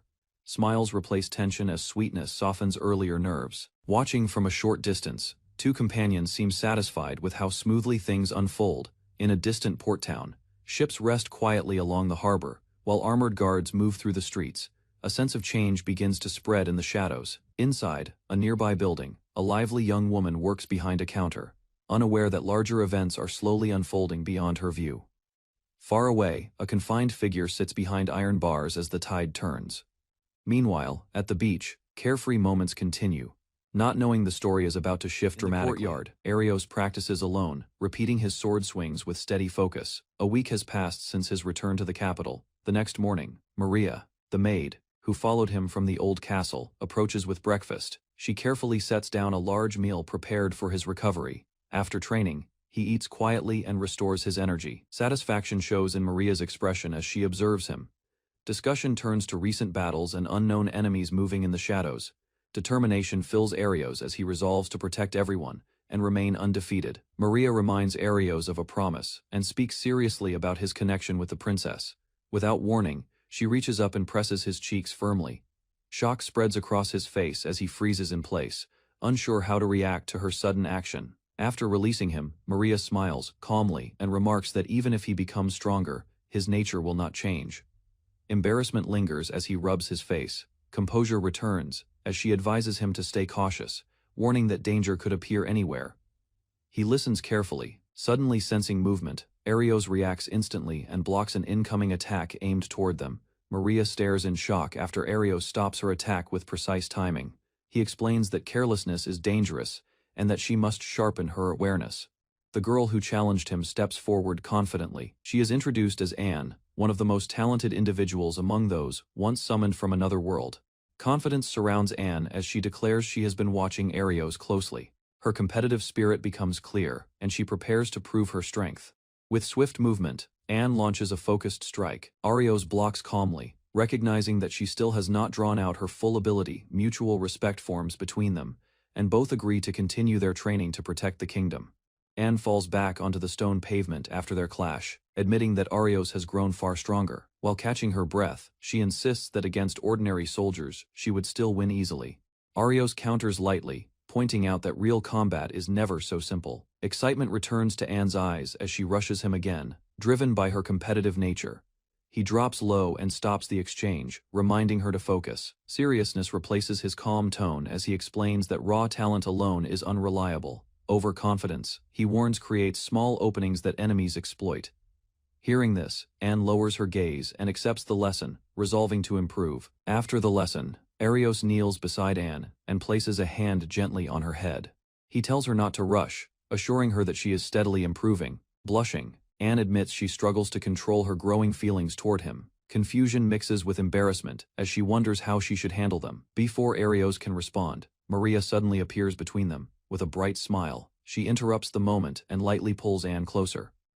She then turns to Arios and reminds him that after sweating from training, he should head to the bath. As she leans against him, Maria hints that meeting someone new can be stimulating, leaving Arios tense and uncertain. Maria and Anne cling to Arios at the same time, pressing close from both sides. Caught between them, he stiffens, unsure how the situation escalated so quickly. Their playful struggle continues until a soldier rushes into the courtyard with urgent news. Embarrassed, Arios pulls himself together while the messenger apologizes for intruding. The atmosphere shifts from personal confusion to official duty. Attention turns to a strange incident near the southern harbor of the capital. Arios listens carefully as details are explained. Concern replaces hesitation. Realizing the matter may involve powerful outsiders, he prepares to investigate without delay. After hearing the report, Arios decides to head to the harbor himself. Although he senses something unusual about the situation, the messenger salutes and rushes to carry out the order. Maria watches Arios closely, asking whether he truly intends to go alone. She declares that she is prepared and will wait for his return if necessary. Gratitude softens his expression as he thanks her for the support. Turning to Anne, he announces that it is time to depart. Surprised but hopeful, she asks if she may accompany him. With quiet resolve, Arios reflects that the journey may broaden her understanding of the world beyond the castle walls. Before leaving, Arios reminds Anne that the trip is not a game, but part of her training. She nods brightly and promises to do her best. Later, inside a grand room, Arios prepares his belongings for departure.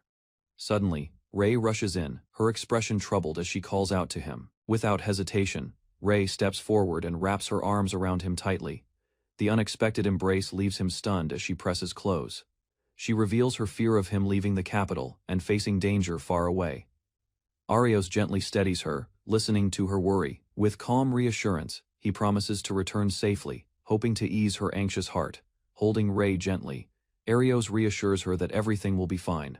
Though she tries to appear strong, her hands tremble as she clings to him. Pressed against his chest, Ray warns him that strange incidents are occurring across small kingdoms. He answers calmly, telling her he understands the danger. His voice remains steady, despite the growing uncertainty. Images of chaos fill his thoughts as he imagines powerful creatures attacking without warning. With a serious expression, Arios considers that these events may be connected to otherworldly forces and prepares himself for what lies ahead. Arios promises Ray that he will investigate the movements of those from another world. In return, he asks her to continue fulfilling her duties within the palace. Emotions overcome restraint, and they exchange a brief kiss. The moment is soft but firm, sealing their mutual trust before parting. Soon after, the castle stands silent under the night sky as preparations conclude. Departure becomes inevitable. By the next day, Arios studies documents about the harbor town, reviewing reports of recent disturbances with careful attention. A carriage rolls along the road toward the port, deciding that further investigation must wait until arrival. He calls Anne's name as the journey continues. Inside the carriage, Anne struggles to lift an oversized bag packed with supplies. Arios stares at the luggage, wondering if she has brought far too much for a simple investigation. With confidence, she explains that the items are essential for completing an important mission. Trying to reason with her, Arios suggests they could manage with less. Anne argues that proper preparation prevents trouble later. Suddenly, the carriage jolts violently. Losing balance, she falls forward and crashes directly into him, forcing him back against the seat.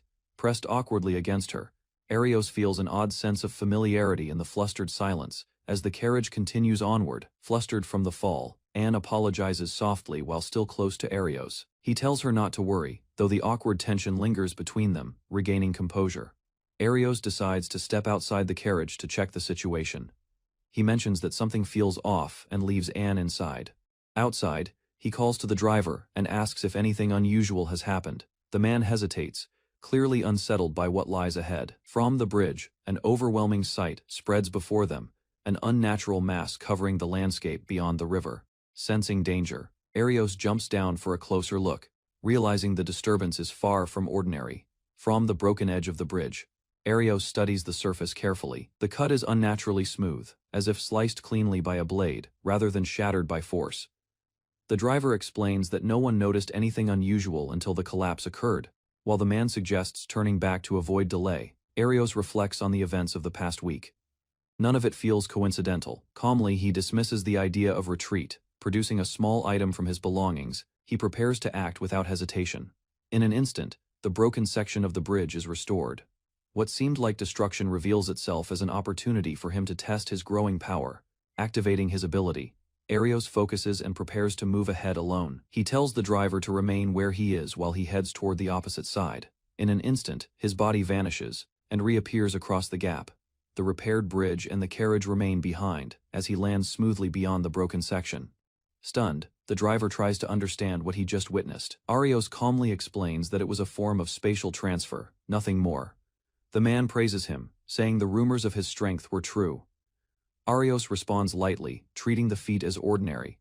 As he looks ahead, thoughts turn to a missing individual connected to earlier events, whose current whereabouts remain unknown. After crossing the bridge, Arios speaks briefly with the driver. The man expresses gratitude and relief, explaining that no one in his family supports the opposing faction. Deciding not to use the carriage any further, Arios instructs the driver to return and report to the capital. Anne steps out with her heavy luggage and asks about the situation. Arios informs her that they will proceed by walking from here. Together they head down the open road toward the distant port, continuing their training as they travel. Arios enters the coastal town alongside his companion. Neat buildings and open streets stretch before them. Moving further inside, the two continue along the stone road. She glances around at the surroundings while he carries their luggage without complaint. Because the town lies near the sea, Thick fog often forms across the streets. Arios explains this natural condition while she listens, noticing how visibility remains limited. Concern rises as she realizes the fog could disrupt their plans. Arios understands the possible danger and considers their next step. Suddenly, a knight approaches and formally offers to escort them to the 3rd Division headquarters. Arios responds modestly to the knight's praise, feeling uneasy about being treated with excessive respect. Discussion shifts to a report about a suspicious shadow seen in town. Arios asks for details regarding the investigation. Attention turns to damaged infrastructure within the city. Arios questions whether a stone bridge has been destroyed. Realization settles in as Arios concludes that the road has become impassable. The knight admits that nothing unusual had occurred until recently. Determination replaces uncertainty. The knight decides to dispatch soldiers to inspect the bridge, while Arios and his companion prepare to follow the situation closely. Arios explains that he and his companion crossed the valley by using a transfer ability. Hearing this, the knight expresses admiration for the rare skill. Arios remains composed while his companion smiles proudly beside him, clearly amused by the reaction. They proceed along the street, as Arios calmly asks to be guided to an inn. The knight accepts the request and leads the way. As they walk through town, whispers spread among the citizens. People recognize Arios as the vice commander known for heroic deeds. Attention from the crowd increases. His companion cheerfully notes his popularity, while Arios grows uncomfortable under the public gaze. A tense scene unfolds in the street as members of the Adventurer Guild stand facing a royal soldier. The atmosphere suggests conflict between the guild and the kingdom's forces. Large gathering fills the background in Arios' thoughts, reminding him of past unrest in another village. After the guild members withdraw, Arios discusses the destroyed stone bridge with the knight. Soon, they arrive at a well-prepared residence arranged for their stay. The building stands neatly maintained, reflecting careful planning. Inside, a line of staff members bow deeply to welcome Arios as vice commander, formally pledging dedicated service during his visit. The residence, several young attendants gather around Arios, offering to carry his luggage. One attendant steps forward, holding a sheet of paper, shyly requesting his signature. Arios hesitates at the unexpected request, unsure how to respond to such admiration. Realizing refusal would disappoint them, he signs the paper despite mild embarrassment. The attendants beam with joy, grateful for the keepsake from someone they admire. Later, Arios rests in his room while his companion stands by the window, gazing at the distant sea. She explains that leaving the capital for the first time fills her with happiness, while Arios listens, reflecting on how new experiences continue to shape her outlook. In the quiet room, Arios prepares to discuss the situation. His companion cheerfully mentions they are sharing the same room. Seated across from the knight, Arios listens to the initial report. Current information suggests a suspicious white figure, seen wandering the streets at night. A mental image forms of a white silhouette, moving through thick fog. The knight explains that whenever visibility turns completely white, the figure disappears from sight. Further explanation reveals that anger has recently surged in certain areas, allowing them to narrow down possible locations. Finally, the knight identifies the suspected site as an abandoned school building, leaving Arios and his companion surprised by the unexpected location. The knight explains that the abandoned building was once a prestigious magic academy known for gathering talented students. Sitting inside the room, he continues describing how incidents among teachers began increasing at that time. Eventually, the situation escalated beyond control.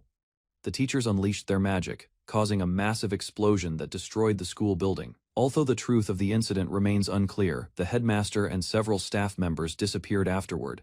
Only part of the ruined structure still stands today. Arios considers the story carefully, suspecting that the current disturbances may be connected to someone linked to that past tragedy. He stands from his seat and decides to investigate immediately. He suggests that confirming the situation in person may reveal important clues. They arrive before the abandoned magic academy. The massive structure looms behind locked gates, its damaged exterior creating an uneasy atmosphere. As they approach, his companion hesitates, sensing something unusual. Arios calmly explains that the presence feels like a lingering spirit rather than a living person. Focusing on the building, Arios detects unstable magical energy gathering near a specific section. After assessing the risk, he concludes that the strange disturbance likely originates from within the old school building and prepares to move closer. His companion straightens her posture and declares her determination to act bravely as a member of the 3rd Division. Arios glances at her with concern and suggests she return if the situation becomes dangerous. Two unfamiliar women suddenly appear near the academy grounds. Their presence surprises the group, and the atmosphere tightens immediately. Observing their stance and equipment, Arios recognizes them as capable fighters. The knight questions their purpose for being there, sensing tension rising between both sides. One of the women firmly declares that protecting the town is their responsibility, insisting that the royal army has no authority to interfere. Tension rises as the knight insists that cooperation is necessary. Arios remains calm, recognizing that open conflict between the army and adventurers would only worsen the situation. One of the women mocks the idea of working together, questioning the army's intentions. The knight responds firmly, arguing that unity is required to face the unknown threat. Seeing the exchange turning hostile, Arios reflects that arguing further would be pointless. Stepping forward, Arios politely introduces himself and points out the strange presence surrounding the academy. He states clearly that uncovering the identity of the suspicious figure troubling the town is his priority, hoping to shift their attention toward solving the crisis together. Arios and his companion watch as they head toward the academy entrance, without waiting for approval. Frustration shows on his companion's face as she worries about reckless action. Arios remains composed and studies the tension between the adventurers and the royal forces. He reflects that hostility between both sides has been building for some time. After sensing a strong wave of unease, Arios decides they should follow. The knight and his companion move with him, aware that something unpleasant may happen. As they approach the academy building, a strange sound echoes from within, confirming that the disturbance inside is growing stronger. Arios hears a scream from inside the academy and immediately rushes forward. Realization strikes him that the voice belongs to the adventurers who entered ahead of them, reaching the damaged interior. He stops in disbelief as cracks spread across the walls. The atmosphere feels unstable, and tension rises sharply. Beyond the broken hall, numerous horned monsters surround the two women. Their weapons are raised, and a dark aura fills the room as the creatures close in. The adventurers struggle to defend themselves. One has already fallen, and the other fights desperately despite exhaustion. Observing the scene carefully, he notices strange shadows cast along the floor. Arios realizes the monsters were not present moments ago. He concludes that they must have been transferred through the power of the Shadow Stones. Sensing danger, he moves in front of his companion and the knight. All three brace themselves as heavy footsteps approach from within the hall. Large horned creatures surround them on the staircase. Weapons clash as the group prepares for direct combat inside the ruined academy. The fierce woman swings her blade to protect the fallen adventurer, while Arios evaluates the situation. Activating his cheat code manipulation skill, Arios summons an ancient weapon to shift the battle and calls for support as light bursts across the chamber. A small mechanical figure emerges from the burst of light. It hovers in the air and formally addresses Arios, identifying itself as the ancient weapon he summoned. Arios quickly explains that it is under his control, though the sudden appearance leaves everyone tense. After receiving permission to engage, the mechanical entity's expression changes. Its eyes glow sharply as it prepares to act. Energy surges through its compact body as it shifts into battle mode. The air vibrates from the power released inside the ruined hall. In a flash of speed, it launches forward and strikes the giant orcs with overwhelming force. The mechanical warrior expands into a massive armored form, crushing surrounding orcs and forcing the remaining monsters back in fear. Inside a shattered hall, a towering armored warrior faces a group of orcs. Steel flashes as the massive blade swings downward, breaking their formation. Without hesitation, the armored figure advances and drives a heavy slash into a giant orc, hurling it into a wall. He reacts instantly, stepping in to block the attack before cutting the enemy down with a clean counter. Additional orcs close in, attempting to overwhelm them. Calm determination settles over the boy as he steadies his breath and faces the threat head-on. After the final foe falls, he lowers his weapon and looks back at the girl, confirming that she remains unharmed. Arios studies the battlefield and realizes they cannot win by force alone. On the ground near a fallen body, a red gemstone catches Arios' attention. He recognizes it as a rare stone connected to summoning heroes from another world. Understanding its value, he concludes the gem must have been carried by the orcs. Kneeling quickly, Arios grabs the gemstone and focuses his skill. Energy gathers around his hand as he activates cheat code manipulation. A strange interface appears before him. Surprised but steady, Arios examines the floating panel, realizing a new power has just been unlocked. He focuses on one option labeled transformation into a hero from another world, realizing it may break the desperate situation. Arios activates the selected skill, and power erupts around his body, cracking the ground beneath his feet as his presence sharply intensifies. The girl watches in shock as Arios stands transformed. his strength now resembling that of a summoned champion. Another interface appears, warning of changes within his cheat ability. Even so, he prepares to push further against the towering enemy. Lightning-like veins spread across his eye as a new power awakens, signaling the activation of a deeper control beyond the original skill. Dozens of orcs suddenly collapse forward, their massive bodies crashing onto the ground as if pressed down by invisible force. Realization dawns on him as he studies the frozen enemies. The newly awakened eye has completely sealed their movements, leaving the monsters unable to resist. Taking advantage of the opening, Arios leaps ahead and swings his blade in a wide arc. The strike tears through the immobilized orcs, so only a few remain standing, trembling as they witness their allies fall without being able to fight back. Breathing steadily, Arios decides to end the battle quickly before the unstable power causes further destruction. After the battle, Arios kneels beside the injured girl and offers a healing potion. Her companion watches anxiously as he carefully hands it over. The woman supports the unconscious girl and gently pours the potion between her lips. Relief settles over them when Arios confirms that the injuries are not fatal. The woman bows her head in gratitude, acknowledging that his intervention saved their lives. While the girl rests, the woman explains that she has traveled with her for a long time as fellow adventurers, facing dangers together. Soft expressions replace the tension of battle, and a quiet understanding forms between Arios and the woman as the crisis finally passes. Injured girl regains consciousness and introduces herself as Daria Nielsen. Weak but determined, she asks Arios to take her to a healer before her strength fades again. Understanding the urgency, Arios agrees immediately. Daria lifts the smaller girl onto her back and begins walking through the damaged hall while he follows close behind. Suddenly, another girl rushes forward and throws herself into Arios's arms, overwhelmed with relief at seeing him safe after the battle. Concern replaces excitement as she checks his body for wounds. Arios reassures her with a calm expression, insisting he is unharmed. A knight approaches and acknowledges Arios's feat of defeating a giant orc instantly. Small floating spirit appears beside Arios and introduces itself as a messenger of the goddess.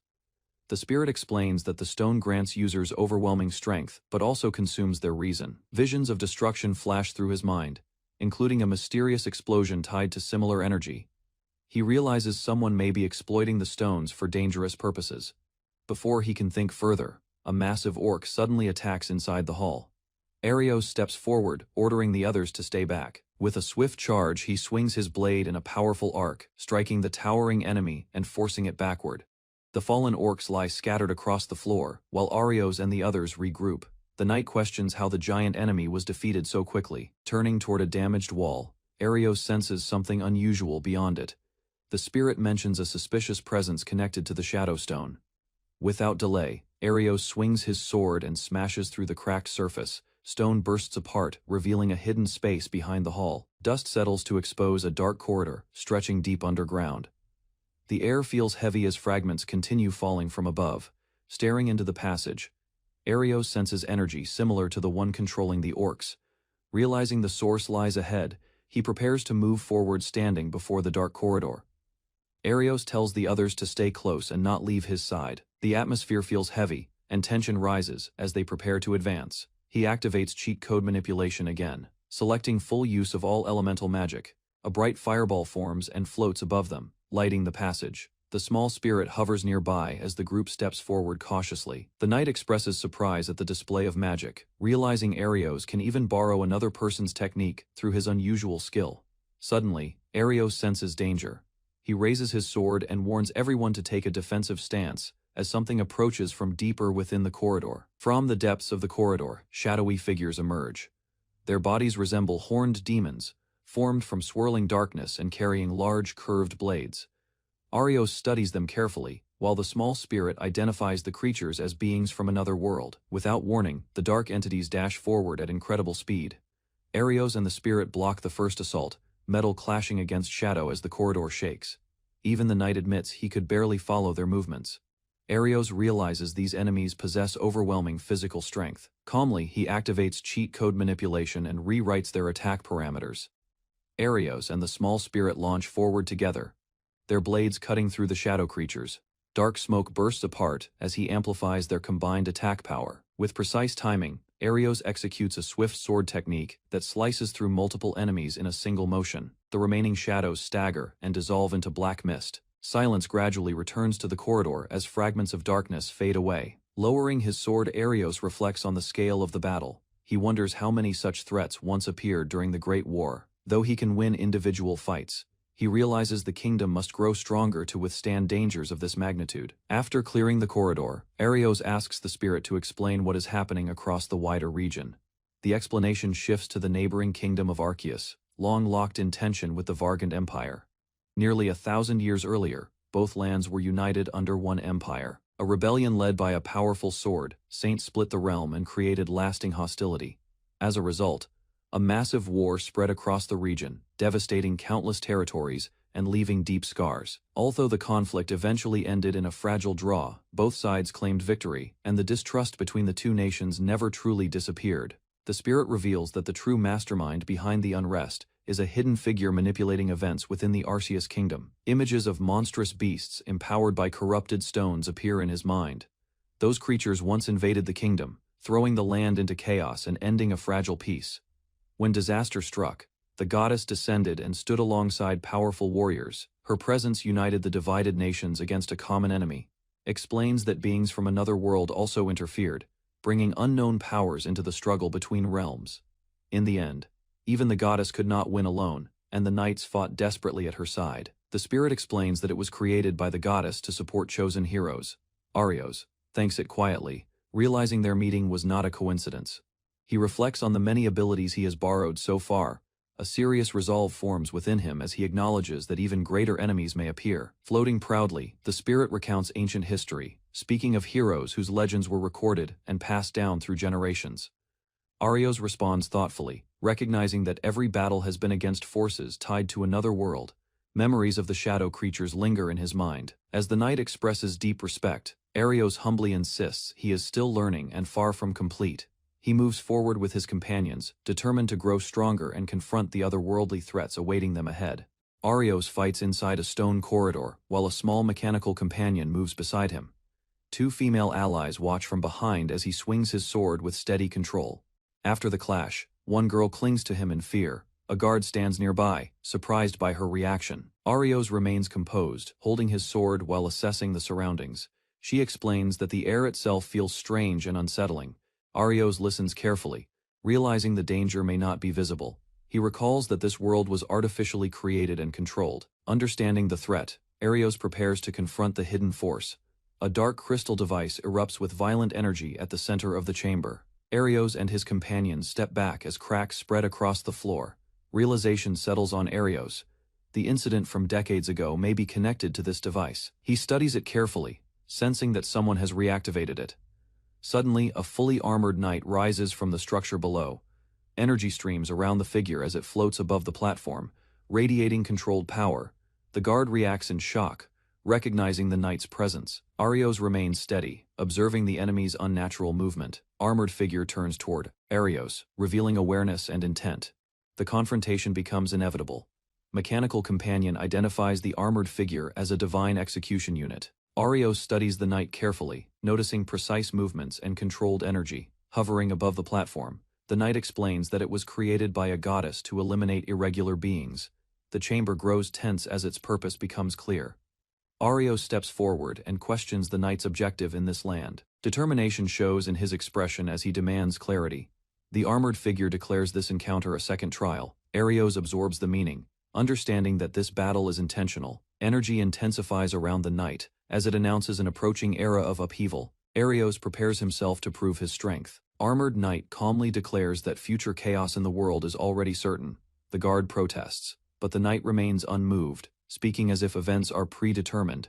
Arios studies the figure and senses no direct hostility. Though confused, he questions the purpose of this so-called trial while his companions wait anxiously behind him. Without warning, the knight signals the start of the final test. Dark creatures emerge from the tunnel, their bodies forming from black smoke as they block the exit. Tension spreads among the group as the creatures advance. Mechanical companion analyzes the enemies, identifying them as powerful minotaurs prepared for battle.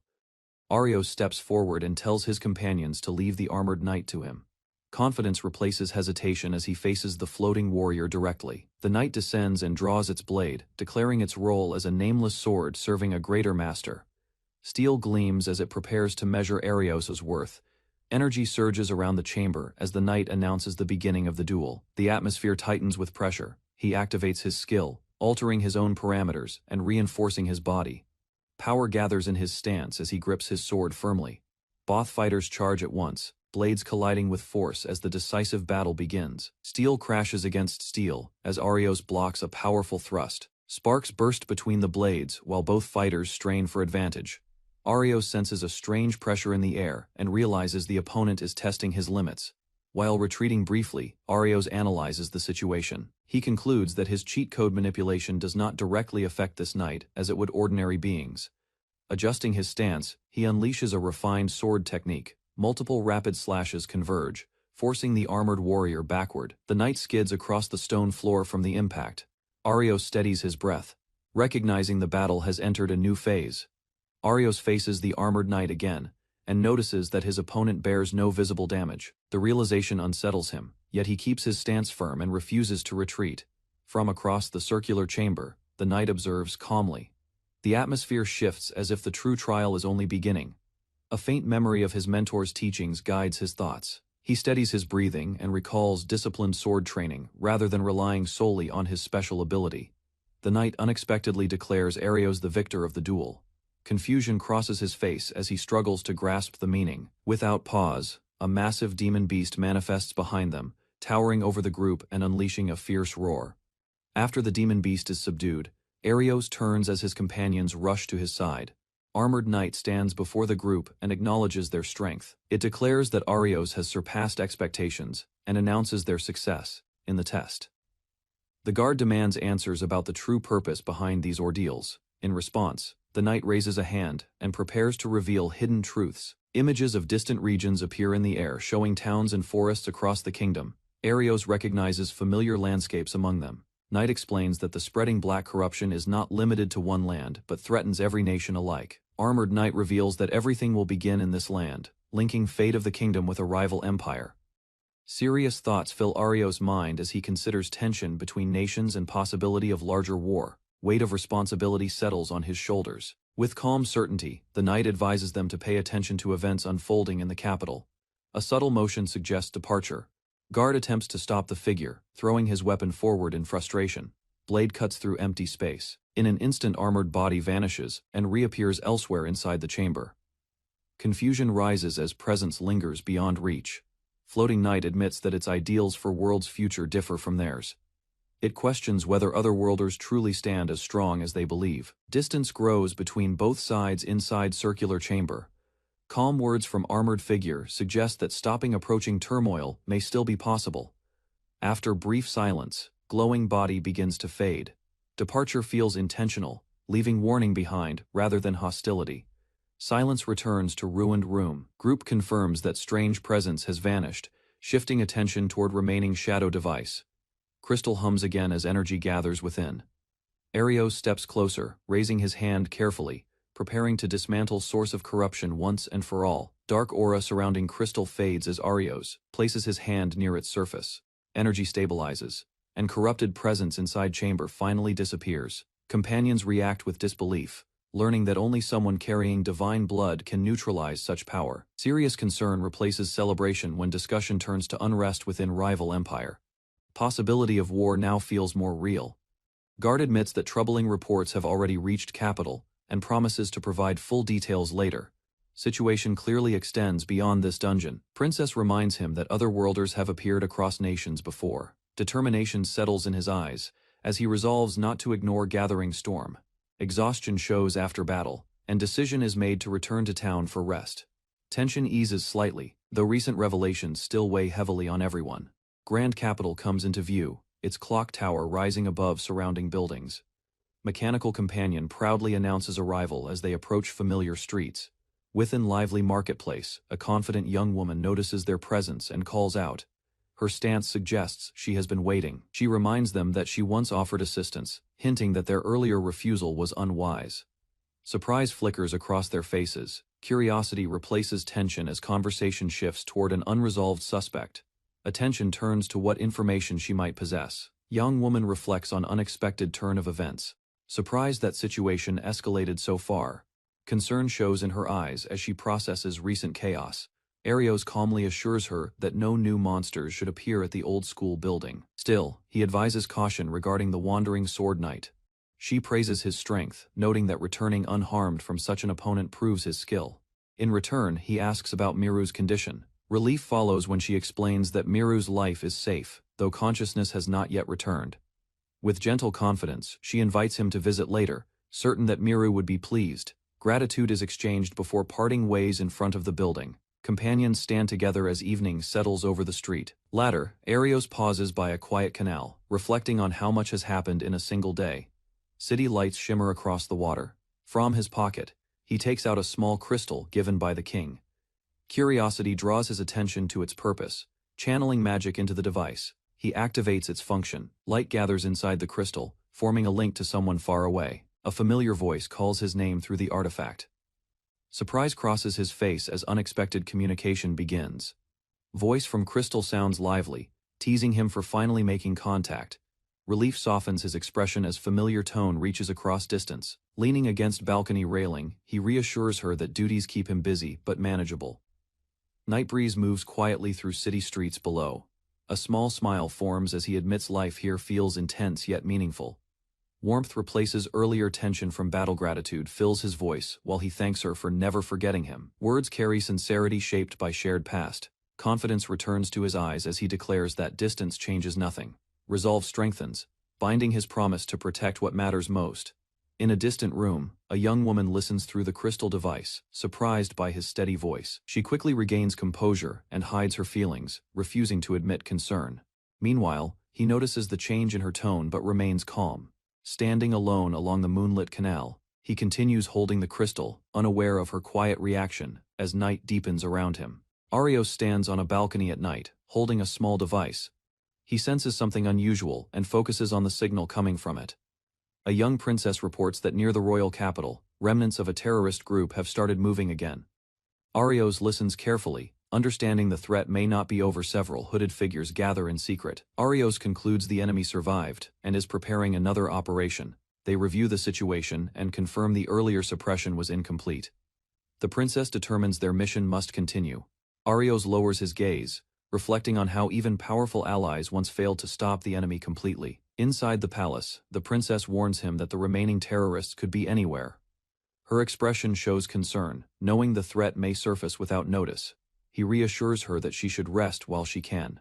He stands firm on the balcony, determined not to let the unfinished mission burden her further. Under the night sky, he prepares to meet someone named Ray, aware that waiting will not solve the problem. Later, Arios and his companion sit before a man reviewing documents, ready to discuss their next move. Arios turns as a girl leans close to him, suspicious of a scent clinging to his clothes. Her sharp stare makes him uneasy, though he insists nothing unusual happened. She demands to join him next time he goes out. He tries to explain himself, but her expression shows she is not convinced. A knight interrupts, teasing Arios about his popularity among women. The girl quickly denies any misunderstanding, while Arios lowers his head in embarrassment. Composing himself, Arios decides to move forward with the report, shifting the focus back to their mission. The knight reads from a document, confirming strange magical explosions have been recorded across regions for years. Arios reviews the document and notes that the Sword Saint sightings match a specific mining town. The report links recent disturbances to that location, suggesting a pattern. He considers the wider situation across the kingdom. Unrest has appeared in several regions, and the Sword Saint's claims can no longer be ignored. A sudden image comes to mind of a sealed being stirring after many years. The possibility of a powerful otherworldly force breaking free becomes a serious concern. The knight reacts with alarm, recognizing the connection to past conflicts involving another nation. News confirms increased military spending in Alcia's kingdom, signaling preparations for a growing threat. Arios listens as the knight explains that only their kingdom is currently maintaining a full military stance. Such preparations cannot continue without consequences. Curious, Arios asks when the Empire's suspicious movements first began. The knight checks the document, searching for a clear timeline. The answer points to events from 14 years ago. Reports show strange activity across multiple regions at that same period. Connection between the otherworldly threat and the Empire of Velgand raises concern. Arios realizes the pattern is unlikely to be coincidence. He concludes that something significant will soon unfold in Ankana, and they must be ready for whatever emerges. Far from ongoing discussions, Alcius Castle stands under a dark sky. Within its walls, daily duties continue, despite rising tension across nations. Inside her chamber, the princess stretches her arms and exhales deeply. After long hours of work, fatigue weighs on her, yet she tries to shake it off. Stacks of documents cover her desk as she smiles to herself, recalling a promise that the kingdom would be protected. Sudden movement at the doorway startles her. An armored woman steps inside, posture straight and expression. Serious embarrassment fades as urgent news is delivered. Military forces have begun to mobilize, signaling that events are finally set in motion.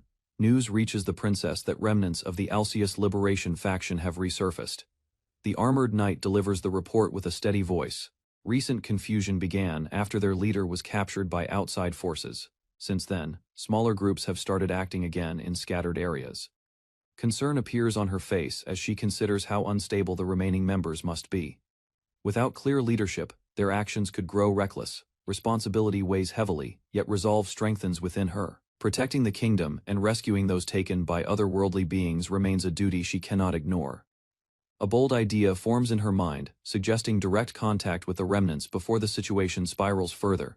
Determination fills her voice as she confirms the plan. The knight hesitates, questioning whether such direct action is wise. Soon after, both walk through a stone corridor toward the detention area. Guards step aside as word spreads that the princess herself is heading to the holding cells. Measured steps echo against cold walls. Admiration mixes with concern as the knight reflects on how bold this decision truly is. A soft smile appears on the princess's face. Believing dialogue may prevent further unrest, confidence in her duty strengthens her resolve. They stop before a heavy door deep underground, ready to face the captured remnants directly. Iron door opens with sharp sound as princess steps inside cell. Knight reminds her that magic restraints are ready and urges caution. Calm nod answers warning before she advances. Bound man looks up from stone seat, surprise flashing across his face. Chains rattle softly as he studies unexpected visitor. Recognition dawns quickly. He identifies himself as a regional member rather than core leader, hinting at deeper structure within faction. Question about planned unrest is met with mocking smile. Captive claims he holds no valuable information, insisting detention changes nothing. Composure remains steady. She challenges his words directly, refusing to accept dismissal, and pressing him for truth. Facing the prisoner, she states that even if they fail, belief in protecting their homeland will remain. Bound hands tighten as he listens in silence. Sudden laughter bursts from him, echoing against stone walls. Chains shake while he mocks her resolve. Composure does not break. She questions his reaction, standing firm. Despite ridicule, he declares that their faith will not change, even without their leader. Determination to reclaim Alcius burns in his eyes as he speaks of restoring what was lost. Anger rises in his voice as he claims many nations already suffer under current balance, insisting present order itself is mistaken. Memory surfaces of how Arios was once treated as useless within the kingdom. She reflects on that past while considering how harsh judgment can shape conviction. Prisoner shouts that wanting to change a flawed world is only natural. Anger fuels his claim that no one truly believes current peace is just. Cell door opens as another restrained figure is brought forward. Recognition spreads across faces, shifting tension inside the room. Shock overtakes the first, captive sweat forming, as he realizes events are no longer under his control. New arrival bows slightly and calmly admits guilt, denying any right to royal status while questioning why princess came personally. Bound prisoner leans forward with a faint smile, suggesting that they join forces again to guide Alcius' kingdom toward a different future. Silence follows. Calm gaze from the princess shows no sign of agreement, while another captive lowers his eyes, aware resistance will not be stopped easily. Question is directed at the first prisoner about his true objective.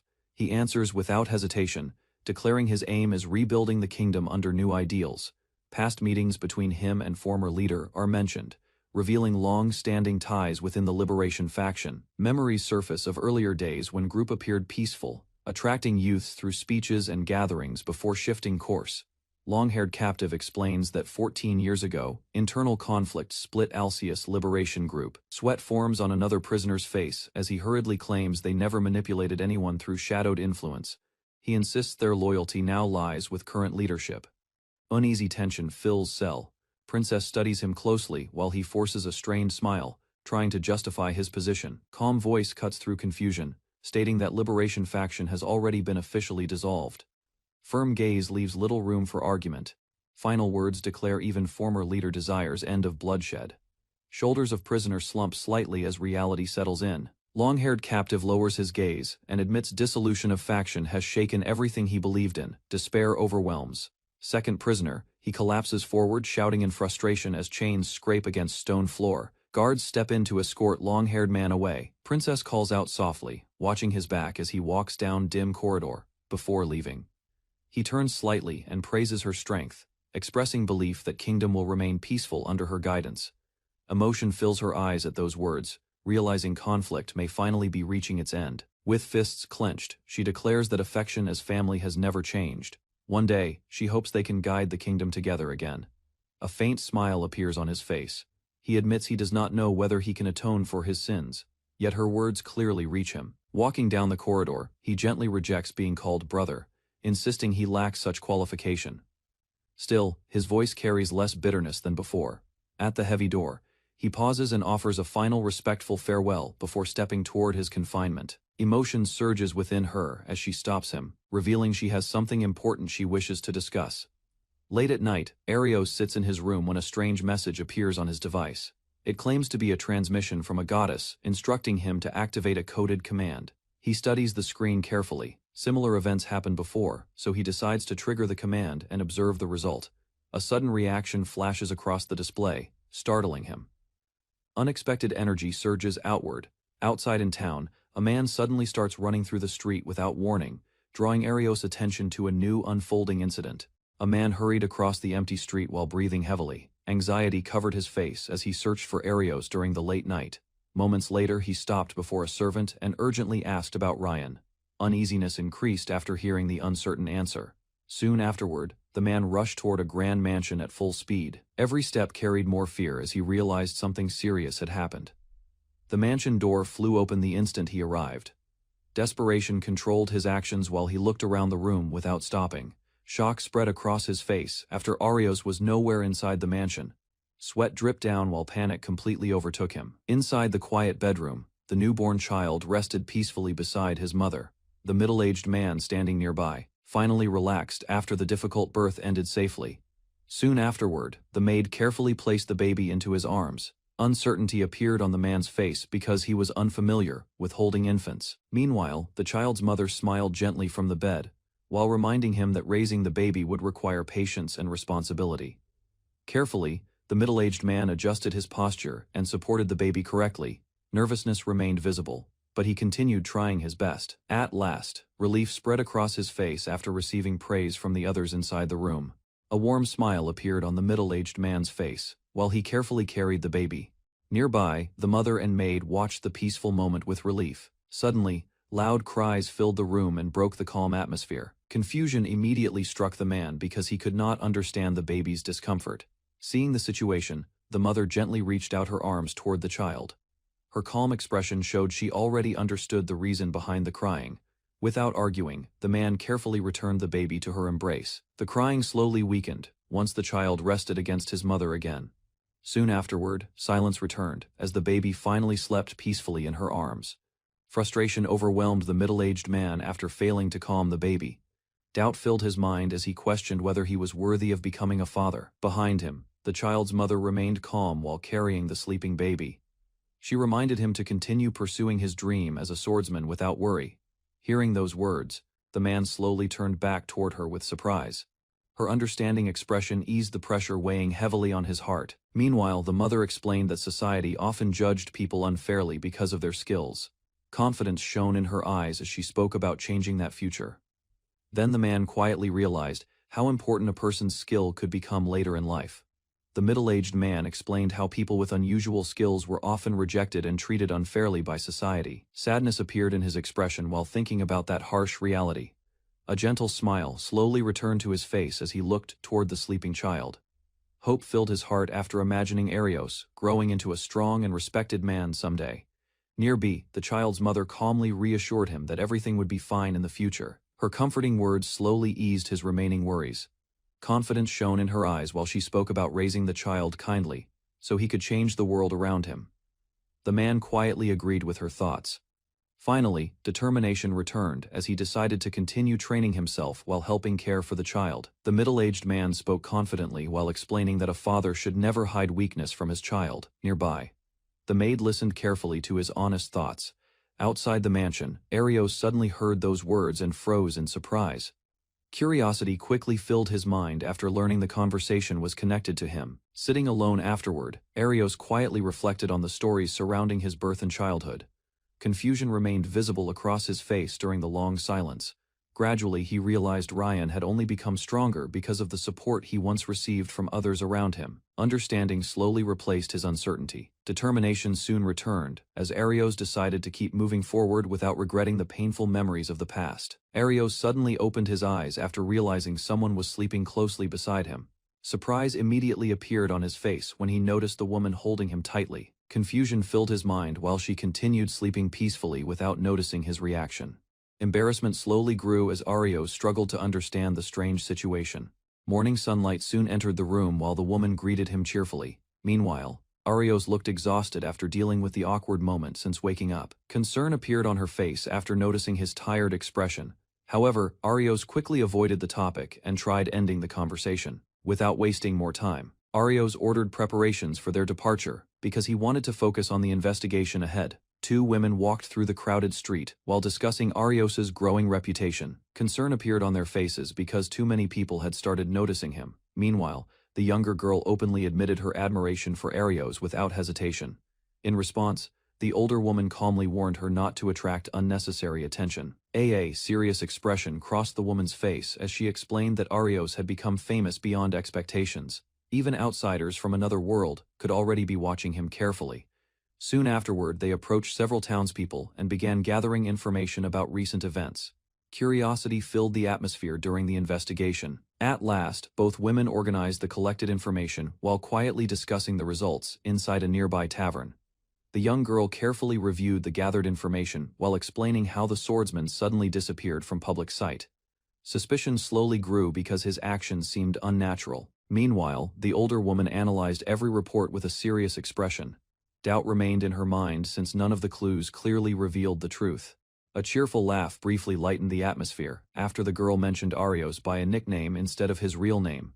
The older woman quickly became confused by the strange habit. Soon afterward, both women returned to discussing their next move seriously.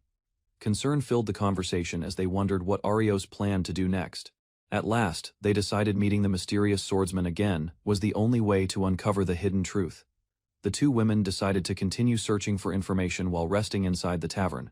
Soon afterward, a waiter arrived carrying a large stack of sweet pancakes. Excitement immediately filled the younger girl's face after seeing the dessert placed before her. Meanwhile, the older woman looked slightly surprised by the enormous portion. Without hesitation, the cheerful girl happily began eating while inviting the others to join her. Joyful energy quickly spread throughout the table. A satisfied smile appeared across her face after finishing several bites of the sweet meal. Happiness completely overtook her thoughts for a moment. Across the table, the older woman quietly observed her behavior, while continuing to think carefully about their mysterious journey and its hidden purpose. The cheerful girl noticed the older woman staring quietly at her during their meal. Confusion briefly crossed her face while she waited for an explanation. Soon afterward, the girl admitted that ordinary human emotions sometimes felt strange and difficult for her to understand completely. Uneasiness quietly appeared behind her smile. A heavy silence filled the table as she questioned why she had been born and who she truly was. The older woman listened carefully without interrupting her thoughts. Calm reassurance soon followed as the older woman explained that those fears were natural and understandable. Her gentle voice slowly eased the tension between them. Meanwhile, she revealed her own painful past about losing hope after being abandoned by her family. Support from others eventually helped her continue moving forward again. The older woman spoke gently about the people who had changed her life after she arrived in the village. Warm memories filled her heart while recalling their kindness and support. A sincere smile appeared on her face as she promised to become someone who could support the younger girl in return. Determination quietly strengthened her words. Hearing that promise, the cheerful girl froze in surprise. For a brief moment, emotion slowly appeared across her expression while she listened carefully. Embarrassment soon replaced her shock after realizing how deeply those words affected her feelings. Nervousness became impossible for her to hide anymore. She thanked the older woman sincerely and admitted she wanted to rely on Arios whenever worries troubled her heart again.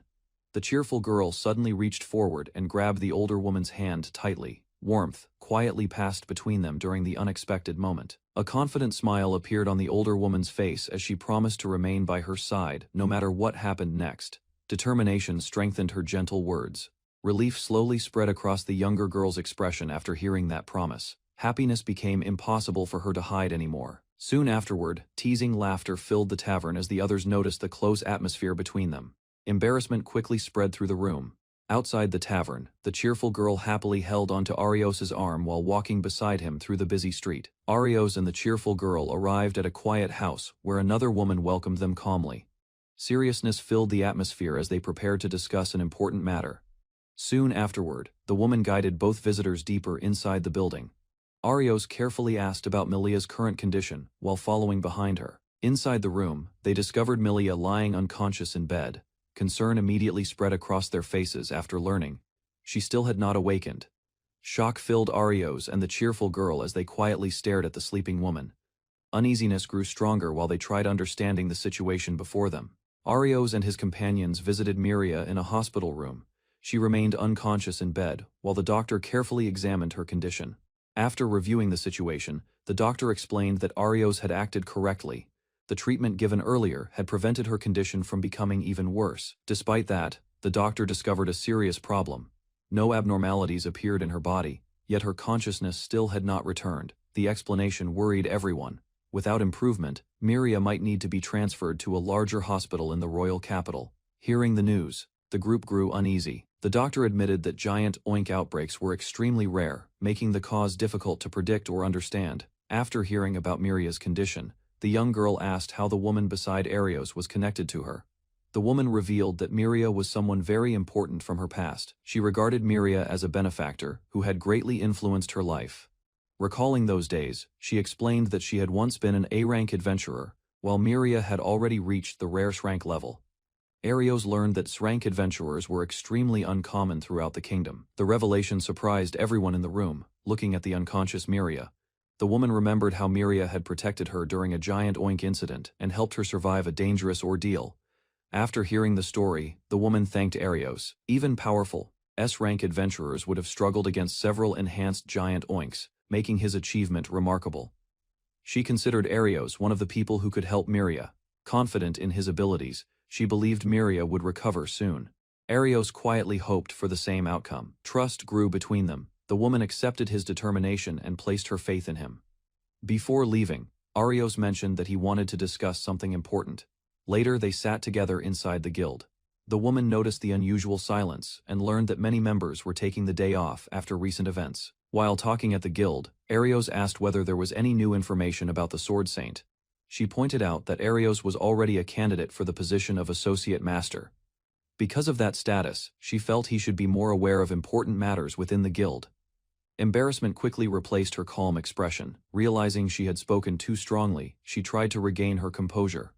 Arios accepted the reminder and returned to the main topic. He requested that any information related to the Sword Saint be shared with him whenever possible. The woman apologized, explaining that she still knew very little. Unfortunately, the guild had not gathered any useful information beyond what Arios already possessed. During the discussion, the woman admitted that she had become so focused on gathering information about the Sword Saint that she had overlooked something important. She explained that the situation had seemed ordinary at first. However, as events continued, it felt as though someone had been secretly guiding everything from the shadows. Those words immediately alarmed Arios. A troubling possibility formed in his mind as he recalled an old incident from years ago. Remembering the academy's collapse, Arios connected the strange behavior of teachers and students to the influence of a mysterious magic stone that had manipulated people. The realization shocked everyone at the table.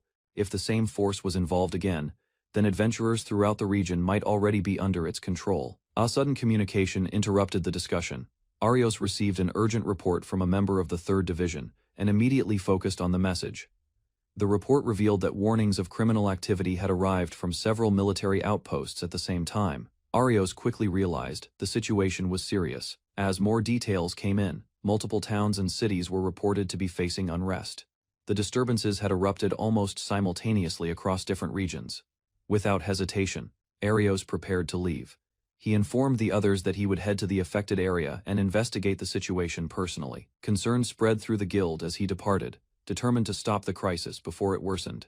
Arios set out to search for the source behind the growing chaos. Upon arriving at the troubled area, Arios and his companions sensed that something was terribly wrong.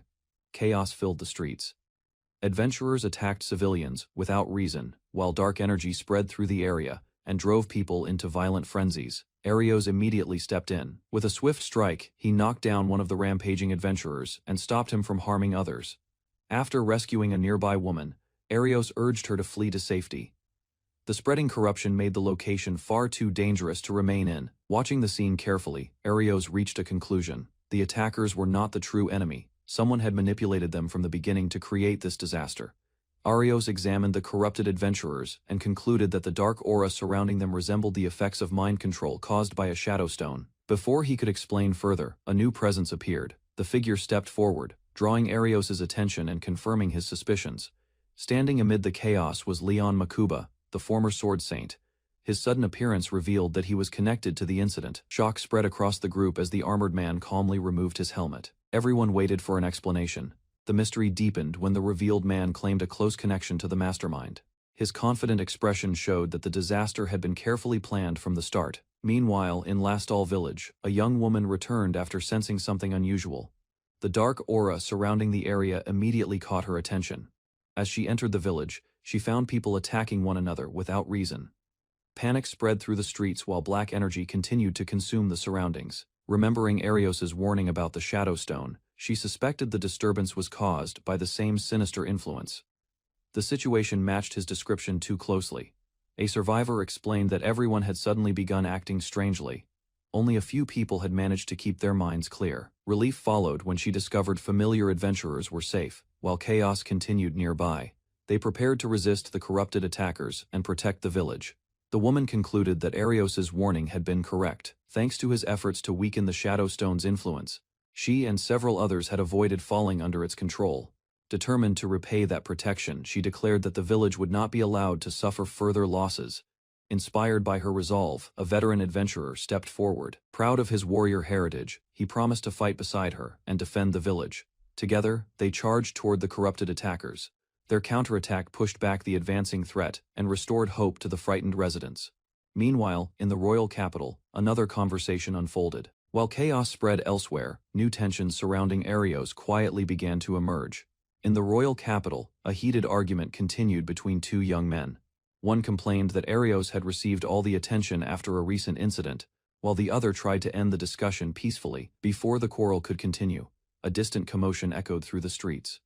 Rushing outside, they found the city in chaos. Corrupted adventurers attacked civilians as the same dark aura spread across another district. The young man quickly recognized the phenomenon. Remembering Arios' warnings, he suspected that the Shadow Stone was responsible for the outbreak. When a terrified girl was threatened, the argument vanished from his mind. Driven by determination, he charged forward to protect his sister and stop the attacker. In Port Bose, fierce battles continued across the streets. While villagers resisted the corrupted attackers, the dark aura still covered the area. Amid the destruction, Arios confronted the armored man directly.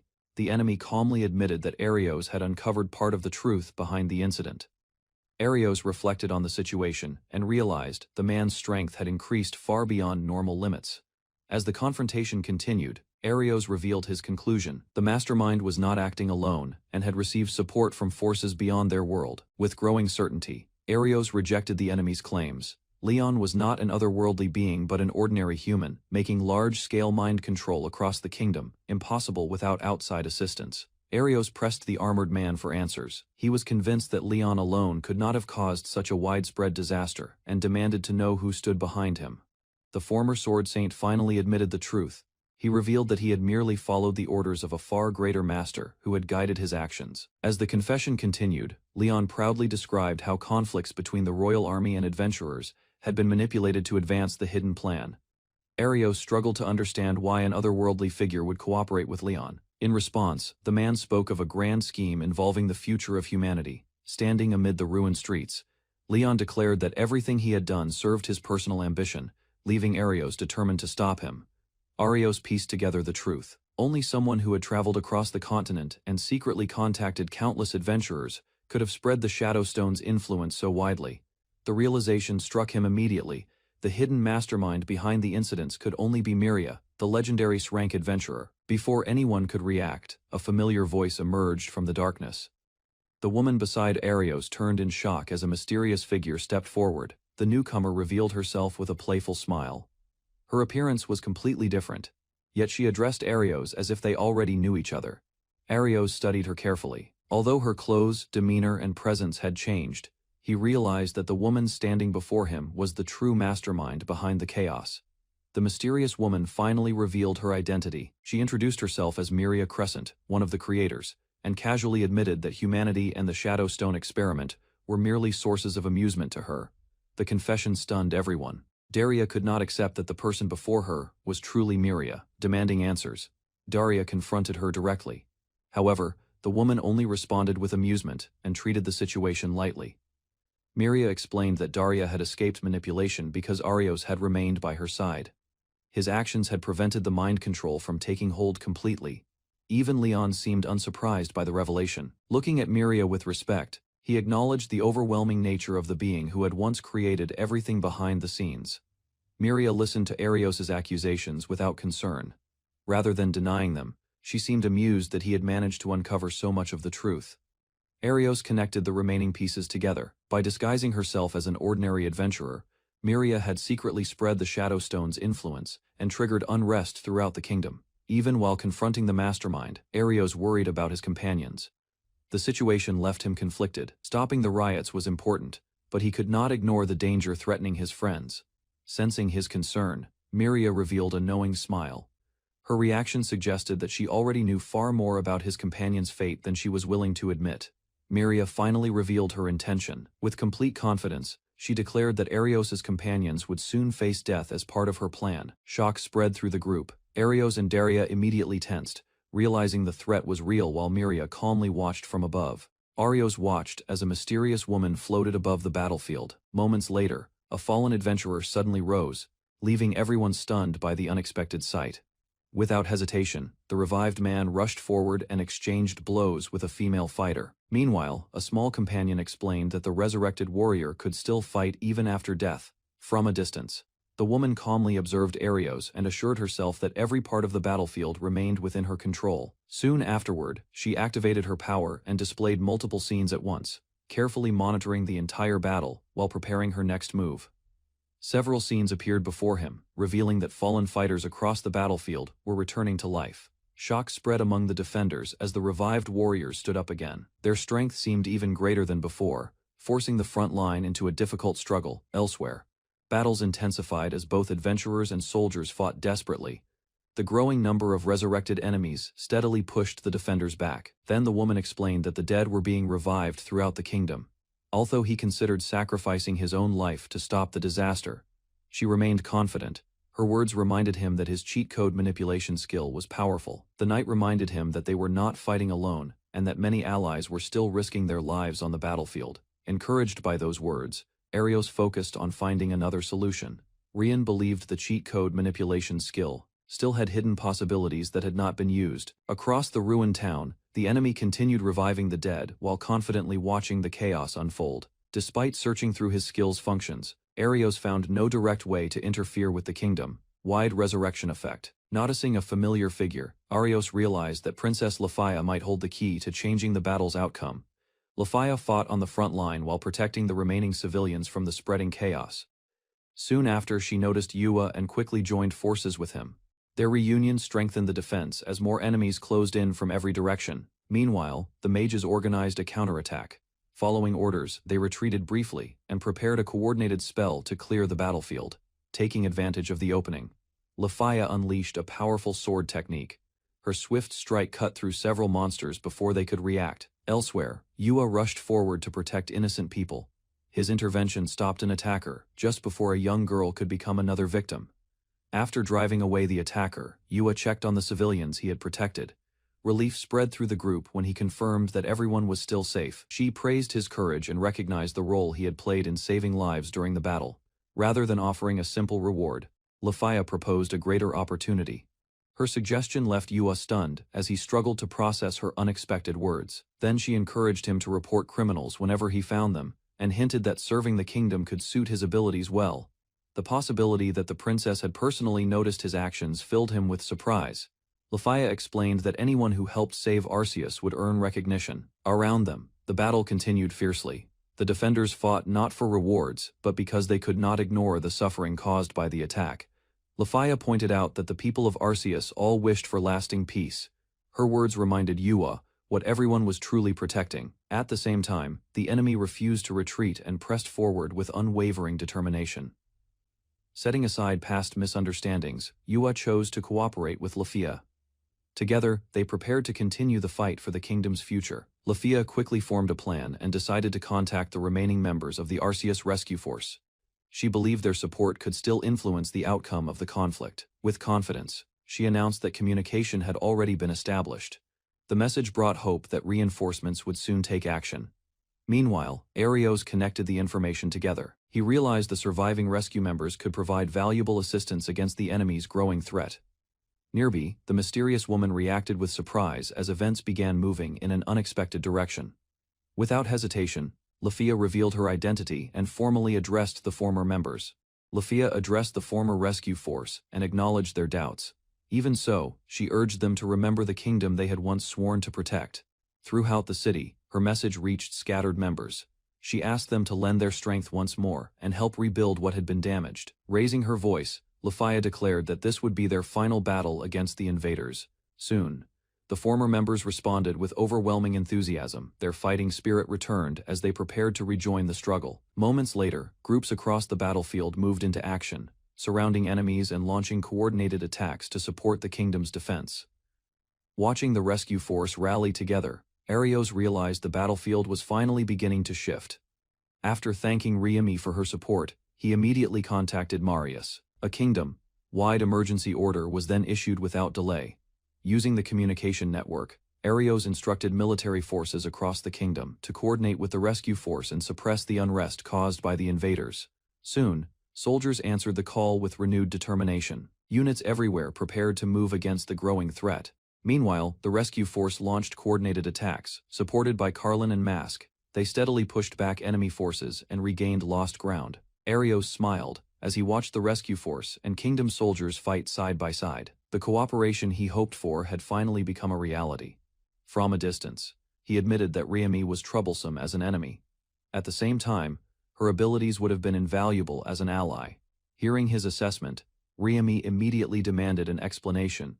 Confusion and frustration showed clearly on her face. Meanwhile, Arios turned his attention back to the battlefield. Although the situation had improved, the enemy still held several advantages. After evaluating the remaining threats, he realized his own strength was still insufficient. Riemi remained calm and claimed she would continue enjoying the tragedy unfolding around Arios. As Arios prepared himself, an unexpected figure suddenly appeared beside him. The newcomer offered assistance, catching him completely off guard.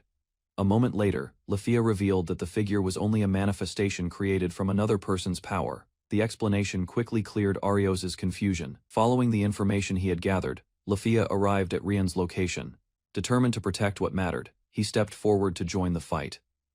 Soon, Lafaya challenged Rian directly. Both warriors raised their swords, ready to settle the battle through strength and skill. Lafaya accepted Rian's challenge and promised to face him with everything she had. Nearby, Arios stepped back and left the duel in their hands.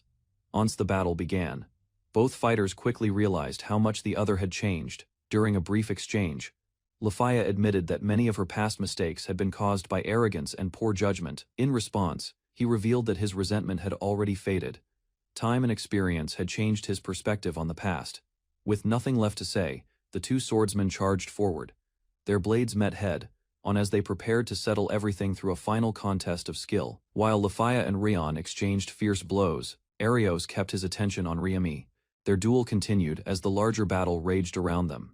Nearby, Riemi watched the scene with amusement. Rather than worrying about the conflict, she seemed pleased by the emotions and chaos unfolding before her. The more he learned about her, the more he understood that she enjoyed witnessing despair and strong emotions. Soon, Riemi openly admitted that Arios's troubled expressions fascinated her. She even praised the suffering and uncertainty created by her actions. Watching his fear, anger, and pain was enough to satisfy her. For Riami, those emotions were the greatest reward she could receive from the battle. Arios observed the battlefield and concluded that the enemy's plans were beginning to fall apart. Riami, however, showed no concern. She calmly explained that the current events remained within the range of outcomes she had already anticipated. Hearing that response, Arios acknowledged her experience and influence. Her ability to predict developments proved why she had remained such a dangerous opponent. Rather than backing down, he opened his cheat code interface and declared his intention to challenge her directly. Excitement appeared on Riami's face as she welcomed the confrontation. With both sides ready, the long-awaited battle between Arios and Riami was finally about to begin. Milia Crescent slams her staff into the ground, sending a shockwave through the ruined street as Arios braces himself against the blast. Arios assures the princess he is fine, insisting the Shadow Stone did not truly swallow him whole, despite the fear in her eyes. He realizes this power, useful only against enemies from another world, can now unlock the hidden cheat code function within his skill. Milia questions whether the administrator Dies gave him that power to imitate hers, then shrugs it off with a faint smile. Milia unleashes a devastating surge of energy, and the hooded mercenaries recoil in shock, realizing what monstrous force stands before them. Despite her overwhelming strength, the mercenaries admit that Arios alone has managed to hold his ground against the same monster. Milia taunts Arios, warning him that ordinary common sense no longer applies, while he vows to meet her attack head-on. Her staff twists into a blade mid-air, and Arios barely reacts in time as the sudden transformation catches him off guard. Their blades lock again and again, and Milia laughs, praising his reflexes while calling this clash the most fun she has had in years. Milia summons her ultimate spells one after another, calling forth lightning, wind, and fire in a relentless combined magical assault. Arios activates his hidden cheat code function, channeling a destructive force he names Annihilation to counter her overwhelming magic completely. Milia watches the clashing forces with surprise, and Arios seizes the opening the instant her guard slips, for only a moment. Both fighters lower their weapons afterward, admitting the fierce exchange left them equally impressed by each other's surprising skill and strength.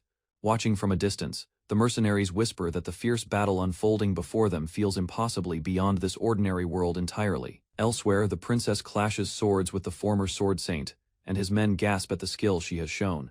She strikes with a technique from her family's sword style, calling it the true Godspeed flash as her blade cuts through. The former sword saint barely dodges, shaken that her strongest strike only grazed him despite his best full-powered defense. He notes the wide gap in their strength, yet admires that her resolve to keep fighting never once wavers before him. The former sword saint admits she understands the danger otherworlders pose, and accepts that she could be discarded without warning at any moment. Yet the bearded commander confesses he chose to walk beside them, pursuing a plan to enslave all humanity and end the world. Dudley remarks it should not surprise the former sword saint, since he hates both Arios and the Aldry kingdom. He declares nothing is strange about wanting to destroy the world that once wronged him, and never gave him anything. The former sword saint accuses himself, admitting his own flawed strategy cost Dudley his standing as a knight of the realm.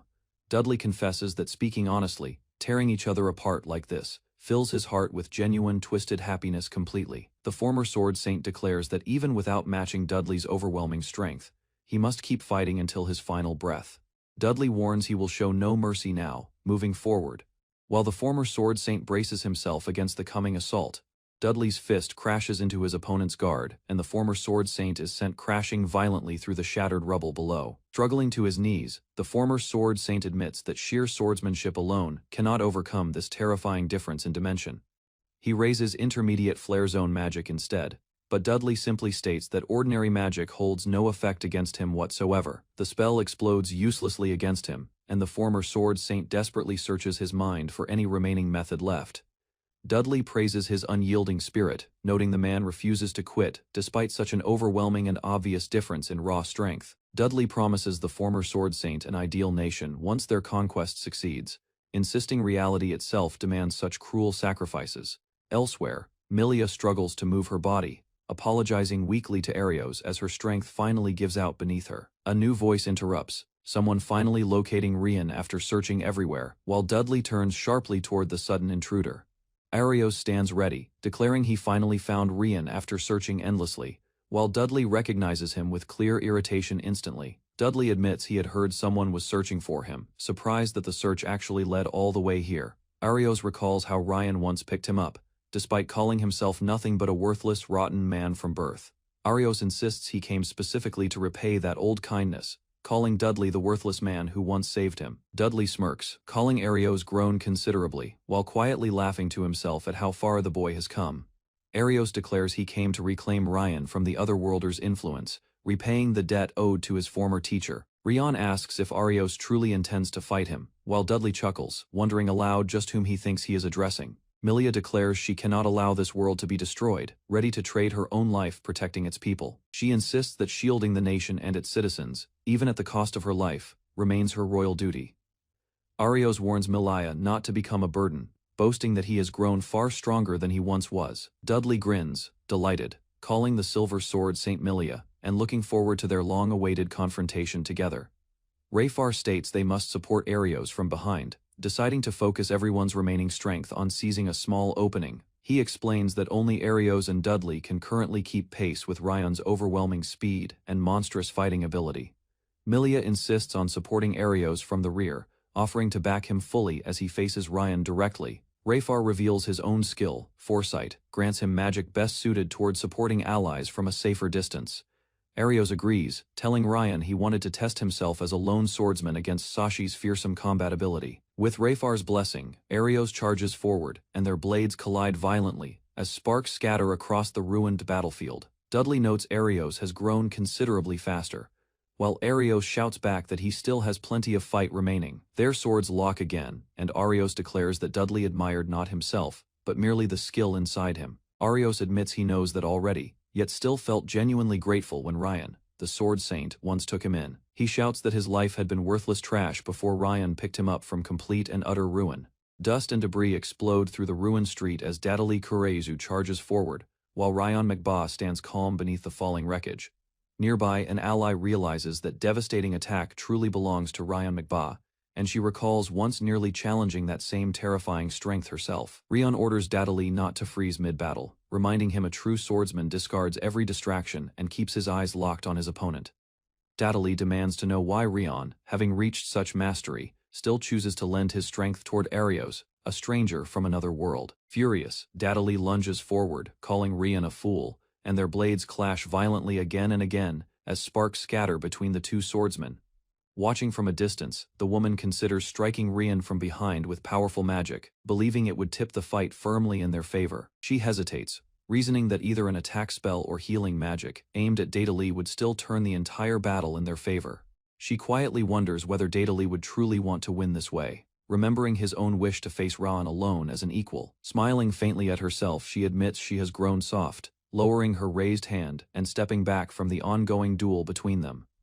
She silently vows to keep watching over Dadalee, promising to protect him with her own life if the situation turns dire. As their swords clash, Rion unleashes his hidden technique, the Godspeed Flash, striking faster than Dadalee can track, leaving him stunned. Such a devastating move existed. Rion follows immediately with another secret McBaugh-style strike, the Crimson Leaf Thrust, tearing through Dadalee's guard and sending him crashing down in agony. Badly wounded, Dadalee screams for the woman to stay back, insisting silently that accepting rescue now would leave him worthless until the day he dies. A masked knight arrives, calmly telling his disciple Dadalee Kureizu to accept his fate, remarking that this fierce duel has finally reached its end. Despite his wounds, Dadalee smiles, and says he is glad to finally witness Rion's true strength, calling death at his benefactor's hands an honor.